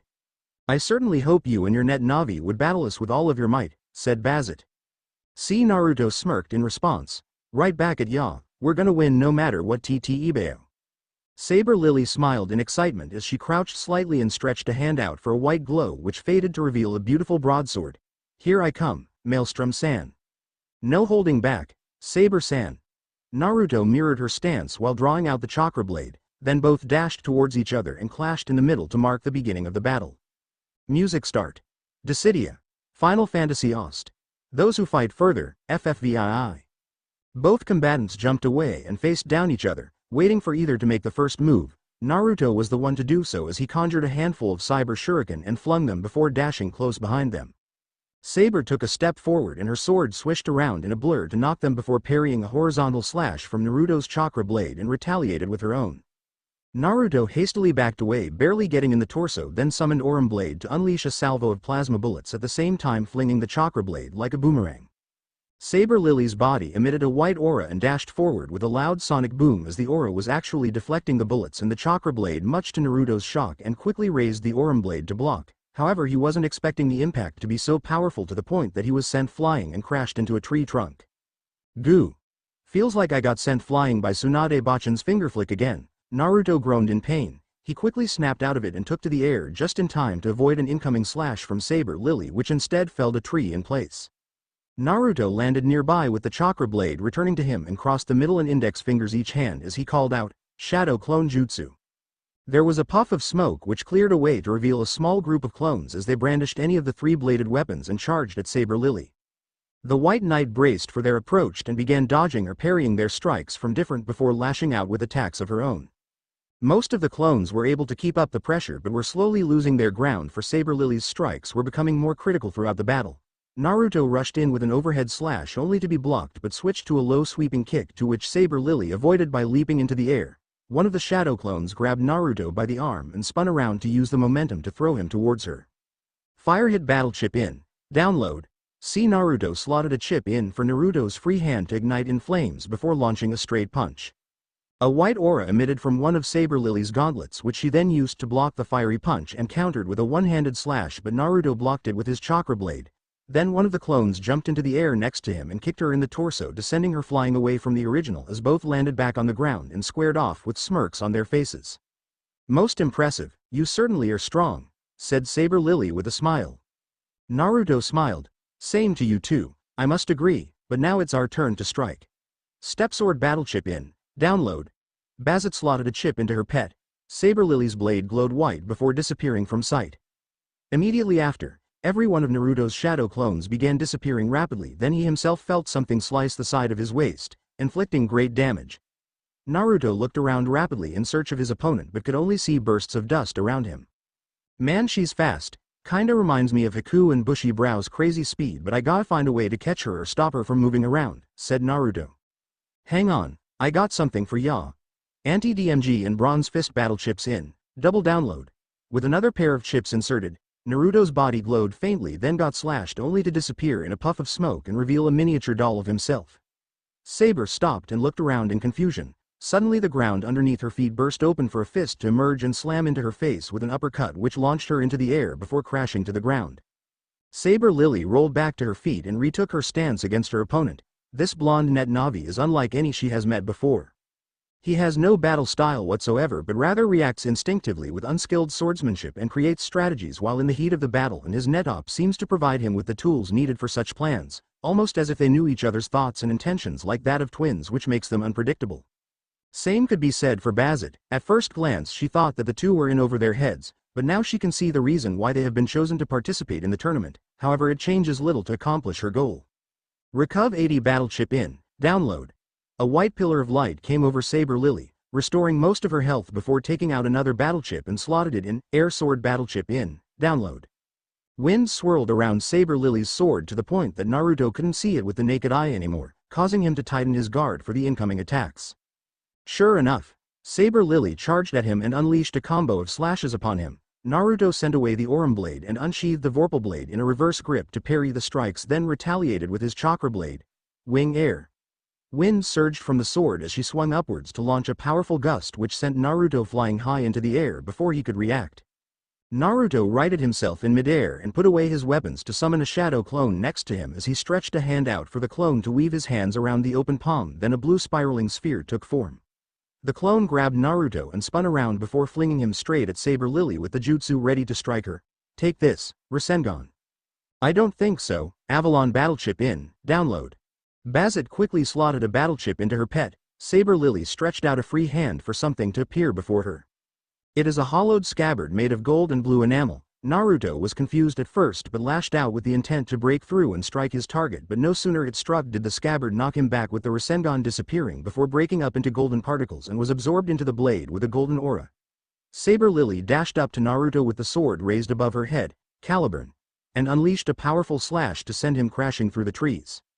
Naruto painfully got back to his feet, but could tell that he is seriously damaged from the counterattack. What the heck was that? It somehow absorbed my jutsu before I got hit hard.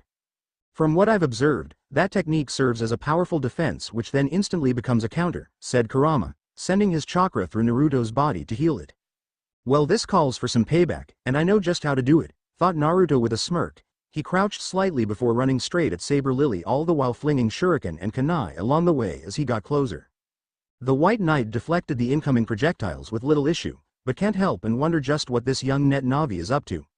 Naruto was soon upon her and lashing out with his cyber kunai in both hands rapidly. Saber Lily channeled energy into her sword again to knock the kunai from his hands, leaving him open for an attack of which she initiated. However, she noticed that the opponent's eyes as if he was smiling. Then she realized what's going on. It's a trap, she thought, panicky. Anti-sword battle chip in. Download. See. Naruto inserted the chip into the pet. The moment Saber's sword touched Naruto's shoulder, he moved in blurring speeds to unsheath the vorpal blade and slash across her chest to inflict critical damage. Both combatants jumped away and faced each other. That was quite a risky move, which you both pulled off, said Bazid, being mildly impressed. You're pretty strong too, but we're gonna win no matter what, Ibeo, said Naruto with a smirk. I too have a wish to be fulfilled, which is why we shall attack with everything we have. The chip's effect on Saber Lily's sword finally wore off as she took a stance with it and her whole body surging with the white aura. It appears she's going full force. Suggest you do the same here, Kurama spoke up. Gotcha. Good thing I've been reserving this. Naruto unsheathed the chakra blade with the Konoha symbol glowing blue and tapped it for the chakra stored within to surge strongly before preparing for the next clash. The combatants clashed once more and were rapidly attacking each other with ferocity. Naruto slashed several times before performing a backflip and creating a trio of shadow clones to rush in ahead of him as he swung the chakra blade rapidly to launch a barrage of crescent energy waves towards Saber Lily. Said Knight was defending against the clones. She took out the first with a dashing horizontal slash and followed it up with a spinning slash to take out the remaining two, which were coming in from different directions. Saber Lily turned to run towards the original in a zigzag pattern to evade some of the crescent waves while deflecting others, and was upon Naruto to engage him in close combat once more. Naruto was getting pushed back from Saber Lily's techniques and lack of training in Kenjutsu, but his instincts were at least helping him keep up with his opponent. He ducked under a swipe from Saber's sword and unsheathed the vorpal blade, only for him to drop it to the ground, much to Saber's confusion and wariness. What could he be up to? She thought. Can't believe I'm using that bastard's trick. Hope this works. Naruto lashed out with the chakra elongating to increase his attack range, forcing Saber to leap into the air with him in pursuit. They clashed blades multiple times, then pushed away from the other when Naruto kicked to launch the vorpal blade, much to Saber's surprise, and was barely able to avoid the projectile with its slice cutting a part of her waist. Saber Lily, are you alright? Bazit called out to her worriedly. No need to fear, Bazit-san. I'm still capable of fighting, Saber Lily replied then towards Naruto. An impressive strategy, Maelstrom-san. None would have expected such an attack. Naruto nodded in response. Thanks. I borrowed it from a certain friend of mine. I see. What say we end this wonderful duel with our most powerful attacks? Naruto glanced at his chakra blade in contemplation for a few moments before responding. You're on. Let's see who comes out on top. Saber nodded in affirmation before taking a stance with the sword pointing skywards as she called out, Sword of Selection, grant me power. Cleave the wicked. The blade began focusing energy to a single point. Naruto gripped the chakra blade with both hands and reared back, gonna give all I got. Caliburn. Overslash. Both swung their blades forward to launch a large wave of golden or blue energy which clashed in the middle and struggled for dominance, Naruto and Saber Lily to fuel their respective attacks with their energies. The struggle continued until the opposing attacks ended in a massive explosion which covered about a mile radius. The smoke cleared a bit to reveal a large crater from the explosion's aftermath. A hand burst out from the ground and pulled itself out to reveal Naruto covered in dirt and bruises as he struggled to his feet, then limped across the burnt field to the other side. There he saw Saber Lily in a similar condition, with pieces of her armor broken apart and her sword was broken. Music and the White Knight smiled upon seeing the blonde net Navi. It appears that this duel ends in your victory. How so? Asked Naruto. By using the true name of my sword to perform its most powerful attack, it will break, with its restoration requiring a lot of time, and you appear to be capable of continuing battle despite both us suffering similar injuries, not to mention that you also seem to be healing as well, Saber Lily replied. Naruto couldn't say anything in his defense, for she was right about most things thanks to Kurama healing him with his chakra as he always did. You're right, but if not for my ability to heal, you would have beaten me if I didn't use Kurama's chakra, said Naruto with his faceblade deactivating. Even so, a loss is a loss. Both of you are the winners here today. said Bazet with a tone of disappointment in her voice. But you gave it all you got, said Naruto.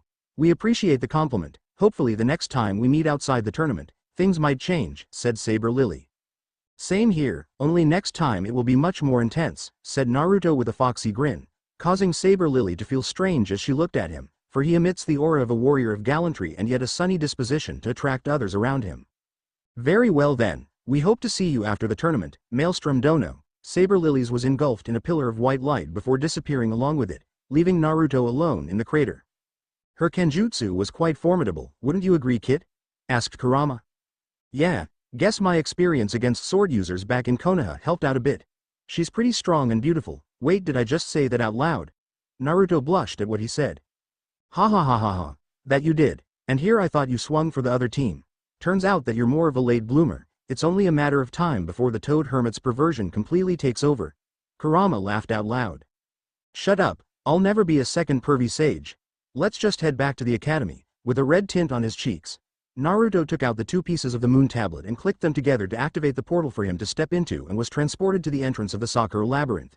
He barely took a step when he heard 2 voices gasp from his left and turned to see Nero and Tomomo looking at him with shock.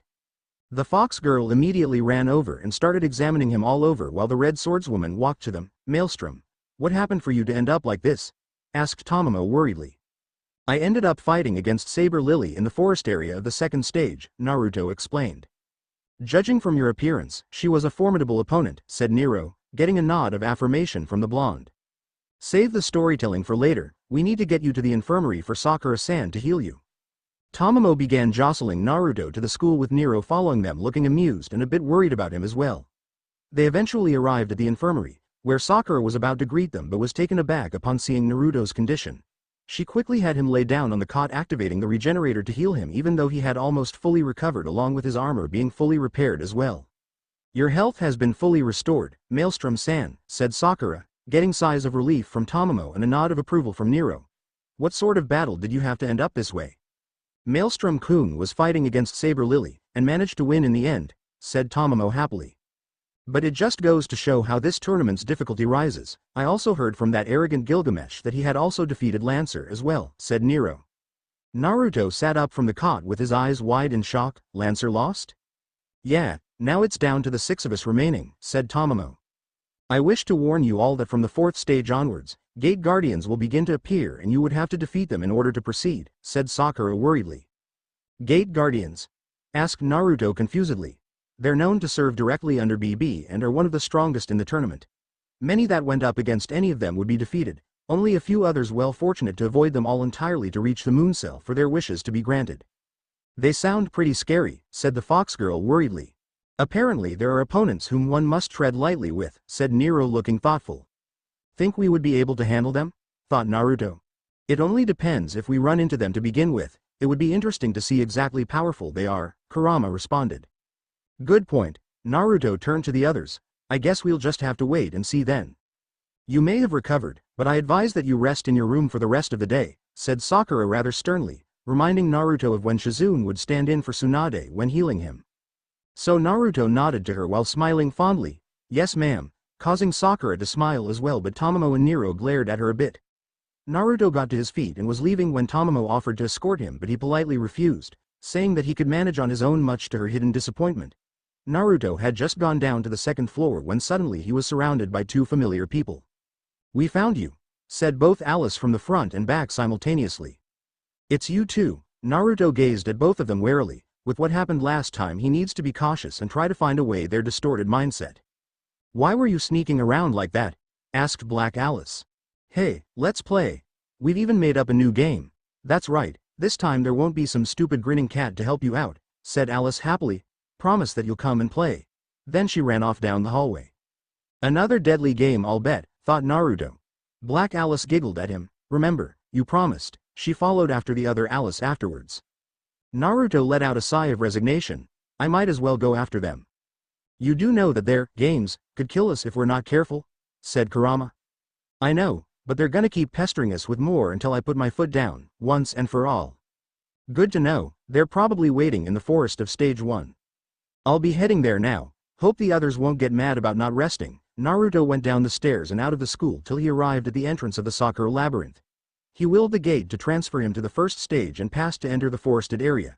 He ran through the trees towards the small clearing where he had first met Alice, and sure enough, they were there waiting for him. Alice perked up upon seeing him. "I knew that you would want to come and play with us." "You're the nicest, mister," said Black Alice. "Sure, but I wish to talk to you after this is over," said Naruto. "Okay, but first it's playtime. Alice will create a brand new playground in just a second." Alice started to perform some sort of sequences of poses with Black Alice in perfect sync. "Birds are just birds here." Black Alice followed next. "People are just people here. Welcome to Alice's tea party." Just Alice spoke, the entire atmosphere suddenly changed and a multicolored mist fell over the forest around them. Naruto looked around in confusion. What is this?" "Careful, kid, their technique seems to alter the reality around you," said Kurama in alert. At Alice's tea party, no one can remember their names. Not even Yamada or Suzuki. You won't be able to remember anybody's names. "You'll see in a minute, mister," said Alice with a smile. "Nah, it goes like this. First you forget your name and then you forget who you are and then, the end. And you won't have to waste time in that silly tournament," said Black Alice. "Isn't it fun?" "Not in the least bit," thought Naruto angrily. "All right, let's all play tag now." "You're it, mister," said Black Alice. "Are you ready?"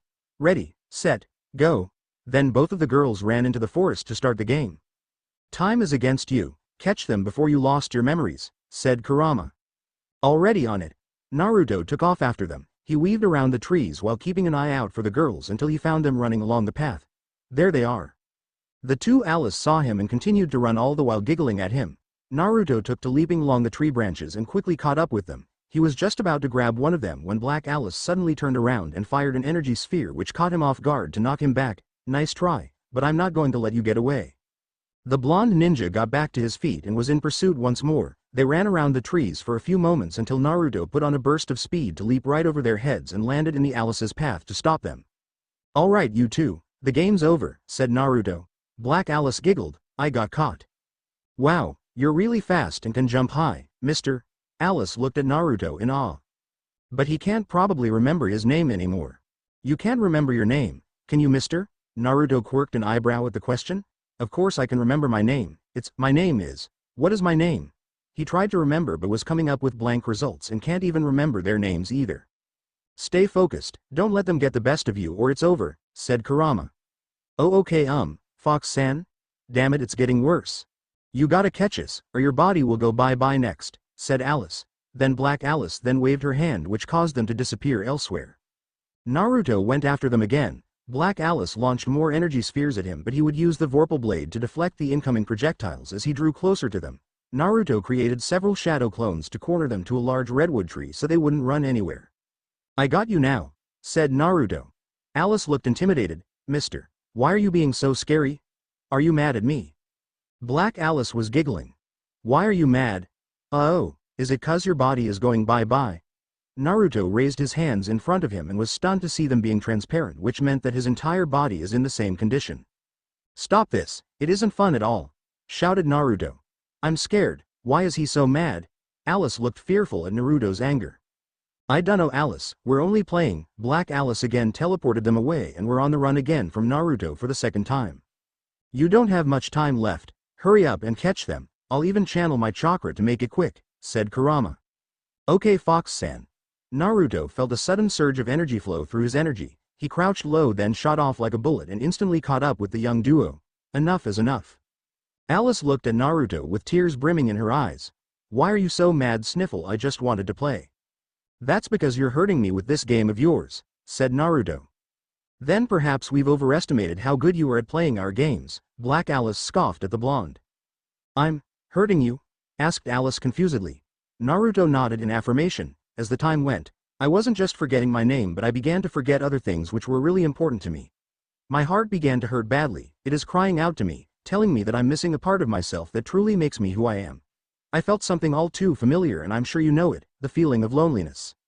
Alice gazed into Naruto's eyes and let out a gasp upon seeing the light in them which she personally liked slowing dimming. He's just like me in a way. But do you what the worst thing is? I also forgot the name of the person whom I promised to play with, and it hurts just as much, because it makes me feel like I failed to keep my promise to them. Naruto looked down at the ground sadly. Tears flowed out down Alice's cheeks. She didn't want this. She just wanted to have fun with her new friend, and yet she is hurting him with her games. She was about to speak up, but Black Alice beat her to it. But the game still goes on, and it doesn't end until you beat it, so can you remember your name yet? Even though you're almost out of time, like Black Alice said, Naruto is just about to fade away entirely, when suddenly, unbeknownst to them, a white orb of light emerged from Naruto's back and touched the back of his head. Naruto suddenly felt a certain memory flow into his mind, where he saw himself hiding behind a tree with a large scroll in his hands, and nearby were two men, with one lying down wounded and the other poised to kill him. Naruto wasn't able to hear them speak. Then he heard the wounded man speak with great clarity. That is how beasts are, but that is not who Na is. Ruo is one of a kind, works hard and puts his whole heart into it. Sure, he messes up sometimes and everyone jumps on him, but his suffering only makes him stronger. That's what separates him from being a beast. So you're wrong. He's nothing like the nine-tailed fox. He is not a Uzumai of the village hidden in the leaves. The wounded man declared before the memory faded away. Naruto slowly reached to his forehead and untied the headband to look at the symbol into the metal plate. I remember. He was truly the first to acknowledge me for who I really am. My name is Naruto Uzumaki.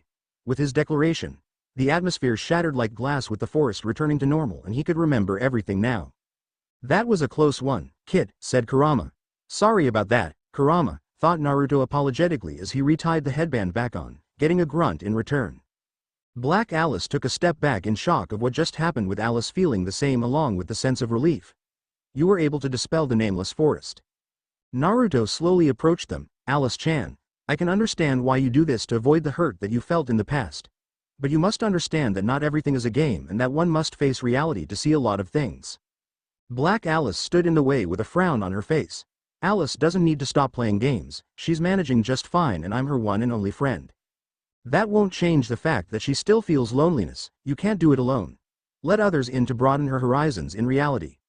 No. They hurt Alice, and I won't let them do it again. I'm going to make you go away, forever. Black Alice took a fighting stance. Naruto frowned at this before taking a stance of his own.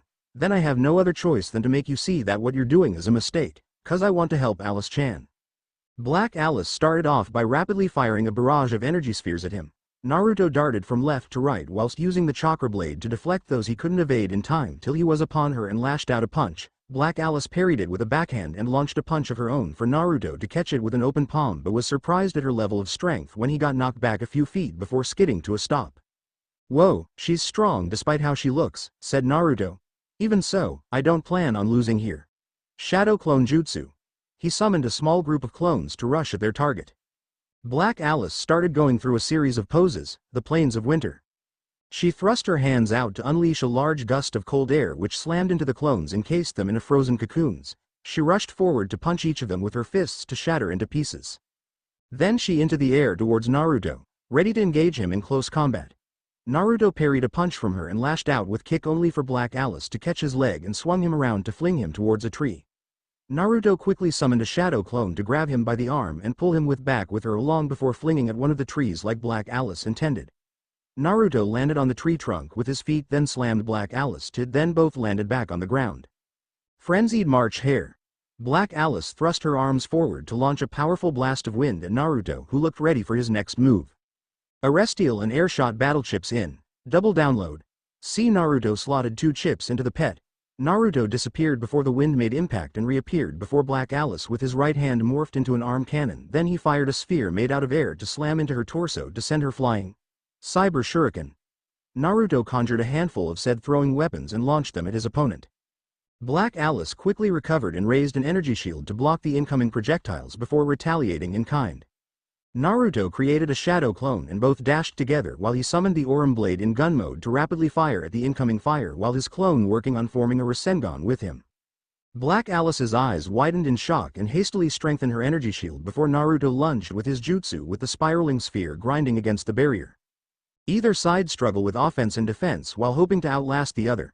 Suddenly cracks began to appear on Black Alice's shield. Much to her shock, she tried to reinforce the defense, but it was futile as it was shattered and the blue spinning sphere was heading towards her. However, the sphere dissipated at the last minute and an open palm slammed into her gut with sufficient force to send her tumbling backwards, and this time wasn't getting back up.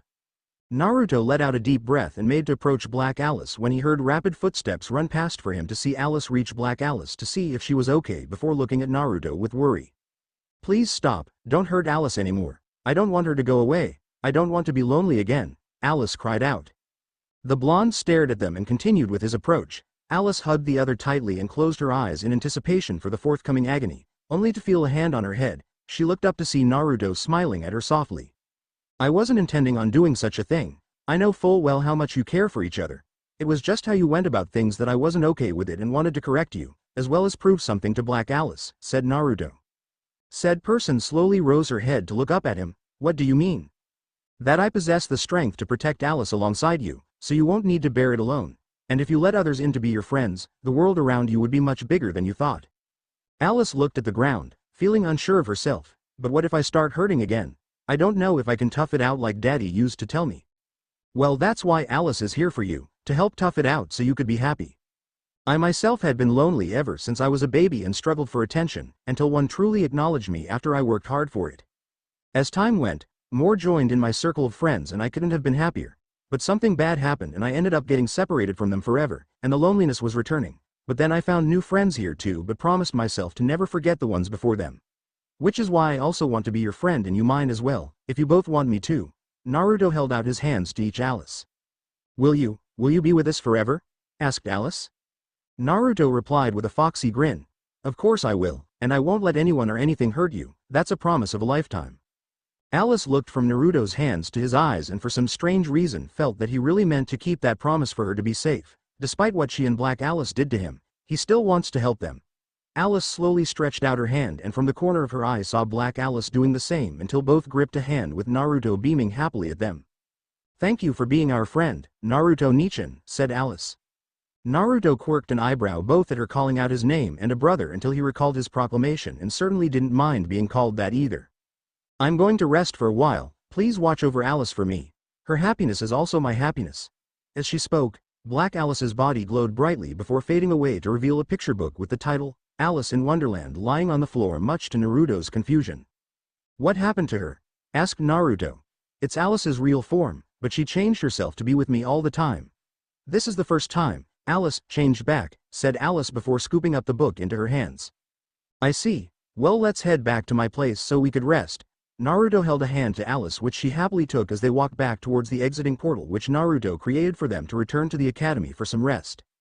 Mommy was right, this is how it would feel to have a big brother, thought Alice. With a soft groan, Naruto opened his eyes to find himself laying on the bed in his room.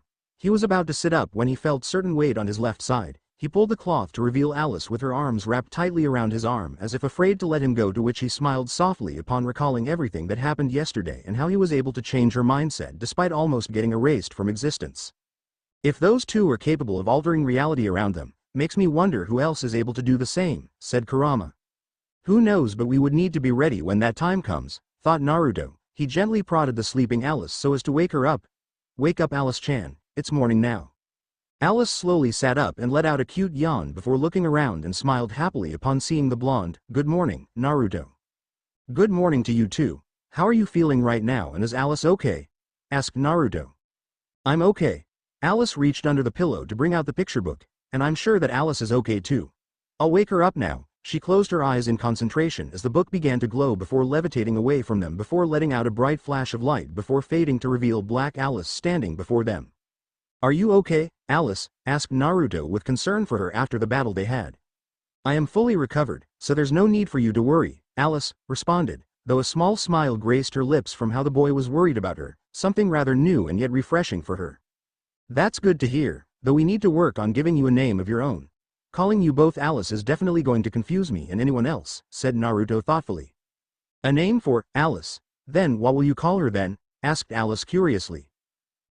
Let me think of one. Naruto was deep in thought about what name he could call Black Alice when he recalled one when he was browsing through a bookstore back in Konoha in search of the latest comic issue. How about Shiori? It means poem, where I came from. Shiori, that's a nice name, don't you think so? Asked Alice happily. I like it, it's really nice. The now named Shiori smiled more brightly now. I'm glad you like it, said Naruto with a smile of his own. That's when he felt the link to the pet come online and the clone called out to him. There's another message concerning the tourney boss, said Naruto. Got it. Naruto activated the holoscreen with the message icon on it and opened to read the contents carefully before closing it up. Looks like we're going to begin the tourney later in the afternoon. Can we play together before then? Asked Alice hopefully. Sure. Maybe a game of hide and seek around the school, said Naruto with a smile, much to the girls' happiness. Later on, Naruto and the girls made their way out of the dormitory and began their game of hide and seek with Naruto being the seeker. The game was rather fun and quite challenging for Naruto as he searches for Alice and Shiori, making him feel as if he was playing against himself as the game went on and couldn't help but feel for those who used to chase him during his pranking days back at Konoha. Naruto was quietly moving around with his senses sharpened to keep an eye out for any sort of irregularities when he detected a slight distortion hidden behind a tree nearby and smirked while thinking that they had exposed their hiding place. He took off at high speed to appear on the branch of a tree close to the other one and stealthily positioned himself on a branch right above the distortion. Grinning mischievously, Naruto jumped off to pounce to grab the unsuspecting Alice. Gotcha, Alice-chan. Kaya, please don't hurt me. A female screamed out in fear, causing Naruto to let go and stand back in surprise as the voice sounded rather familiar. He watched as the distortion faded away to reveal someone before him. She is a girl with long flowing purple hair reaching to her back and a pink ribbon on the side of her head. She was in attire consisting of a neck belt, 2 strips of belt covering her large breasts, and 3 more over her torso. She also wears what appears to be a striped bloomer with brown pantyhose and a pair of high-heel shoes. What caught Naruto's attention the most was that her face looked similar to that of BB and Sakura, and the arms resembling that of giant talons, which reminds him of Choji when he uses the partial expansion jutsu on his arms. Another who looks like BB and Sakura, just what's up with that? Thought Naruto, though he could barely look away from the size of her breasts. Then he snapped back to attention when he saw the girl quivering in fear and went to help her. I'm really sorry about that. I didn't mean to scare you. I thought you were someone else I was playing a game with.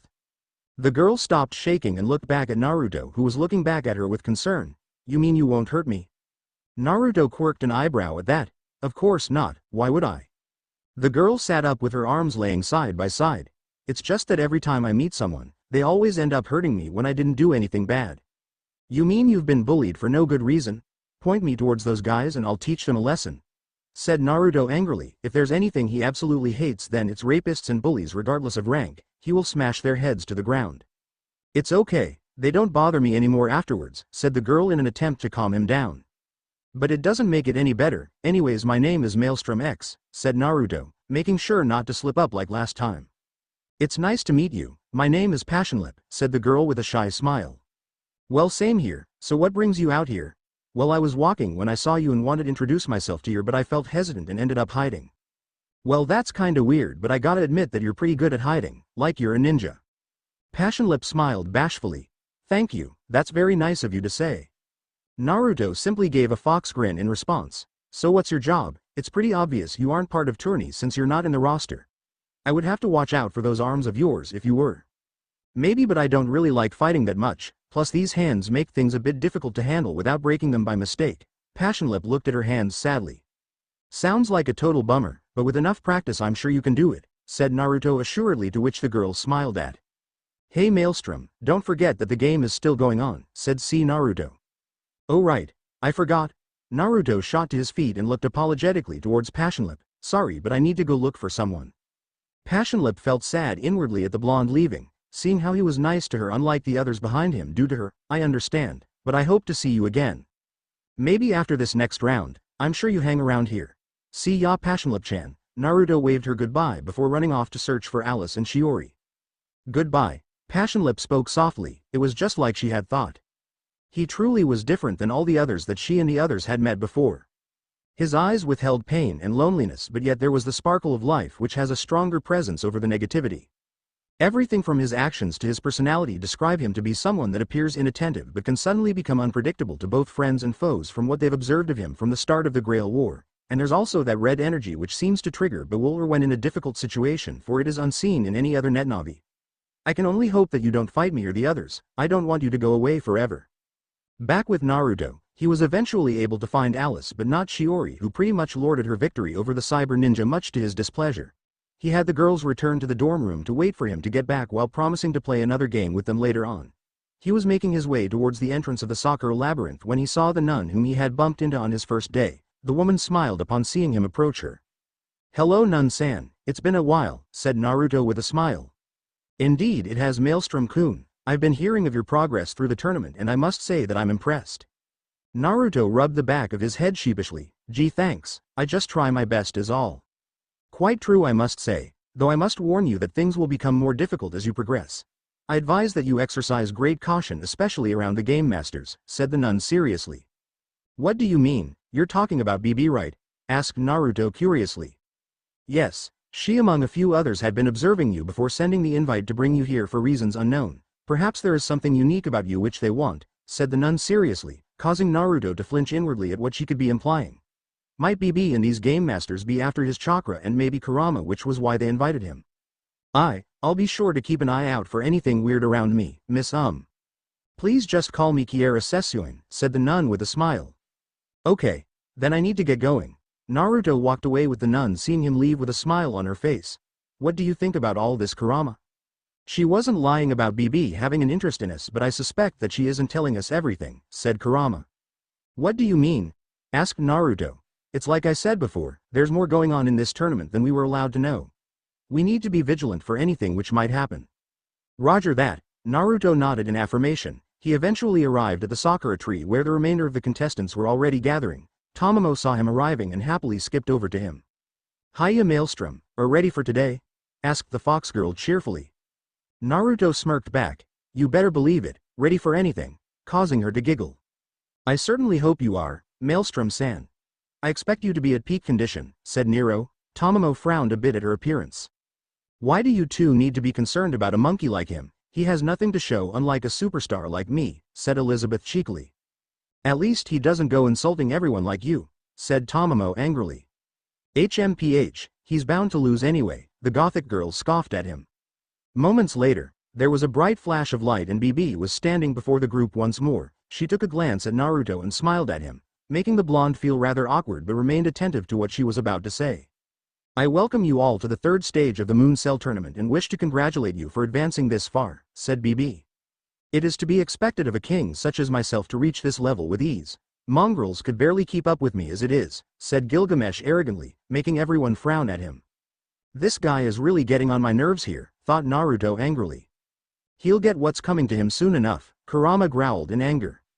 In this stage, there will be an addition of rules and the remaining competitors will be placed in pairs in a tag team battle. The rules still apply to the combatants when acquiring the moon tablet pieces, said BB, much to the surprise of everyone listening. Wait a minute, so you're saying that our net navi will be partnered up with another in this stage? So if both were able to get the complete tablet then they can advance, right? Asked Kuro with a small frown. I guess that seemed to be the case, Kuro-san, said Gil politely. BB nodded in affirmation of the statement. That is correct. Now I will randomly shuffle the net navi to be paired for the challenge. She thrust out a hand to project holographic portraits of Naruto and the others, then waved to make the portraits mix up several times before spreading out to display the matchups for all to see. Maelstrom X and Tamamo Nero and Elizabeth Emiya and Gilgamesh. Looks like we're partnering up, Tamamo-chan, said Naruto with a foxy grin. Said Fox Girl was giddy with joy as her tail wagged at blurring speeds. Indeed we are. It's like fate is bringing us together in matrimony. I'll prove to be the best waifu ever. Nero frowned upon seeing that the blonde Netnavi ninja wasn't going to be her partner and was further annoyed that he was partnered with that fox girl instead.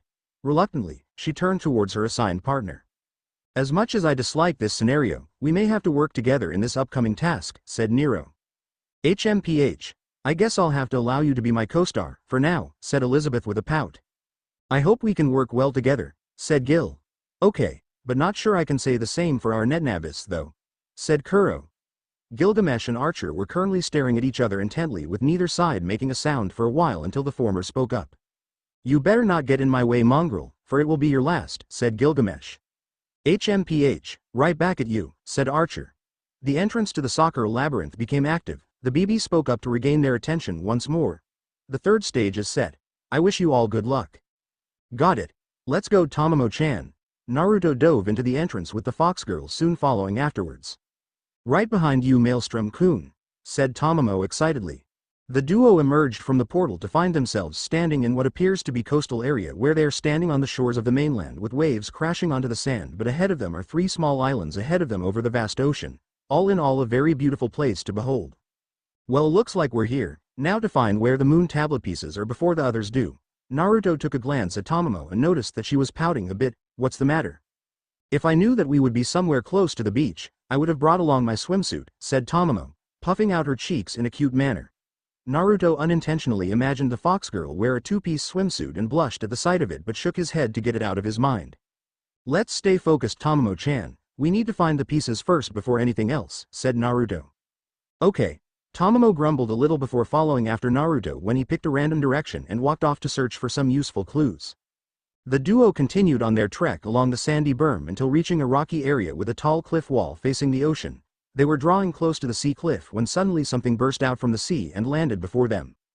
It revealed to be a green-scaled fishman donning armor made out of hardened coral. The armored creature growled at them as it brandished its spear with the tip resembling that of a marlin's long beak. Then more of the fishmen with colors varying from red, green and blue jumped out from the sea as well and stood with the first while armed with cutlasses. "These guys look like they mean business. Are you ready, Tamamo-chan?" asked Naruto while unsheathing the chakra blade and the vorpal blade before taking a battle stance. Tamamo giggled a bit before stretching a hand forward to summon a medium-sized ornamental mirror which proceeded to levitate around her. "Ready when you are." Both nodded at each other then charged towards the enemy who charged right back at them. Naruto rapidly attacked and defended against the first of the fishmen before dashing sideways to evade an incoming thrust of its spear and retaliating by throwing the vorpal blade with it barely grazing the armor as the fishman moved to the side. The opponent flung the spear at Naruto only for him to dodge it but was caught off guard when it opened its mouth to fire a powerful stream of water. Naruto raised the chakra blade to block the attack but was slowly being pushed back from the pressure. "Hang on, boss. I'm sending a chip over to you." See, Naruto reached into the holster to grab a battle chip. "Here we go." Elect sword, battle chip in and download. Then he inserted the chip into the slot of the pet. Naruto's left hand transformed into a blue energy blade with arcs of electricity coursing through it. He dipped the sword into the water which caused the fishman to be electrocuted and disperse into pixels. The blonde cyber ninja turned towards the other fishmen charging towards him and charged right back. He ducked and dashed to dodge the slashes then used the elect sword to zap them should they make contact, so the fishmen attempted a ranged attack tactic to fire jets of water at the ninja. Invisible, battle chip in and download. Another battle chip was inserted and Naruto immediately disappeared from sight. The enemy looked around for any sign of the ninja but suddenly some of the fishmen screeched out in pain with multiple slashes appearing all over their bodies with some of them disappearing into pixels due to high amounts of damage inflicted. Naruto reappeared with the Aurum blade and vorpal sword in hand and aimed the former to fire when suddenly the weapon began to glow much to his confusion then it faded to reveal a pair of red knuckle dusters with long claws similar to that of tigers, then information about them flowed into his mind. "I see, this is a new form of the Aurum blade, the tiger claws. Time for a little test run." Naruto dashed towards the remaining fishmen and slashed rapidly with the claws. One of the fishmen attacked him from the side with its cutlass but Naruto flipped over to evade before landing behind and striking with a cross slash to take it down. He took aim at the others and fired energy bullet rapidly. Despite the shots being weaker than in blade form it was enough to finish them off. "I'm digging the claws. Lets me really get up close and personal." "It's mediocre in the least. I'll need to help you train in them more," said Kurama. "Sure. Though I wonder how Tamamo is doing," thought Naruto before turning to where the fox girl is. Tamamo was currently engaging her group of fishmen in close quarters. She was darting in and out of their attacks as if she was dancing from an outsider's point of view. The fox girl found an opportune moment and controlled her mirror to swoop in an arc to knock them away from her before she rushed up to one of the fishmen and proceeded to unleash a combo attack of punches and kicks before wielding the mirror again to smash its head to the group. Tamamo reached into her sleeves and took out spell tag with an inscription drawn on it. Curse, Spirit Theft.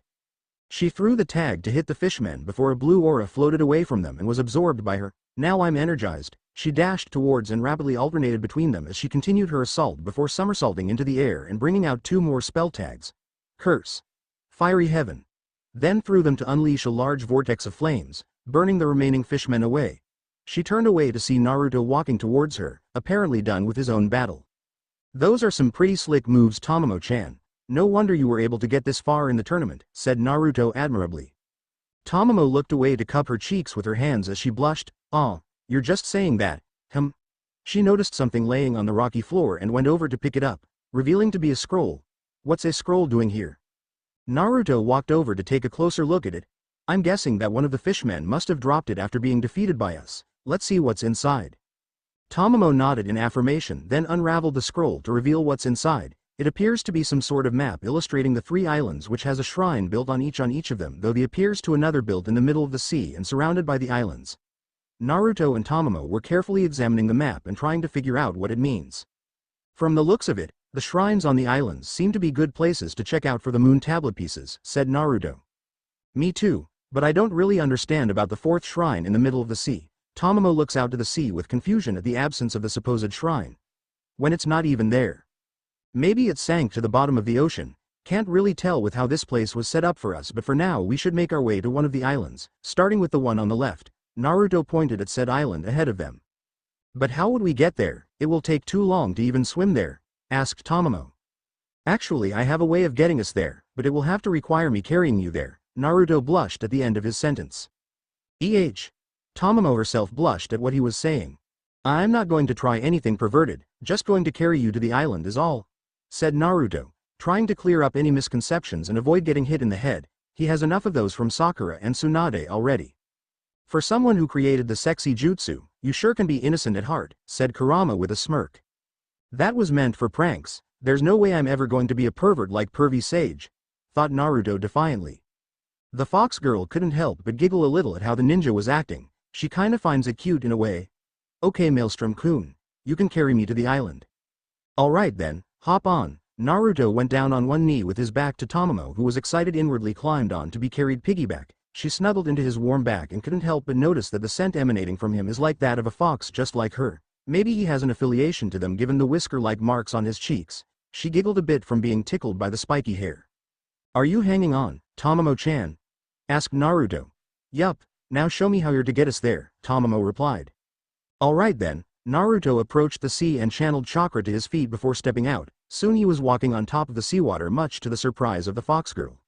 You can walk on water. Naruto looked over his shoulder with a foxy grin on his face. That and a lot more. Better hold on while I take the scenic route to our next destination. Then he immediately started running across the sea towards the first of the 3 islands to begin their search of the moon tablet pieces before the others would get to them first. Meanwhile, in a dark room, BB and Passionlip, along with third person still hidden in the shadows, were looking at the monitors which were displaying the actions of the competitors as they searched for the required relics. But their eyes were settled on Naruto as he carried Tamamo towards one of the islands, though they weren't pleased with him carrying the fox girl. How lucky that she gets to be carried by him, said Passionlip with a cute pout. Well, she certainly won't be doing so for long if I have anything to say about it, said the shadowed girl. That's enough, Melt Lilith, we need to focus on the current matter at hand, said BB sternly, silencing Melt Lilith. Apparently Kiera has made contact with Naruto-kun for the second time and informed of something which is making him keep his distance from us. Could she be trying to expose the truth about us in the moon cell? That will go against the contract made between us, said Melt Lilith with her eyes narrowed. I may not be so sure, but we need to make sure that there is no room for errors in the system. There can only be one who will access the moon cell and make a wish, no one else. We should also be prepared should the need to face him in the battlefields come, said BB. Hi, said the 2 girls, although Passionlip was feeling unsure of the plan. She didn't want to fight and possibly delete the blonde ninja, for he was the first who wanted to befriend her and not hurt her unlike the others before him. Please don't believe what that woman told you, Naruto-kun, thought Passionlip worriedly. Been wanting to fight him and see how strong his love is. I wonder how it would feel on this body of mine, thought Melt Lilith. Remember that it must all go according to plan, said BB as the light in her eyes were slowly darkening, with the same going for the other 2. Naruto and Tamamo arrived at one of the 3 islands, particularly the western one. He reached the sandy shore and placed the fox girl down from his back, although she was pouted a bit at that. I wish I could stay on his back a little longer, thought Tamamo while trying not to whine. Now that we've arrived at the island, let's go look for the temple and search for any clues leading to the moon tablet, said Naruto while scoping out the area for any signs of enemies. Okay, Maelstrom-kun, said Tamamo happily. The duo made their way from the beach and past the palm trees to enter the forest ahead of them. Naruto and Tamamo took to leaping along the branches of the trees to get around quickly. It took some time when Naruto landed on a branch and gestured for Tamamo to stop, with the fox girl landing next to him. What's the matter? Tamamo whispered to him. Look over there. Naruto pointed for her to look. Ahead of them is a large clearing, and built on it appears to be a temple of Eastern design adorned with coral reefs, shells among other sea-themed decoration. In the center is a large gray statue depicting a giant serpentine dragon which is coiled around a giant pearl atop a circular pedestal. However, there are also fishmen patrolling the area. We'll need to clear them out first before anything else, said Naruto. But how do we do that? Asked Tamamo curiously. I'm somehow surprised that you aren't spamming your shadow clones to sweep the enemies out, said Kurama with a quirked eyebrow. True, But I want to reserve my chakra in case we run into the others or if worse data ghosts. That last one we faced showed just how tough the past fighters were, thought Naruto, then snapped back into focus. I got an idea. First we trigger some confusion amongst the guards before rushing in to take them while they try to gather themselves. Okay. Maelstrom-kun. Yo, Naruto, I'll be needing the bombs, said Naruto. Coming right up, multiple mini-bomb battle chips in, and download. See, Naruto held many battle chips in between his fingers and proceeded to rapidly insert them into the pet. Naruto cupped his hands together for the spherical bombs to materialize on them. He tossed them into the air, then proceeded to grab each one and throw in direction of the shrine grounds as they exploded and threw up clouds of dust. The fishmen growled in confusion of the sudden attack. Naruto and Tamamo immediately rushed in to engage the enemies. Naruto conjured multiple cyber shuriken and flung them to strike a few of the fishmen while others deflected the projectiles before rushing at him with their cutlasses brandished. Naruto quickly unsheathed his chakra blade and the vorpal blade, then he constantly clashed steel with fishmen and quickly evades to avoid being overwhelmed. He backflipped several times to create some distance, then threw both blades simultaneously to cut down some of them before returning to his hands. Tamamo was constantly striking the enemies with her clawed fingers and at times switched to a barrage of kicks. She dashed sideways to avoid a thrust of a spear from one of the fishmen, then she summoned her mirror to bash it hard, then slammed a powerful palm thrust to send it careening into its compatriots. Tamamo took out a spell tag. Charm. Frigid Heaven. She threw it at the fishmen, which then encased them in a large block of ice. She twirled round with her tail enlarging to smash both them in the ice into smaller pieces before facing the next incoming group of enemies. Several of the fishmen opened their mouths wide to spew powerful streams of water at the fox girl, but she managed to outpace them with her acrobatic skills whilst using her mirror to deflect any from potentially hitting her. In midair, Tamamo tossed several spell tags into the air and launched the first batch to unleash multiple fiery explosions, then taking hold of the second batch. Curse. Chaos Heaven. She threw them to trigger large vortex of razor-sharp winds to slice through a majority of the fishmen. Naruto himself was busy at his side as he had summoned the Aurum Blade and shifted its form to the Tiger Claws for speed and maneuverability to weave in and out of the group. He dashed backwards to evade a slash whilst rapidly firing plasma shots in retaliation. Hang on, I'm sending a chip on the way. Boomerang battle chip in. Download. See, Naruto inserted a chip as Naruto's right arm transformed into an attachment with a V-shaped bladed boomerang latched onto it, then he threw it towards the fishmen to slice through them. Fire hit battle chip in. Download. Naruto's fists ignited in flames before lunging at the remainder of the fishmen to unleash a barrage of fiery punches to take them all out. Soon enough, the entire temple was clear of enemies as Naruto and Tamamo can now feel less vigilante for the meantime. Well, that's all of them. Now we can take a closer look at this shrine, said Naruto. Yup. Tamamo nodded in affirmation. The duo began to examine every part of the shrine the best they could, and so far they haven't found anything which could give them any kind of clues which might lead them to the pieces of the moon tablet. I'm not finding anything useful around here. What about your side, Tamamo? Asked Naruto. Said Fox Girl was checking out the dragon statue outside. Nothing here either. She leant on the statue when it suddenly rotated sideways. Maelstrom-kun, come and take a look at this. Naruto walked out of the shrine to approach with a quirked eyebrow. What is it? The statue seems to be able to rotate. It might mean something. Naruto gazed at the statue thoughtfully. You might be right. Let's rotate it and see what happens. Naruto created a few shadow clones and together they began to rotate the statue a few times when it suddenly locked in place, then slowly sank into the ground and stopped with a click as the giant pearl began to glow with a blue aura. The island rumbled slightly, then stopping. Well, that did something, but the question is what? Said Naruto. Maybe if we did the same for the two statues in the other islands, something might happen, said Tamamo. Sounds like the best lead we got, so let's for island number 2, said Naruto, taking out the map to plan a route to the destination. Okay, said Tamamo, giddy at the thought of being carried across the sea again. The duo returned to the shore where Naruto marked the direction before putting the map away and beckoned Tamamo to get on his back again, something she was all too happy to do so as she hopped onto his back and wrapped her arms around his neck, much to the blonde's surprise. Well, what do we have here? A girl who actually wants to be carried by you. I dare say that you got to do something that perverted Toad Sage would never get to do and one-upped him, said Kurama with a sly grin. It's not like that, Kurama. There's no way I'll ever be a super pervert like Pervy Sage, though you got a point there, thought Naruto, inwardly agreeing in the end. Naruto channeled chakra to his feet once more before running on top of the seawater as fast as he can without tiring himself out. It took them some time, but they soon arrived at the next island. The duo traversed the forest and reached the second temple. This one's building structure is similar to the first temple, but it comprised entirely of wood as it was built atop a lake. Naruto and Tamamo were also to locate the second dragon statue, and sure enough there were fishmen patrolling the area with a new addition of hulking humanoid sharks equipped with armor and spiked maces. There's the next statue. Let's clear these guys out, then we can activate the second statue, said Naruto. I'm ready when you are, Maelstrom-kun, said Tamamo. Then let's go. Naruto charged forward with Tamamo close behind as they quickly entered the temple grounds, attracting the attention of the aquatic soldiers. Naruto crossed the idle and index fingers of each hand together, shadow clone jutsu. He created a squad of clones to rush at one of the sharkmen who swung his mace at them, but they quickly evaded the attack. The first two clones performed a dual high kick at the enemy's torso to make him bend over, then third lashed out with a backflip kick to knock his head up. Bronze Fist Battle Chip in, download.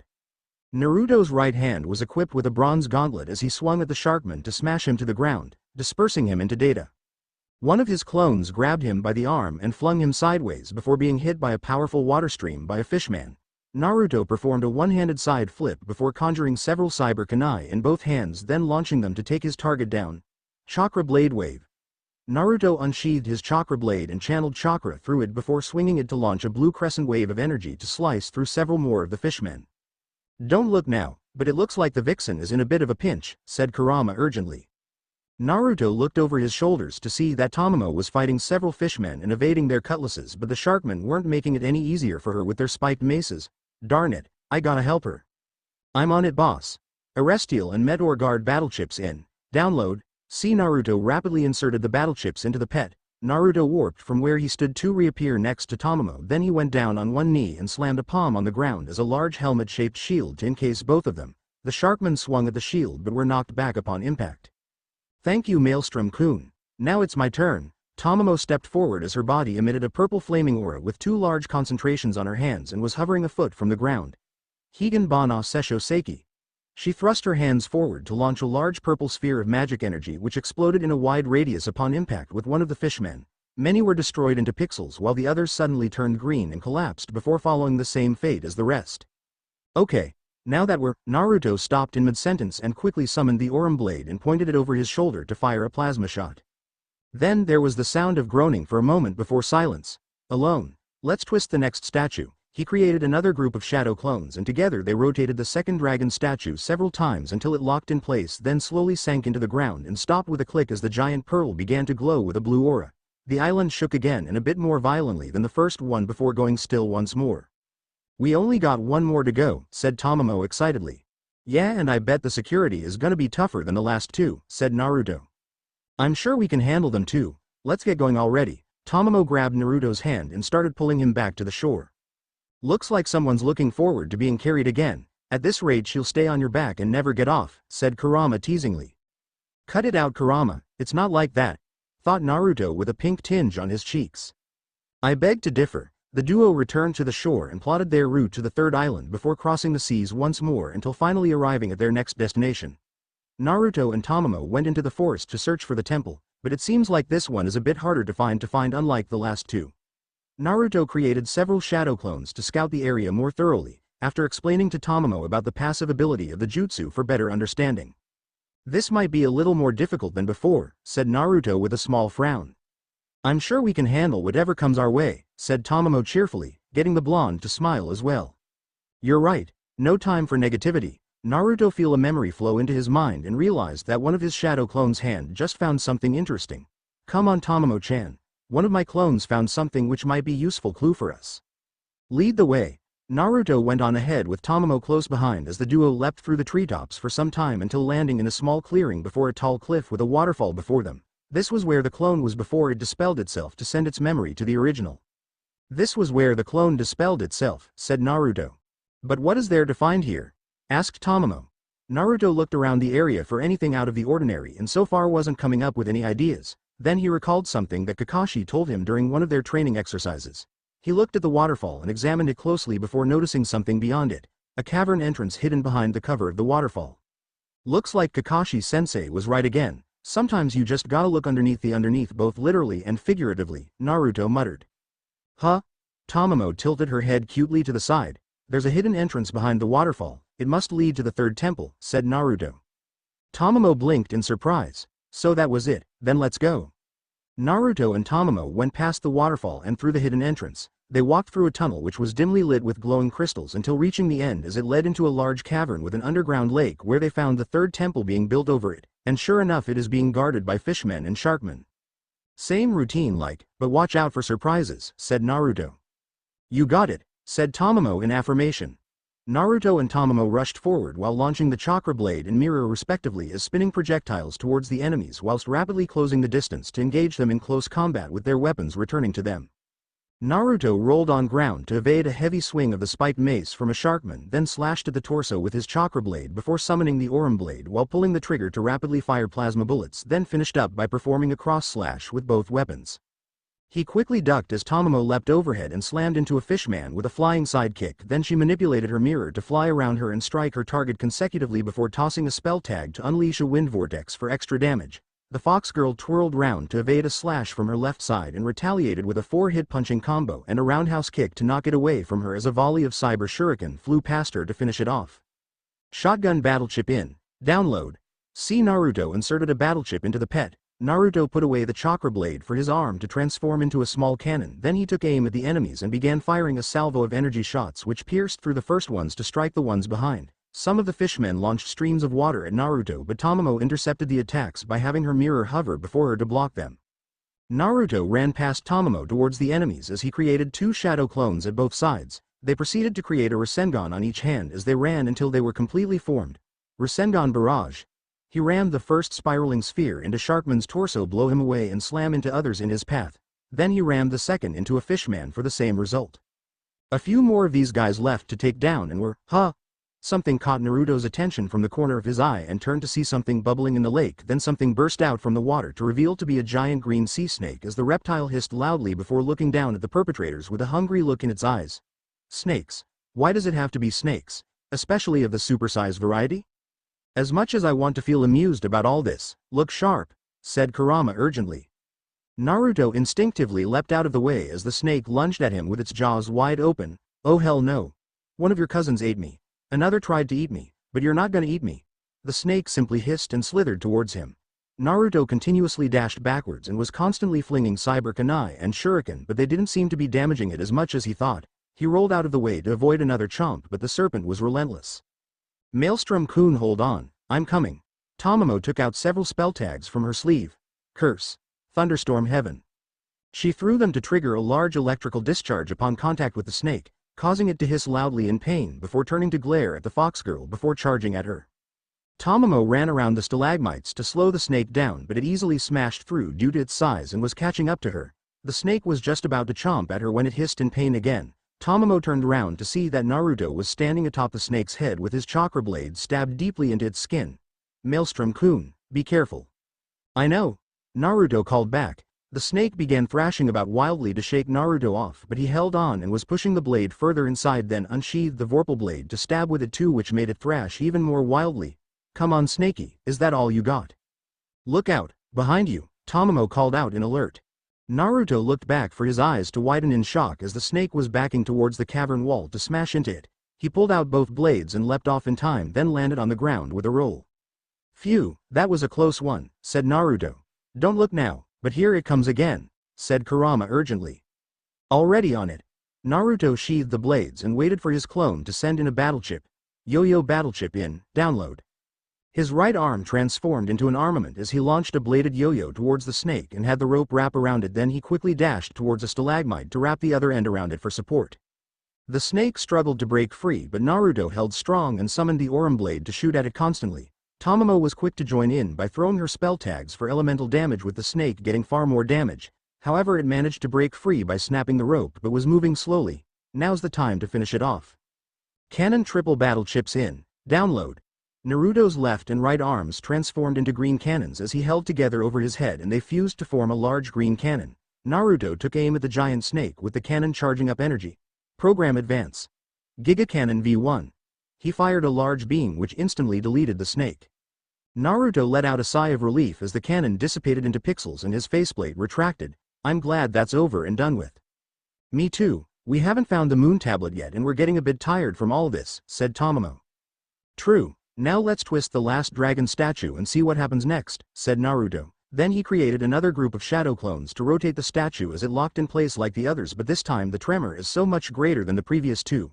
Let's get out of here in case this cave collapses. Tamamo nodded in affirmation. Okay. The duo rushed out of the cave and made their way back to the shore. It was there that they saw something unbelievable. Something was rising from the sea. Naruto and Tamamo stood and watched as the wonder rose completely until revealing it to be a large rocky island covered in coral of different colors, but it didn't end there as the tide began to recede and reveal a long sandy bank leading all the way to the island from where they stood like a bridge of sorts. So it wasn't that the island sank to the bottom of the ocean, but it was rather hidden underwater, said Naruto in wonder. And those statues are what made it to rise to the surface. Now that I think of it, all three of the dragon statues were in the direction of the fourth island, said Tamamo. Quite the puzzle if you look at it from a certain point of view, said Kurama. That's good and all, but we need to go and check it out quickly. All this commotion would have long since attracted the others and we need to get there first before they do, said Naruto. You're right. Let's hurry, said Tamamo. The duo quickly ran along the sandbank and arrived at the island. They searched around a bit before locating an entrance to a cave which they entered and walked through a tunnel until it ended at an underwater passageway to who knows where. Naruto was precautious enough to send in a few shadow clones just in case of traps. It took some time for Naruto to map out the proper route with some help from Kurama. Naruto dove in with Tamamo following him as they swam through the underwater passage as quickly as they could before surfacing at the end to pass through an entry into a massive circular chamber supported by large pillars made of coral. At the end is a shrine like the ones before, and there they saw the complete moon tablet placed on it. We found it. Tamamo hopped happily. Yeah, let's go get it. Naruto and Tamamo began walking towards the shrine and were halfway there when a voice suddenly spoke up from behind them. I would suggest not approaching that shrine just yet. They turned round to see none other than Nero with Elizabeth standing next to her and squeezing the seawater out of her clothes with a frown.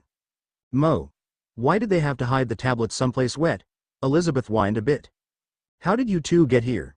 Asked Tamamo. They must have followed us here. I should have noticed we were being tailed, said Naruto with a small frown.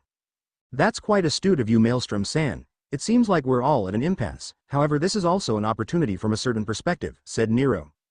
Tamamo tilted her head in confusion. What do you mean?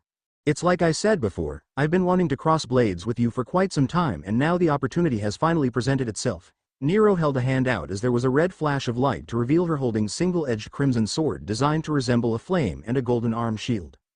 Naruto tensed at the sight of the finely crafted weapon. He hasn't forgotten about Nero expressing her desire to fight him as he felt the same way for others including herself, though he wasn't exactly expecting to battle her at this time. He glanced sideways to see Tamamo looking just as tense as he is. There's no doubt that they're going to have to fight in order to stake their claim on the moon tablet. Well, you two have had your fun in this tournament, but now it's time for you to get off the stage to make room for this idol to steal the show, said Elizabeth haughtily as she summoned a dragon lance in hand, with everyone frowning at her in annoyance. It would have happened in the end, so I guess better late than never. So let's have a great battle. Naruto unsheathed his chakra blade and took a combat stance. Nero nodded in approval. I finally get to witness your artistry in battle. I'll take her on. She's been asking for it for a long time till. Tamamo stared intently at Elizabeth. All those times the self-proclaimed idol had been making fun of Naruto and the others, and she has the opportunity for payback. Music start. BlazBlue. Cross-tag battle lost. Queen of Rose, Rachel Alucard's theme. Nero rushed towards Naruto and attacked him with a diagonal slash of her sword. Naruto quickly created a shadow clone behind him for it to cup its hands together, then Naruto jumped backwards to land on them before being tossed into the air to evade the strike, and the clone was hit instead. Naruto descended with a downward slash only for Nero to dash backwards to evade the attack, but he followed up by throwing the chakra blade like boomerang and followed after it whilst unsheathing the vorpal blade. Nero deflected the incoming blade with a half spin, then quickly raised her sword to block the follow-up from Naruto. Both sides struggled to push the other back until they broke away and stood a fair distance apart. Naruto sheathed his blade with the chakra blade having reappeared in his sheath, then he crossed his arms together and conjured multiple shuriken in his hands. Cyber Shuriken. Naruto began flinging volleys of throwing stars one after another at Nero. The red swordswoman was dashing in a zigzag pattern while deflecting any shuriken which might hit her and was right in front of Naruto whilst swinging her sword. Shadow Clone Jutsu. He quickly created a clone to appear in front of him with a pair of cyber kunai in hand to block the attack for him. Naruto maneuvered around them as he summoned the Aurum blade and had it transform into the tiger claws, then slashed at Nero. She kicked away the clone and turned round to block the first claw attack with her arm shield, then the second one with her sword before pushing him away. Nero took a stance. Rosa Ichthys. She dashed towards Naruto and unleashed a 3-hit sword combo upon him. Naruto defended himself with the claws but wasn't able to block all of the attacks and so took damage from them. I see now, you don't exactly have a sense, style, trained into your body and yet you are capable of performing attacks and tactics without planning beforehand. That is quite exquisite and very rare form of art. I guess I'll take that as a compliment, said Naruto confusedly. Let's see you handle this. Shadow Clone Jutsu. He created a large number of shadow clones before sending them at Nero. She was momentarily surprised before snapping back into focus. She rapidly switched between offense and defense against the attacking clones and was taking them down one by one. Suddenly 4 of the shadow clones were sliding towards her from 4 different directions. Two. They all kicked simultaneously to launch Nero into the air towards the original who had jumped into the air beforehand. Uzumaki Barrage. He lashed out with an axe kick to which she used the flat side of her blade to block but the impact sent her crashing to the ground with Naruto landing nearby. How's that? I'm just getting started, said Naruto with a smirk. Nero got back to her feet, looking bruised but smiling nonetheless. Most impressive, but then again I too am yet to battle with my full strength. Meanwhile Tamamo was exchanging blows with Elizabeth as she ducked and weaved from the swings and thrusts of the dragon lance before retaliating with her martial arts in the mirror. But the female lancer was just as skilled by using short flaps of her dragon wings to evade her opponent's attacks. Lert Suger Tran. Elizabeth suddenly spun round with her back facing Tamamo, then thrusting her lance between her 2 legs towards the fox girl who quickly somersaulted sideways to evade the attack. Then she took out a couple of spell tags before throwing them at her target. La Sang de Hongri. The self-proclaimed idol called out before being damaged by the flaming vortex triggered by the spell tag. The flames died to reveal parts of her body burnt and suddenly she began to heal rapidly much to Tamamo's surprise. That was a hot tempo, and here's my verse. Elizabeth flapped her wings to take to the air and flew about a bit before swooping towards Tamamo with the lance thrust at her. Tamamo dodged to the side but Elizabeth stabbed the lance to the ground and spun around on it to launch a double kick to send her flying back. Tamamo recovered from the attack and flipped back to her feet and was glaring at Elizabeth. Then she rushed in to engage her in close combat once more and attacked with twice the fervor and was able to land some hits on her opponents along which bashing several times with her mirror before knocking the female lancer with a flying side kick before jumping back and taking out a spell tag. Curse. Chaos Heaven. She threw it to trigger a vortex of razor-sharp wind to continuously strike Elizabeth before dissipating after stacking up a decent amount of damage. Tamamo launched her mirror to strike again but Elizabeth used her lance to deflect it. Ested Repulles. She had her lance hover in the air before sitting on it like a witch riding a magic broom, then had it lunge at Tamamo with great speed. Mantra. Aphotic Cave. The fox girl had the mirror position in front of her to receive the attack. She flinched from the pain but was still able to keep fighting as the damage was reduced upon contact. I'm not going to lose to you, said Tamamo determinedly. You're not going to upstage an idol like me, Elizabeth retorted. Naruto skidded backwards with slashes and bruises on him and his armor as he turned his attention to Nero was in the same state like him and both were panting slightly from exhaustion but still rearing to go on with this battle. He sent the Aurum blade away then held the chakra blade with both hands before charging towards Nero who charged right back at him. They met in the middle and constantly clashed blades with Nero using her skills whilst Naruto relied on his instincts to push back with both sides not giving the other an inch until jumping away for a momentary rest. Truly marvelous, you really are something to behold. Let us see how you will comprehend this form of art. Nero stood upright with her sword held overhead and swings it in a circular motion. It gradually engulfs in flames. Sing. Fax Calistus. She dashed forward at high speed towards Naruto who raised his sword to defend but she flashed past to stop behind him. Suddenly a slash appeared on his armor then he was engulfed in flames. Naruto went down on one knee with his body being burnt from the attack and bits of data were floating out of him. Darn it, what a move. I wasn't expecting anything like it. Stay focused kid, your body took critical damage, said Kurama urgently. Hang on boss. Recuv 80 battleship in. Download. See Naruto quickly inserted a battleship into the pet as a white beacon of light shone upon Naruto and he began to recover to the point that he could still fight. Naruto stood to his feet and faced Nero once more. I gotta admit that's a pretty cool move, but now it's my turn. He raised the chakra blade before him and tapped the glowing Konoha symbol as blue chakra surged out of the blade and took shape of a longer variation. Overflow state active. Here I come Nero-san. He dashed forwards all the while swinging the chakra blade rapidly to launch multiple waves of chakra towards the red swordswoman who dashed from side to side to avoid them with a few managing to strike parts of her body until Naruto arrived and clashed swords with her once more. Naruto flipped backwards in the air, then thrust the blade below for the energy blade to extend towards the opponent, but missed as she had moved away before retracting and landed back on the ground. Blistering blades. Wisps of chakra flowed out of the blade and took on the chakra blade, with 4 hovering at each side before launching them at the target with great speed but draining the chakra from the overflow by a certain amount. Nero defended against the assault the best she could but took in some serious damage from the cloned chakra blades. She gazed at the blonde shinobi and was truly impressed with his tenacity, but she wasn't ready to go down just yet. Nero took out a rose, then tossed it into the air and burst to shower the place with rose petals, much to Naruto's confusion as well as the others. What could she be up to? Thought Naruto. I don't know, but be on guard, said Kurama. They watched as Nero stabbed her sword to the ground to form a magic circle around her, and she began to speak some sort of incantation. I shall offer this gift to a full moon. Dancing scatters the flowers, and cleaves open a star. Behold the supreme beauty, and praise it, Astus Domus Aurea. There was a bright flash of light all over the area before dimming to reveal everyone standing in what appears to be a large golden theater, and Naruto took note that Nero's sword is now shrouded in flames. Naruto glanced to the side to see that Tamamo and Elizabeth had resumed their battle, so he turned his attention back to his opponent. If it's anything like Alice Chan's technique, then I bet that this one would have an effect on me and Tamamo, thought Naruto. I have set up the perfect scenario for our climatic battle, Maelstrom-kun. Let us see who shall emerge victorious, Nero declared. We'll see. Naruto unsheathed the Vorpal blade to dual wield before engaging Nero in close combat. He constantly clashed blades with Nero, but then as the battle continued, he noticed that Nero was getting faster and stronger, or was it that he was getting slower and weaker? Naruto jumped back and took note that the chakra blade's energy was flickering and the overflow state was dissipating sooner than it was supposed to. He glanced to the side to see Tamamo looking just as exhausted. Something's not right about this. Do you have any idea what's going on?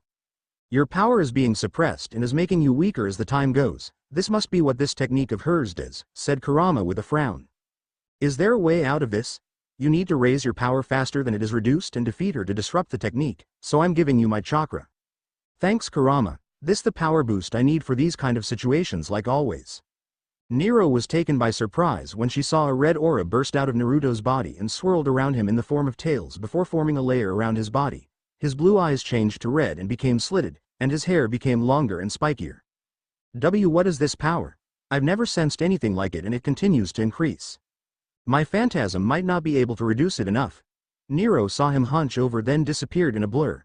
Her instincts screamed at her to defend as she raised her arm shield in time to block a powerful punch from him and was sent skidding back from the impact. And his strength has increased as well. Hey, she looks at Naruto with a smile on her face. As to be expected from you, continuously coming up with surprises is truly an artwork unique only to you. She dashed at Naruto with her sword at the ready and proceeded to strike at him with fiery slashes. The now feral ninja summoned the Aurum blade and had it transform into the tiger claws to fit his current style. Two blurs could be seen colliding repeatedly in the field for several moments before breaking away from each other.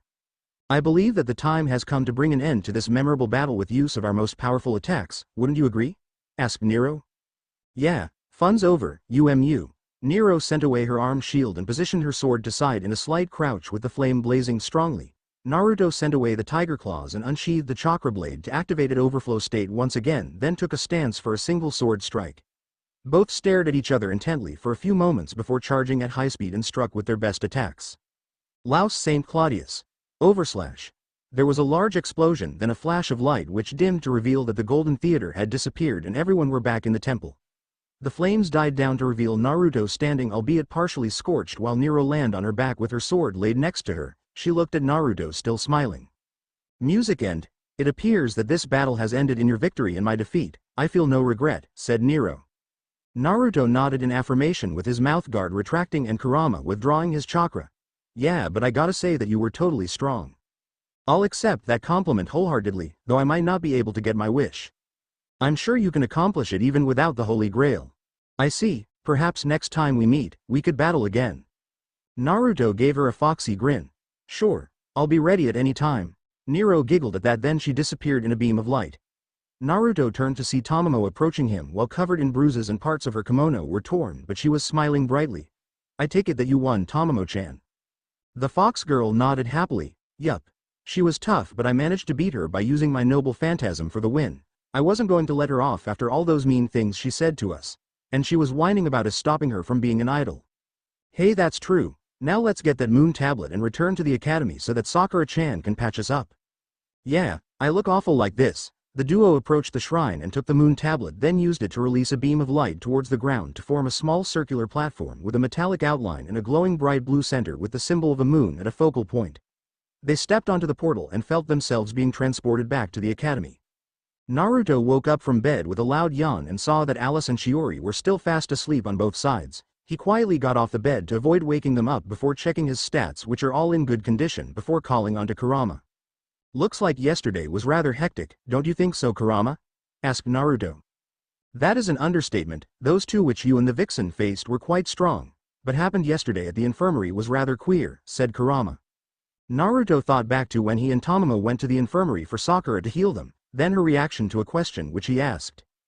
Flashback start ** Naruto and Tamamo emerged from the Sakura Labyrinth and made their way to the school infirmary, which they entered. Their Sakura smiled upon seeing them.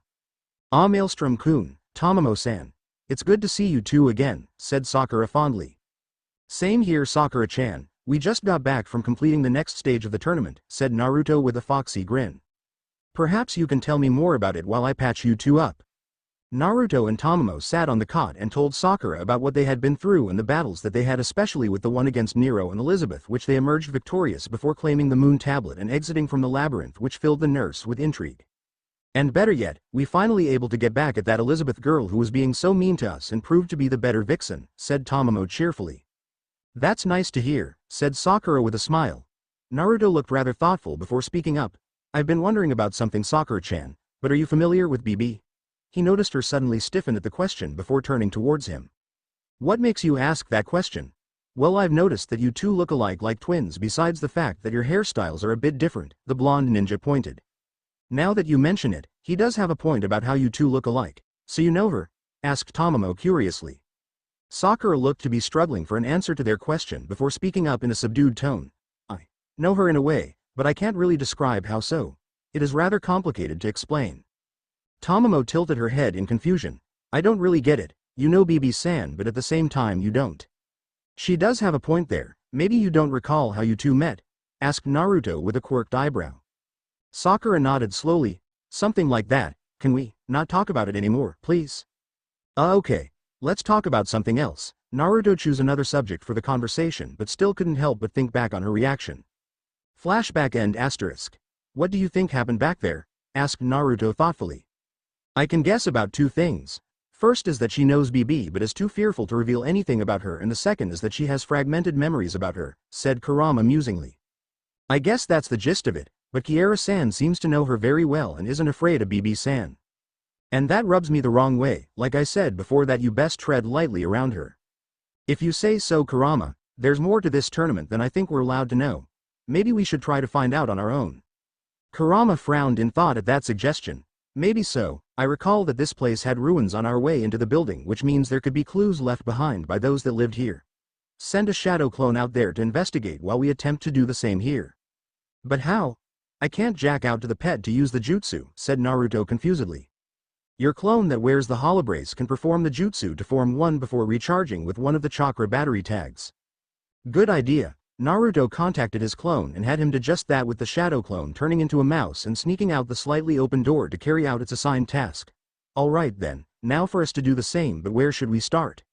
I suggest revisiting the previous stages. There should be something in one of those places, said Kurama. Roger that. Naruto nodded in affirmation. Naruto? He turned around to see Alice and Shiori awake and were looking at him. Is there something wrong? Oh, nothing's wrong. Just that I'm planning on doing some training in the Sakura Labyrinth before the next stage is announced later in the day, Naruto responded. Alice was saddened upon hearing that. So you won't have any time to play with us? Naruto to pat them softly on their heads. Don't be so sad, we're drawing close to the end of the tournament, after which I'll take you two home with me. That way we can spend most of the time together with lesser major events getting in the way. You promise? Asked Shiori with hope. Of course, you know that I always keep my promises. Okay. I hope you get stronger so you can win and we can leave together, said Alice, getting Naruto to smile fondly. The blonde cyber ninja bade the girls farewell before leaving the room and out of the dorm towards the entrance of the Sakura Labyrinth, where he selected the coastal stage to begin his investigation. He soon arrived at the location and began making his way towards the first of the now 4 islands, particularly the shrines, for something out of the ordinary. Meanwhile, The clone had stealthily made his way out of the building by using the ventilation system in order to avoid detection from the cameras and the drones patrolling the hallways. He was soon jumping along the tree branches and looking around for anything when he chanced upon a small site of ruins before approaching it to take a closer look. Naruto checked around a couple of times when he caught glimpse of what appears to be a trapdoor underneath a piece of a stone pillar and so began pushing to the side with great effort to create a big enough opening for him to squeeze through. I wonder what's in here. Maybe something that could help the boss, said Naruto thoughtfully as he went through a dark tunnel with flickering light bulbs overhead to light up the way a bit as he traversed the rubble partially obstructing his path when he arrived at the end of the tunnel to go through an open doorway. Naruto found himself standing in the middle of what appears to be a research laboratory, only that there are pieces of debris here and here, broken computers and sheets of paper scattered all over the place. Naruto walked about and picking up the sheets to see formulas and matrices which are very complex for him to understand. The way this place appears, it might be that this island was hit by an earthquake or something. He glanced aside to catch sight of a worn notebook. He picked it up and dusted the cover with a hand to see a handwritten title. It sounds important. I think I should read this since it might contain information about the moon cell itself. The clone sat underneath the only lit light bulb and began to read through the notebook. Back with Naruto, he was currently exploring the forest area of the forest stage with a frown on his face. He had been investigating the other two stages earlier before but had found nothing relevant besides being annoyed by the enemies residing within them for him to take down along the way with a couple of battle chips being used.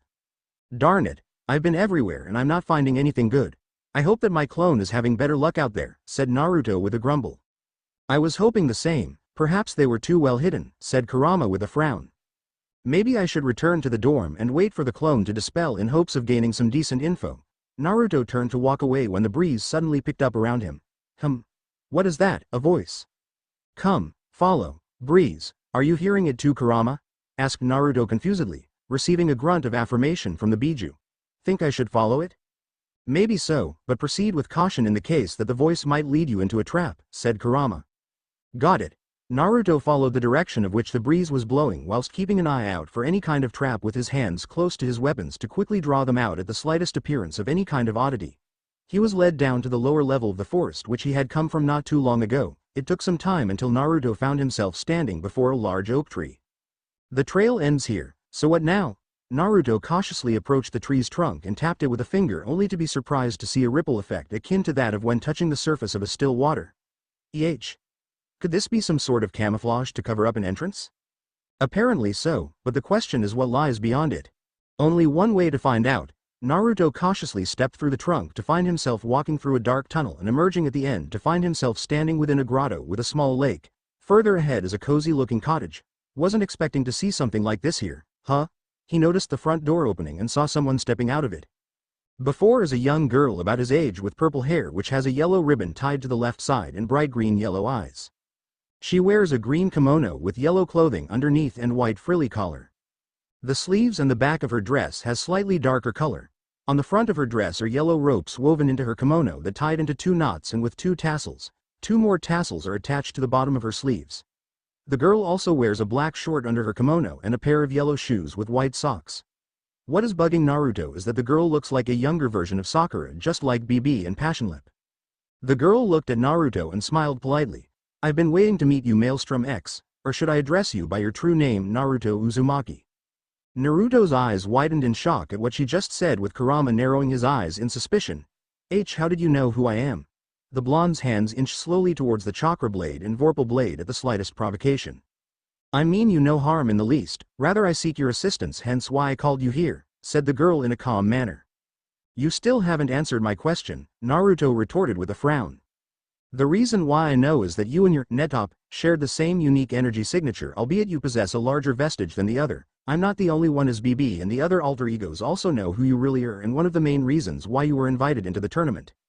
Well, you know my real name, but I don't know yours. Forgive my rudeness, I am Kazura Drop, the alter ego of BB, said the girl with a bow. Alter ego? Asked Naruto confusedly. I have a lot to explain and I can tell that you're seeking answers concerning this tournament, which was why you were pretending to explore the labyrinth for hidden answers, so I took the opportunity to call out to you. Kazura Drop waved a hand to make 2 chairs and a table appear before her. Please take a seat and I'll tell you what you want to know. Naruto was hesitant and sought out Kurama's opinion. What do you think? Should I trust her? I can't say for sure. She might hold answers to some of our questions, but exercise caution like before, said Kurama. Naruto nodded in affirmation and went to sit on the chair while Kazura Drop went to sit on the other. Alright then, so what do you mean by being an alter ego of BB? What I meant by alter ego is that I along with 4 others are offshoots made from the fragments of BB's emotions, created to act as her vanguard and cores to expand the Sakura Labyrinth. Despite being offshoots born from BB's emotions into new souls, we developed our own original hearts and existence separate from her. However, we have no true freedom because the cores are still fragments of BB, said Kazura Drop. Sounds like my shadow clone jutsu but different and sounds more advanced, thought Naruto with Kurama listening attentively. But who exactly are these alter egos? Besides me, there's Passionlip whom you've already met, Melt Lilith, Violet, and King Protea, said Kazura Drop, surprising the blonde about the girl whom he had met before. However, the last 2 were wiped out from the system by BB herself for reasons I myself don't know. Okay, but why is it that you all look like Sakura? I've been wondering about that for a while now. Kazura Drop let out a sigh at the question. That's because BB herself is an offshoot of Sakura herself, an AI born to rebel against the system of the Moon Cell. What? How did that happen? Asked Naruto. Sakura used to be a regular AI within the system. Someone had unleashed a sense of freedom within her, but she could not control that abnormal status and caused an overload. Because the NPCs cannot do anything but routine work, they ignored Sakura, who began to disintegrate as something non-existent, and since the Moon Cell's check was performed only at the end of the day, Sakura was in a crisis of being extinguished. However, her abnormal status affecting her new sense of self-preservation led to the creation of BB, who then disrupted the system of the Moon Cell and began an extensive reconstruction and periods of resetting to work towards her goals. What are her goals? Asked Naruto. I don't truly know. Many victors of the tournament came and went whilst having their wishes granted but also had their memories concerning the tournament wiped out. However, I've noticed that there are changes to the system which is rather unusual of her, and I fear nothing good will come out of it. But I don't get it. I understand that you're an offshoot of BB with a free will, but why are you opposing her and the other alter egos? Because I detest them for that they act on their own desire instead of continuing their original function as the perfect infirmary AI, and I wish to become one with Sakura and be whole once more. Now that you mention it, Sakura doesn't seem to know BB all that much and is rather afraid of her, said Naruto thoughtfully. That is because parts of her core are fragmented with BB possessing the missing parts. Recovering the pieces will help restore Sakura to her default state. However, BB is instinctively aware and would have deleted her, but the saving grace is that none of us are capable of harming her, as it would lead to our non-existence, said Kazura Drop. That's some good news at least. So how exactly are we to do it? You're to reach the core of the Moon Cell, which is at the very bottom of the Sakura Labyrinth. There's where the victor would make a wish. You need to continue winning the rounds in order to reach it, but beware that BB might try to stop you, as she might be aware of you suspecting her by sending the alter egos upon you. We're in deep on this, just like with your past missions back in your home dimension, Kurama mused. The way you said it sounds like they're pretty strong, but just how strong are they? During our creation, BB brought us into existence as beings with composite divinity formed from several goddesses, leading to us possessing powers and abilities that could overwhelm any kind of opposition, Kazura Drop explained. Oh boy, looks I got my work cut out for me, Naruto rubbed the back of his head nervously. However, they're not without exploitable weaknesses. Being an alter ego enables me to be aware of their weak points, which I can inform you of. Use this to counter their main ability. Kazura Drop held out a palm to summon what appears to be a small blue diamond with matrices of numbers swirling within it. Supposing I do this, what will happen to me and the others after all this? Asked Naruto, still not fully trusting the girl.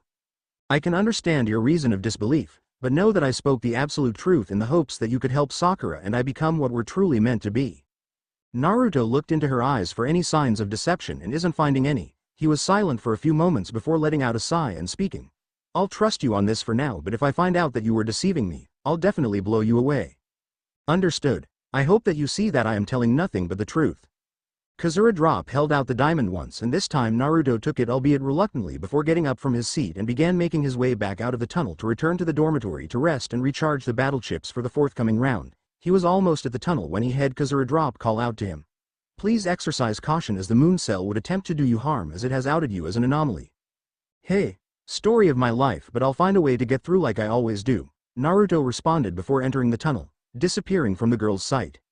Naruto had returned to the dormitory and was laying on his bed to recover while having a discussion with Kurama over what they had learned from Kazura Drop, along with the memories received from the shadow clone whom he had sent to scout the ruins for clues, and had found a notebook which contained information concerning the Moon Cell. The Moon Cell is, in a manner of speaking, an eye that observes the Earth. A processor that faithfully simulates all life on Earth and is capable of providing a definite prediction of the future. A database of humanity. A massive memory recording their habits, history, ideas, even their souls. A Pandora's box that promises the next stage of evolution, promises God-like power to those intelligent life forms who have become technologically advanced enough to scan the interior of the moon.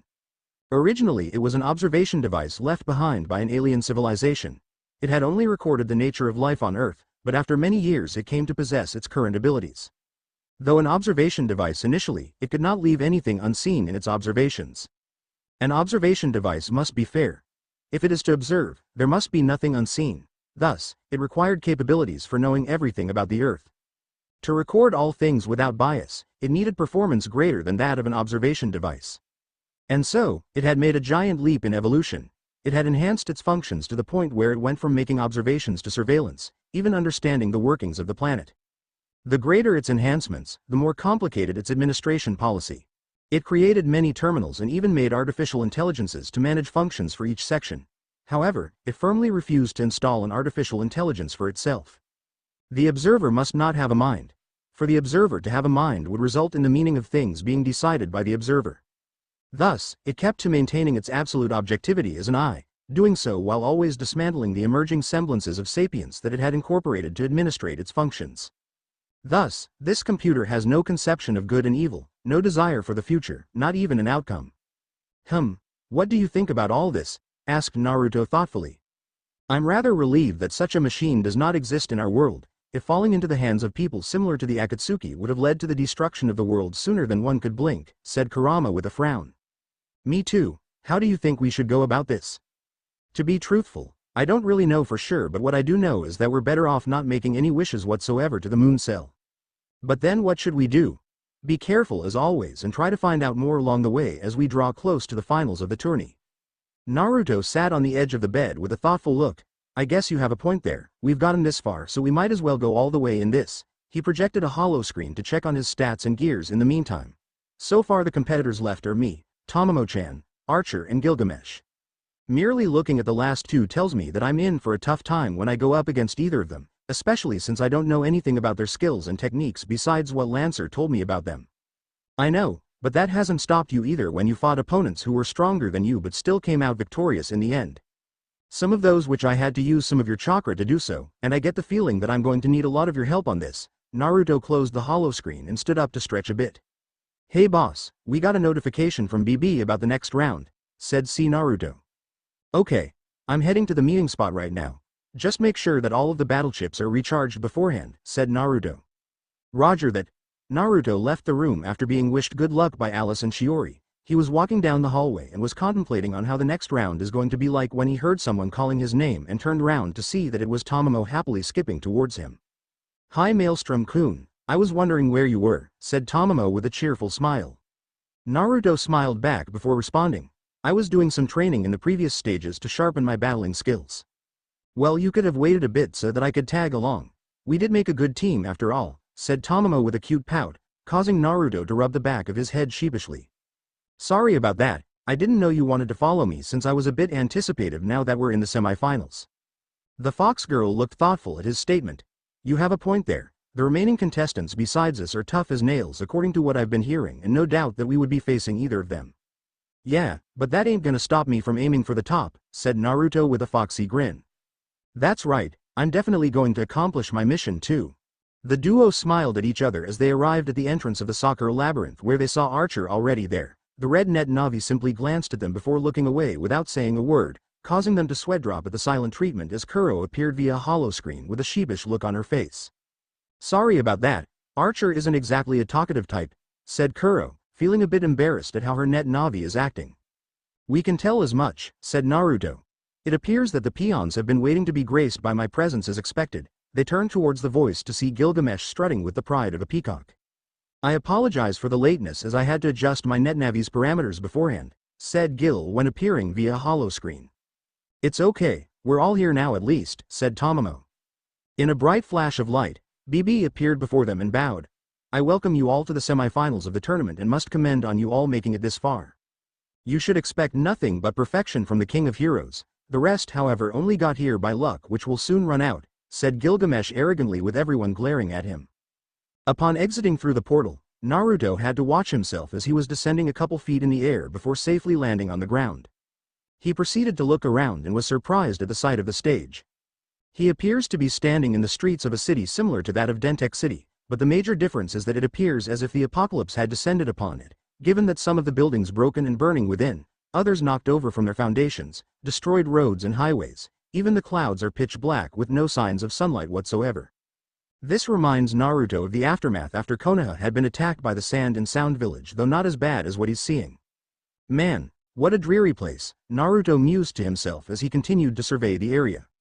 Maybe so, best you exercise caution here. There are numerous places for the enemy to hide and attempt to ambush us, said Kurama sternly. I know, that fact has been driven into my head thanks to my past experience. I need to find Archer before he finds me. Naruto chose a random direction and proceeded to navigate his way through the desolate city whilst watching out for hazards and keeping an eye for any signs of the enemy. Naruto landed in the middle of a juncture and began looking around only to find nothing yet again. The blonde let out a sigh of frustration and was about to walk away when something suddenly zipped through the air and pierced his chest, knocking him down to the ground and revealing itself to be an arrow. Naruto laid there unmoving until he suddenly disappeared in a puff of smoke. A head slowly poked out from behind a building, which turns out to be the real Naruto, as he took note of a dark silhouette positioned at the rooftop of a tall building before quickly disappearing, causing him to frown. So he was acting true to his name, using a bow and arrows to attack from a distance. It's a good thing that I had a shadow clone act as bait, Naruto muttered to himself. But now he's aware of your ability to create clones and so will be on guard, said Kurama. I know, I'll see what I can do to flush him out. Naruto stood up and crossed the middle and index fingers of both hands. Multi-shadow clone jutsu. In a large puff of smoke, there were at least 3 dozen of himself standing before him attentively. Okay guys, you know what to do. Roger boss. The clones responded in affirmation before taking off in random directions as they commenced with the assigned objective. Elsewhere in the rooftop of another tall building was Archer crouched down on one knee with a black bow in hand as he watched the clones of his opponent take off in multiple directions and has a good idea of what he intends to do. So he's capable of creating doppelgangers. There's more to him than I initially thought. A holoscreen of Kuro appeared next to him. So do you have a plan for this Archer? Not entirely, but I will have to move from place to place more frequently whilst taking out the clones in order to seek out the original and take him out, Archer replied. Okay then. Just let me know when you need battle chips and I'll supply them. Archer nodded in affirmation, then he quickly ran towards the edge and leapt off to land on the next roof. He traversed along the broken buildings till he came across some of the clones patrolling the area and hid behind a dented vent.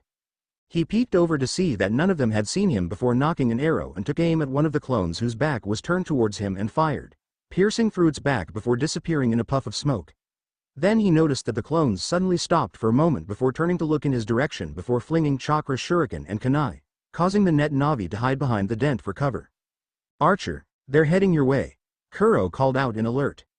No need to point out the obvious since they're already here. Archer stepped out to see a group of the clones standing at the ready to attack as they charged with chakra kunai in hand. Archer swiftly weaved in and out of the incoming attacks whilst using his bow to parry several incoming slashes and kicking the clones away from him before somersaulting backwards and rapidly firing arrows to take the clones out before quickly leaping off the rooftop along other buildings till he felt like he had built a safe distance from his opponent. Well, that escalated quickly. Seems there's more to those copies than I thought. What do you mean? The moment I took out one of the clones, the others immediately knew what happened and deduced where I was hidden before moving in.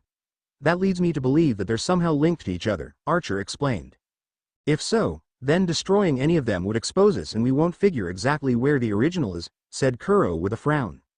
Not exactly, I just need to be quick with my attacks. Here's hoping that it works. Indeed, Archer took off once more and went to hide himself within one of the broken apartments where he located several more of the clones and prepared his bow once more. He closed his eyes and took a deep breath. Hawkeye. He opened them to reveal his eyes glowing faintly, then he locked onto the clones and rapidly fired multiple arrows before quickly exiting the building without needing to check if the projectiles made their mark, which they did. Surviving clones tired to zero in on the source of the snipe but were unable to locate the enemy only to be shot down as well. Naruto was hiding out in a shop and frowned as he received the memories from his dispelled clones, which was increasing gradually. He's taking out my clones much quicker than I thought, and from that far too. My clones won't be able to get to him fast enough before he switches locations. Best conclusion is that he has figured out how your clones work, said Kurama. Then I'll just have to switch strategies just like he did. Naruto exiting from the shop and created another large group of shadow clones but with different commands as they went off in random directions. I'm pretty much losing count at how many of these doppelgangers that I've shot down already, Archer leaping off a rooftop after sniping several more of the clones. But we're getting somewhere though. We can tell that this technique would be taxing on Maelstrom, so he can't really be able to create more without wearing himself out, said Kuro. Archer landed on the next building upon locating the next batch and was about to take aim at them when something suddenly slammed into him from the side. He skidded along the ground and looked up only to be surprised upon seeing one of the clones rushing up to him with the Vorpal blade in hand and slashed, but he was swift to leap out of the way and fired an arrow in midair to take it out. How was he able to locate me? Archer, below you. Archer looked down and was further surprised to see more of the clones grab each other and launch them towards him as makeshift projectiles. He somersaulted in midair and kicked off the side of the building into the air. There he proceeded to evade the incoming clones whilst using a few of them as stepping stones for aerial maneuvers before countering by firing arrows at the clones on the ground to prevent any more from being thrown at him. Suddenly he felt something descending from above and looked up only to quickly raise his bow to blow a strike from a clone equipped with the tiger claws, although he suspects that he's the original. Take this. Naruto launched a flurry of slashes with Archer parrying with his bow before seizing the wrist of one hand before spinning round to throw him to the ground. The clones were quick to catch him, causing Archer to suspect something before calling out to Kuro. Kuro, I need a battle chip. Got it? Calidbald 2 battle chip in. Download. Kuro inserted the chip into her pet as an oddly shaped sword appeared in Archer's hand, which he then knocked onto the bow, causing it to take on the shape a corkscrew-like arrow. I am the bone of my sword. Spiral, ready. Fire. Archer let the bowstring loose as the arrow zipped through the air at blurring speeds. Naruto's eyes widened in shock. His instincts were screaming at him to not get hit by it no matter what. I need defense now. I'm on it. Barrier battle chip in. Download. See Naruto hastily inserted a chip into the pet for a transparent protective dome to encase Naruto and the clones. But the moment the arrow made contact with the barrier, the latter was instantly shattered into pieces before striking its target, resulting in a massive explosion. Did we get them? Asked Kuro curiously. Archer was silent for a few moments before responding. No. He managed to escape at the very last moment before the Calibald could strike him. Should we go after him? Obviously, especially now that all of his clones are taken out. Archer took to the rooftops once more in search of his opponent. Elsewhere, Naruto was leaning against the side of a building in the middle of an alleyway. The blonde ninja had used the substitution jutsu as a precaution even when the barrier was set up, which was the right call when it was destroyed, and managed to escape from the explosion that came afterwards. Pant, never in my life have I ever seen anyone use a sword like an arrow and yet pack enough punch to make explosive tags look like fireworks, said Naruto, trying to calm his rapidly beating heart from the lucky escape. At least we have a clear idea on how he was able to progress through the tournament with such level of power and skill, said Kurama thoughtfully. Got any suggestions to turn this all around? First is to draw him into close combat, since it's obvious that his long-range attacks far outclass yours, plus it has to be somewhere within an enclosed area as well. I might be able to do something about that, thought Naruto. Suddenly he heard something whooshing through the air and immediately ducked in time for an arrow to hit the wall where his head was leaning against, and looked up to see Archer preparing to firing another arrow. Man, he's fast. Let's see how I can do this. I need cover. Okay then. Invisible battle chip in. Download. See Naruto inserted the chip into the pet, making Naruto turn invisible for Archer to lose sight of him. Archer's eyes narrowed as he held his bow at the ready and tried to sense for the concealed opponent. He leapt high into the air upon sensing something heading towards him at high speed before retaliating by firing multiple arrows in the direction which the kunai were thrown from, striking a hidden clone which was then dispelled. Archer suddenly felt something wrap around his body and a familiar voice yelled out. Do it now, Naruto yelled. On it, area steel battle chip in. Download. See Naruto inserted the chip into the pet. Naruto immediately warped himself with Archer in his grips, and they ended up crashing through the roof of what appears to be a ruinous cathedral as they tumbled away from each other before getting back to their feet. So that was your plan, huh? Forcefully relocating us to an area where you can engage me in close range. Quite smart, I must admit, said Archer as he looked around the area. Naruto shrugged in response. Given that you've been shooting arrows at my clones and I like fishes in a barrel of water, I had to change my strategy a little. Kuro appeared next to Archer via the holoscreen. Maybe so, but don't go thinking that Archer is only good with a bow and arrow, as you're about to find out. We'll just have to see about that, see Naruto replied. Naruto unsheathed the chakra blade in a normal grip. and the vorpal blade in a reverse grip before taking in combat stance as Archer held his hands out as if holding something. Then there was a flash of light which dissipated to reveal him holding a pair of short swords with both bearing the yin-yang symbol on the hilt and black handles, with the black sword embossed with red hexagonal patterns whilst the white sword has less of the shine of a polished metal in its ore than it has the haze of a cloud. "Show us the strength that brought you and your operator all this way," said Archer. "Oh, we're gonna show you all right and then some," said Naruto before charging towards his opponent to begin the fight. Music start. Chaos Legion Ost. Battlecry. Naruto rushed up to Archer but was taken by surprise, was suddenly right in front of him with one of the swords already in the middle of a slash, forcing him to parry with the red net navi zipping, and turned round to see him right in front once more with another incoming strike. So Naruto blocked with the vorpal blade and retaliated with the chakra blade, only for it to be blocked with Archer's other sword as he was struck in the chest with an elbow strike. Naruto jumped backwards to put up some distance whilst smarting a bit from the hit to the chest. "I knew he's fast, but this is something else altogether." But there's no time for complaining here. He saw Archer disappear from his sights again and quickly spun round to deflect a strike from behind with the force causing him to stumble, to which he quickly regained his balance to deflect another slash but was beginning to feel frustrated having been forced into the defensive role. Archer slashed at Naruto with both of his swords and Naruto blocked with his blades but was knocked down to the ground with a knee strike. "Is this all you can do? Block attacks? I was hoping for a lot more than this," said Archer stoically. Naruto gritted his teeth in anger at being looked down upon. He got back to his feet and retook his combat stance. "I might as well change that point of view." He dashed at Archer and proceeded to clash blades with him at a rapid pace, then performing a low sweep kick which Archer leapt into the air to avoid. Then he threw the vorpal blade at him but it got deflected before Archer switched his swords out for the bow to fire several arrows at the blonde ninja. Naruto deflected the incoming arrows with his chakra blade, then summoning the Aurum blade to his free hand, then pulled the trigger to launch a barrage of plasma shots. They continued to exchange fire till Naruto threw his chakra blade at Archer for him to dodge before quickly running up to him whilst having a blade made of cyan energy shot out of the muzzle of the Aurum blade. Archer summoned one of the short swords to block the incoming attack, then switching the bow out for the other sword and lashed out in a counter. The chakra blade flew back into Naruto's hand in time for him to block the counter. They struggled for dominance until it ended in a stalemate as they leapt away from the other.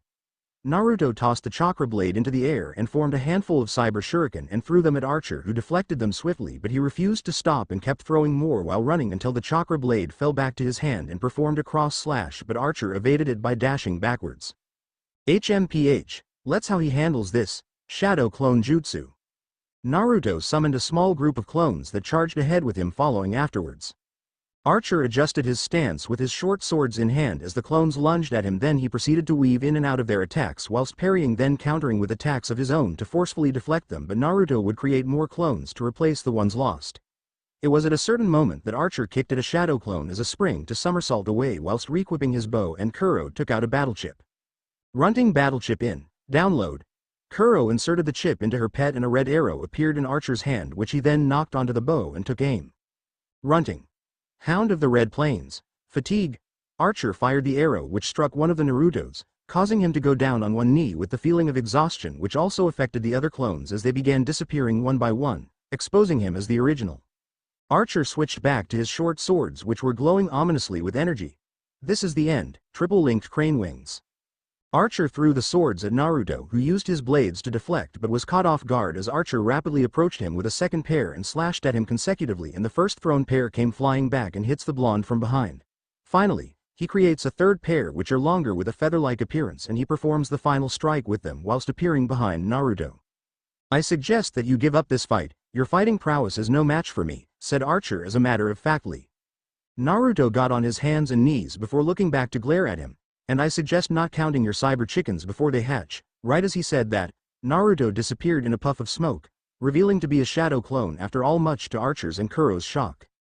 That was a clone too. Then where's? Suddenly there were plumes of smoke around Archer as blurs shot out of them towards Archer for him to see that they're shadow clones. The first clone dashed forward and punched Archer in the face, causing him to stumble. The second clone came from behind with a slide kick to knock him off his feet. The third clone dashed in from the left and used a rising kick to launch him into the air, while the original leapt into the air whilst spinning. The final clone appeared under Archer while performing a handstand and dealt a double kick to send him higher. Maelstrom Barrage. Naruto slammed a powerful heel drop kick and they both descended towards the ground, resulting in a small crater. "Finally got a hit on ya," said Naruto with a frown. Music end. "Archer, are you okay?" asked Kuro worriedly. Don't worry about me, I can still fight, Archer replied, getting out of the crater before turning to face Naruto. But now I can see how you made it all the way here. You lack the strategic mindset common in battle-hardened net navis, and physical abilities are not always on par with your opponents. However, it appears that you instinctively adapt to the skills and techniques of your opponents, then come up with ways and methods to counter them while at the same time creating new techniques and strategies of your own while on the move. I don't really get what you're talking about, but you're making it sound like my chances of beating you increases the longer this battle goes, said Naruto with a shrug of his shoulders. And you think we would allow that to happen? Kuro scoffed in response. We'll just have to see, won't we? Said Naruto. Then I'll end it here and now, Archer declared. This caused Kuro to look at Archer in surprise. Are you planning on using that? I thought we're going to save it till we're in the finals? I may have said that, but I don't intend on wasting any more time with our opponent. Okay Archer, I'm executing the program. What's going on? Thought Naruto confusedly. Sounds to me like Archer intends to use his trump card, said Kurama with a small frown. Then they heard Archer utter some sort of prayer which sounded very powerful in their ears, and flames of blue fire sprang up from the ground. I am the bone of my sword, steel is my body and fire is my blood. I have created over 1,000 blades unknown to death, nor known to life, have withstood pain to create many weapons. Yet, those hands will never hold anything, so as I pray, unlimited blade works. Suddenly a bright light filled Naruto's vision, causing him to shield his eyes to avoid being blinded, then opened them only to be shocked upon seeing that he was no longer inside of the chapel anymore. Around him is what appears to be an open barren desert with a thick hazy atmosphere, which he saw giant monolithic black gears gyrating in the distance. What caught Naruto's attention the most was the countless number of swords all around, anchored to the ground like grave markers, making him feel like he was standing in the middle of a cemetery. Where on earth am I? Asked Naruto confusedly. The pet tells me that you're still within the chapel, said Naruto. It looks to me that Archer is capable of altering reality just like Alice and Shiori, but his far surpasses theirs. Best you exercise great caution, said Kurama. Noted. This is going to be a lot tougher than I thought, and I get the feeling that those swords aren't just for show, thought Naruto. He looked around, found Archer standing at the top of a hill looking down at him. Best you prepare yourself, for I'll not be holding back from here on out, said Archer, summoning the dual short swords to his hands. Naruto himself held the chakra blade and Aurum blade at the ready. Same here. Time for the second phase of this duel. Music start. Fate stay night ost. Emiya Naruto constantly clashed blades with Archer atop the hill adorned with swords as he attempted to gain dominance over his opponent. The blonde cyber ninja began noticing that the red net navi's speed and strength seemed to have increased compared to before using this unique technique of his, but chalked it up to activating this unlimited blade works of his. He broke off from the currently clash and dashed backwards to build some distance. A chip.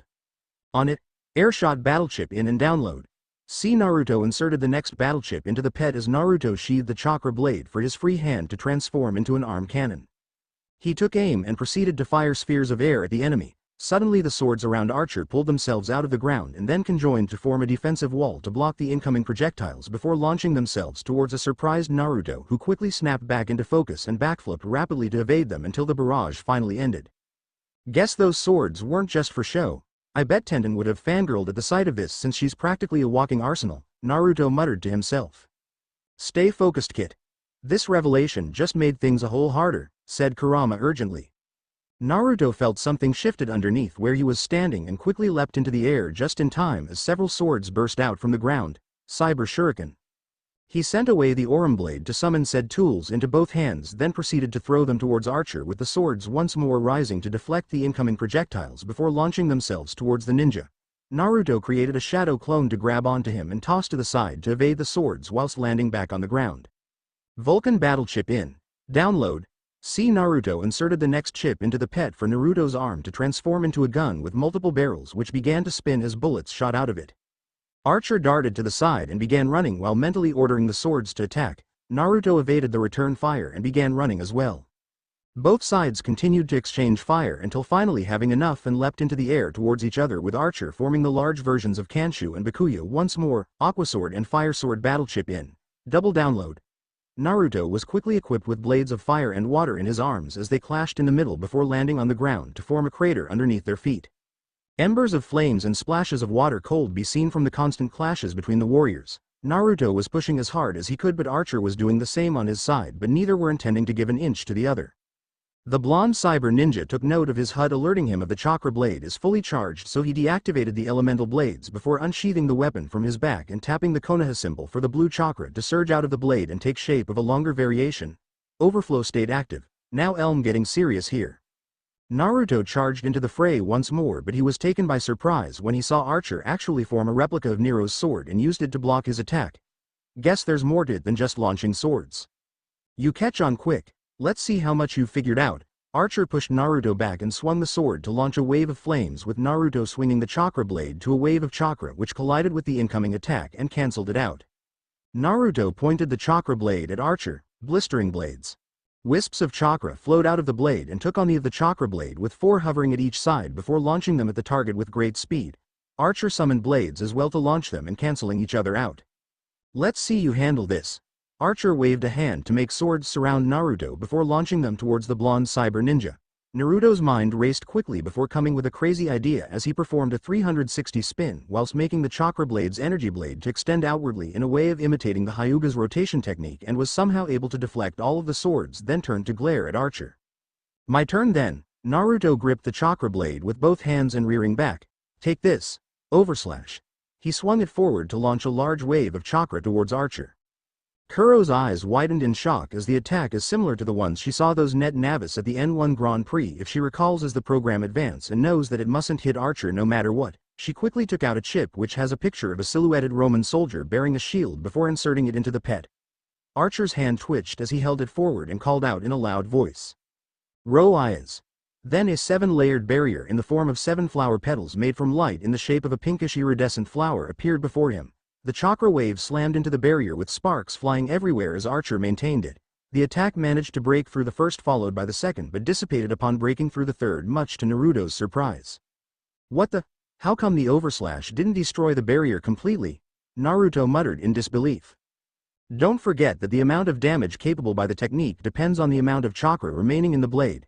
It might have lacked the needed attack power since you used several techniques with it, said Kurama.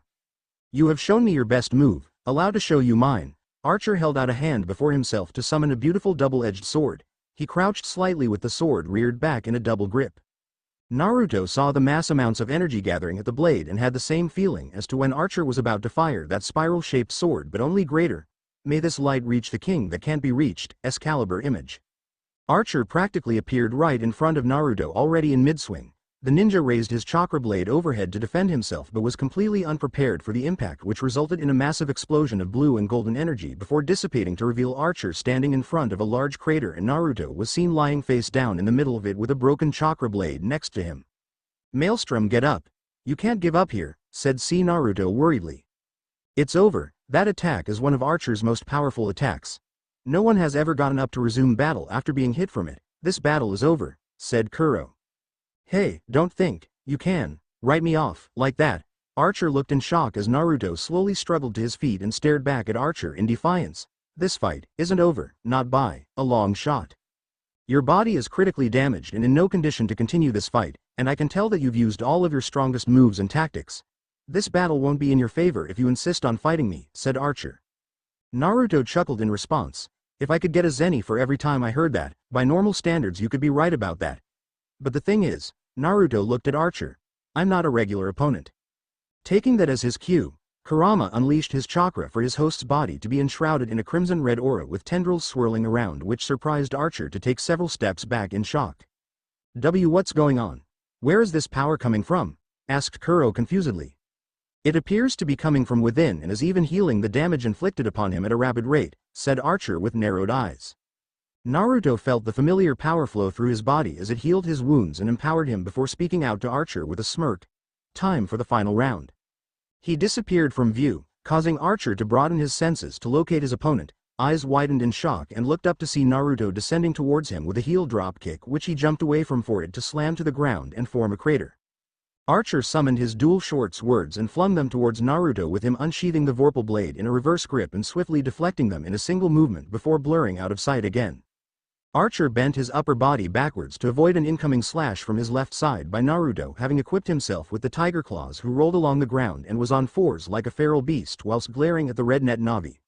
Archer summoned barrages of swords launch at Naruto, but he would dart from side to side to evade them with movements as if he was teleporting despite being pure speed. "He's so fast, is this what helped him advance this far?" asked Kuro. "Apparently so, I'm hard-pressed to keep a beat on him," said Archer. He heard something zipping through the air from behind and will several giant swords to burst out from the ground to block the barrage of energy bullets being fired by Naruto through his tiger claws. Archer summoned multiple swords around Naruto with no way of escape before firing them simultaneously. Clawed Storm. Naruto jumped into the air and spun around very fast whilst the claws produced an onslaught of whirlwind projectiles to deflect each and every one of the blades before landing back on the ground to glare at Archer.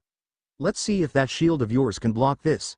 Naruto held out his open right hand as a blue spiraling sphere of energy appeared on it before taking on a darker color due to Kurama's influence. He crouched slightly before taking of at high speed. "I can't let that attack get anywhere close to me," thought Archer as he launched wave after wave of swords at Naruto, who would dash in a zigzag pattern and using the Vorpal blade to deflect any he couldn't dodge in time as he rapidly drew closer. Damn. Need to use Roias again. He quickly projected the barrier right at the moment Naruto was in front of him. Vermilion Rasengan. He slammed the Biju-enhanced jutsu against the barrier with sparks flying from the sphere grinding against it. Archer was constantly maintaining the barrier by supplying it with energy, but he was taken by surprise when the Rasengan began through each layer of the barrier much sooner compared to the overslash technique of the chakra blade till he was down to his 7th barrier. Both combatants roared out as they unleashed everything they had into the attack, resulting in a bright flash of light. Music and the light soon dissipated to reveal them back in the ruins of the cathedral with the results of the clash clearly visible on their bodies. Naruto's body is covered in scorch marks and clenching his right arm with rips and tears on the suit. Archer on the other hand was down on one knee with a majority of his red coat shredded whilst clenching his right arm as well, which was having data flowed out of it. "Man, we really went at each other, said Naruto with a pained grin, feeling Kurama's chakra healing him. Archer smirked in response. "Indeed we did, but in the end you were the winner, barely." "What are you talking about, Archer? You can still go on after I heal you," said Kuro confusedly as she prepared to insert a recovery chip. "It won't work. His technique had managed to break through the Roias, which inflicts damage upon myself, and it had some sort of side effects on my arm that I can't even feel it. What's more, I can see that he's still capable of continuing the fight unlike me right now," Archer explained, seeing Naruto stop holding his right arm. "Not to mention that there's a clone probably hiding somewhere to take me out if I were to attempt attacking, am I wrong?" Naruto's lip curled up slightly at the last bit. "So you figured that out too. You remind me of a good friend of mine. Very lazy and finds almost everything troublesome but extremely smart." "Oh darn, I was hoping that we would go all the way, but a loss is a loss," Kuro pouted. "We don't mind a rematch after the tournament, ya know," said Naruto. "Then next time, we won't lose to you. Looking forward to it," said Naruto with a smirk. "I advise that you two be careful, this tournament is more than it seems," said Archer seriously as he began to disappear in a beam of light. "Guess we weren't the only ones to notice, we'll be sure to get to the bottom of things," said Naruto. Archer nodded before fully disappearing and the link with Kuro ended. "I kinda find it weird that we've been unable to contact the other net ops since we arrived here," said Naruto. "I know, another thing to keep an eye out for. Might as well return and recover." Naruto walked over to the chakra blade and picked up the pieces. "How are we going to fix this?" "There's an auto-fix feature on it, just need to send into the pet system to start it up," said Naruto.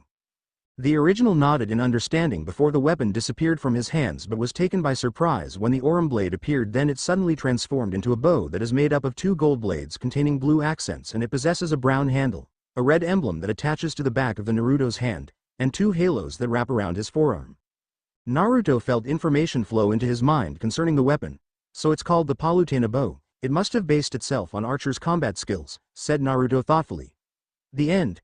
Thanks for watching. Also remember to subscribe and like this video. See you in the next video.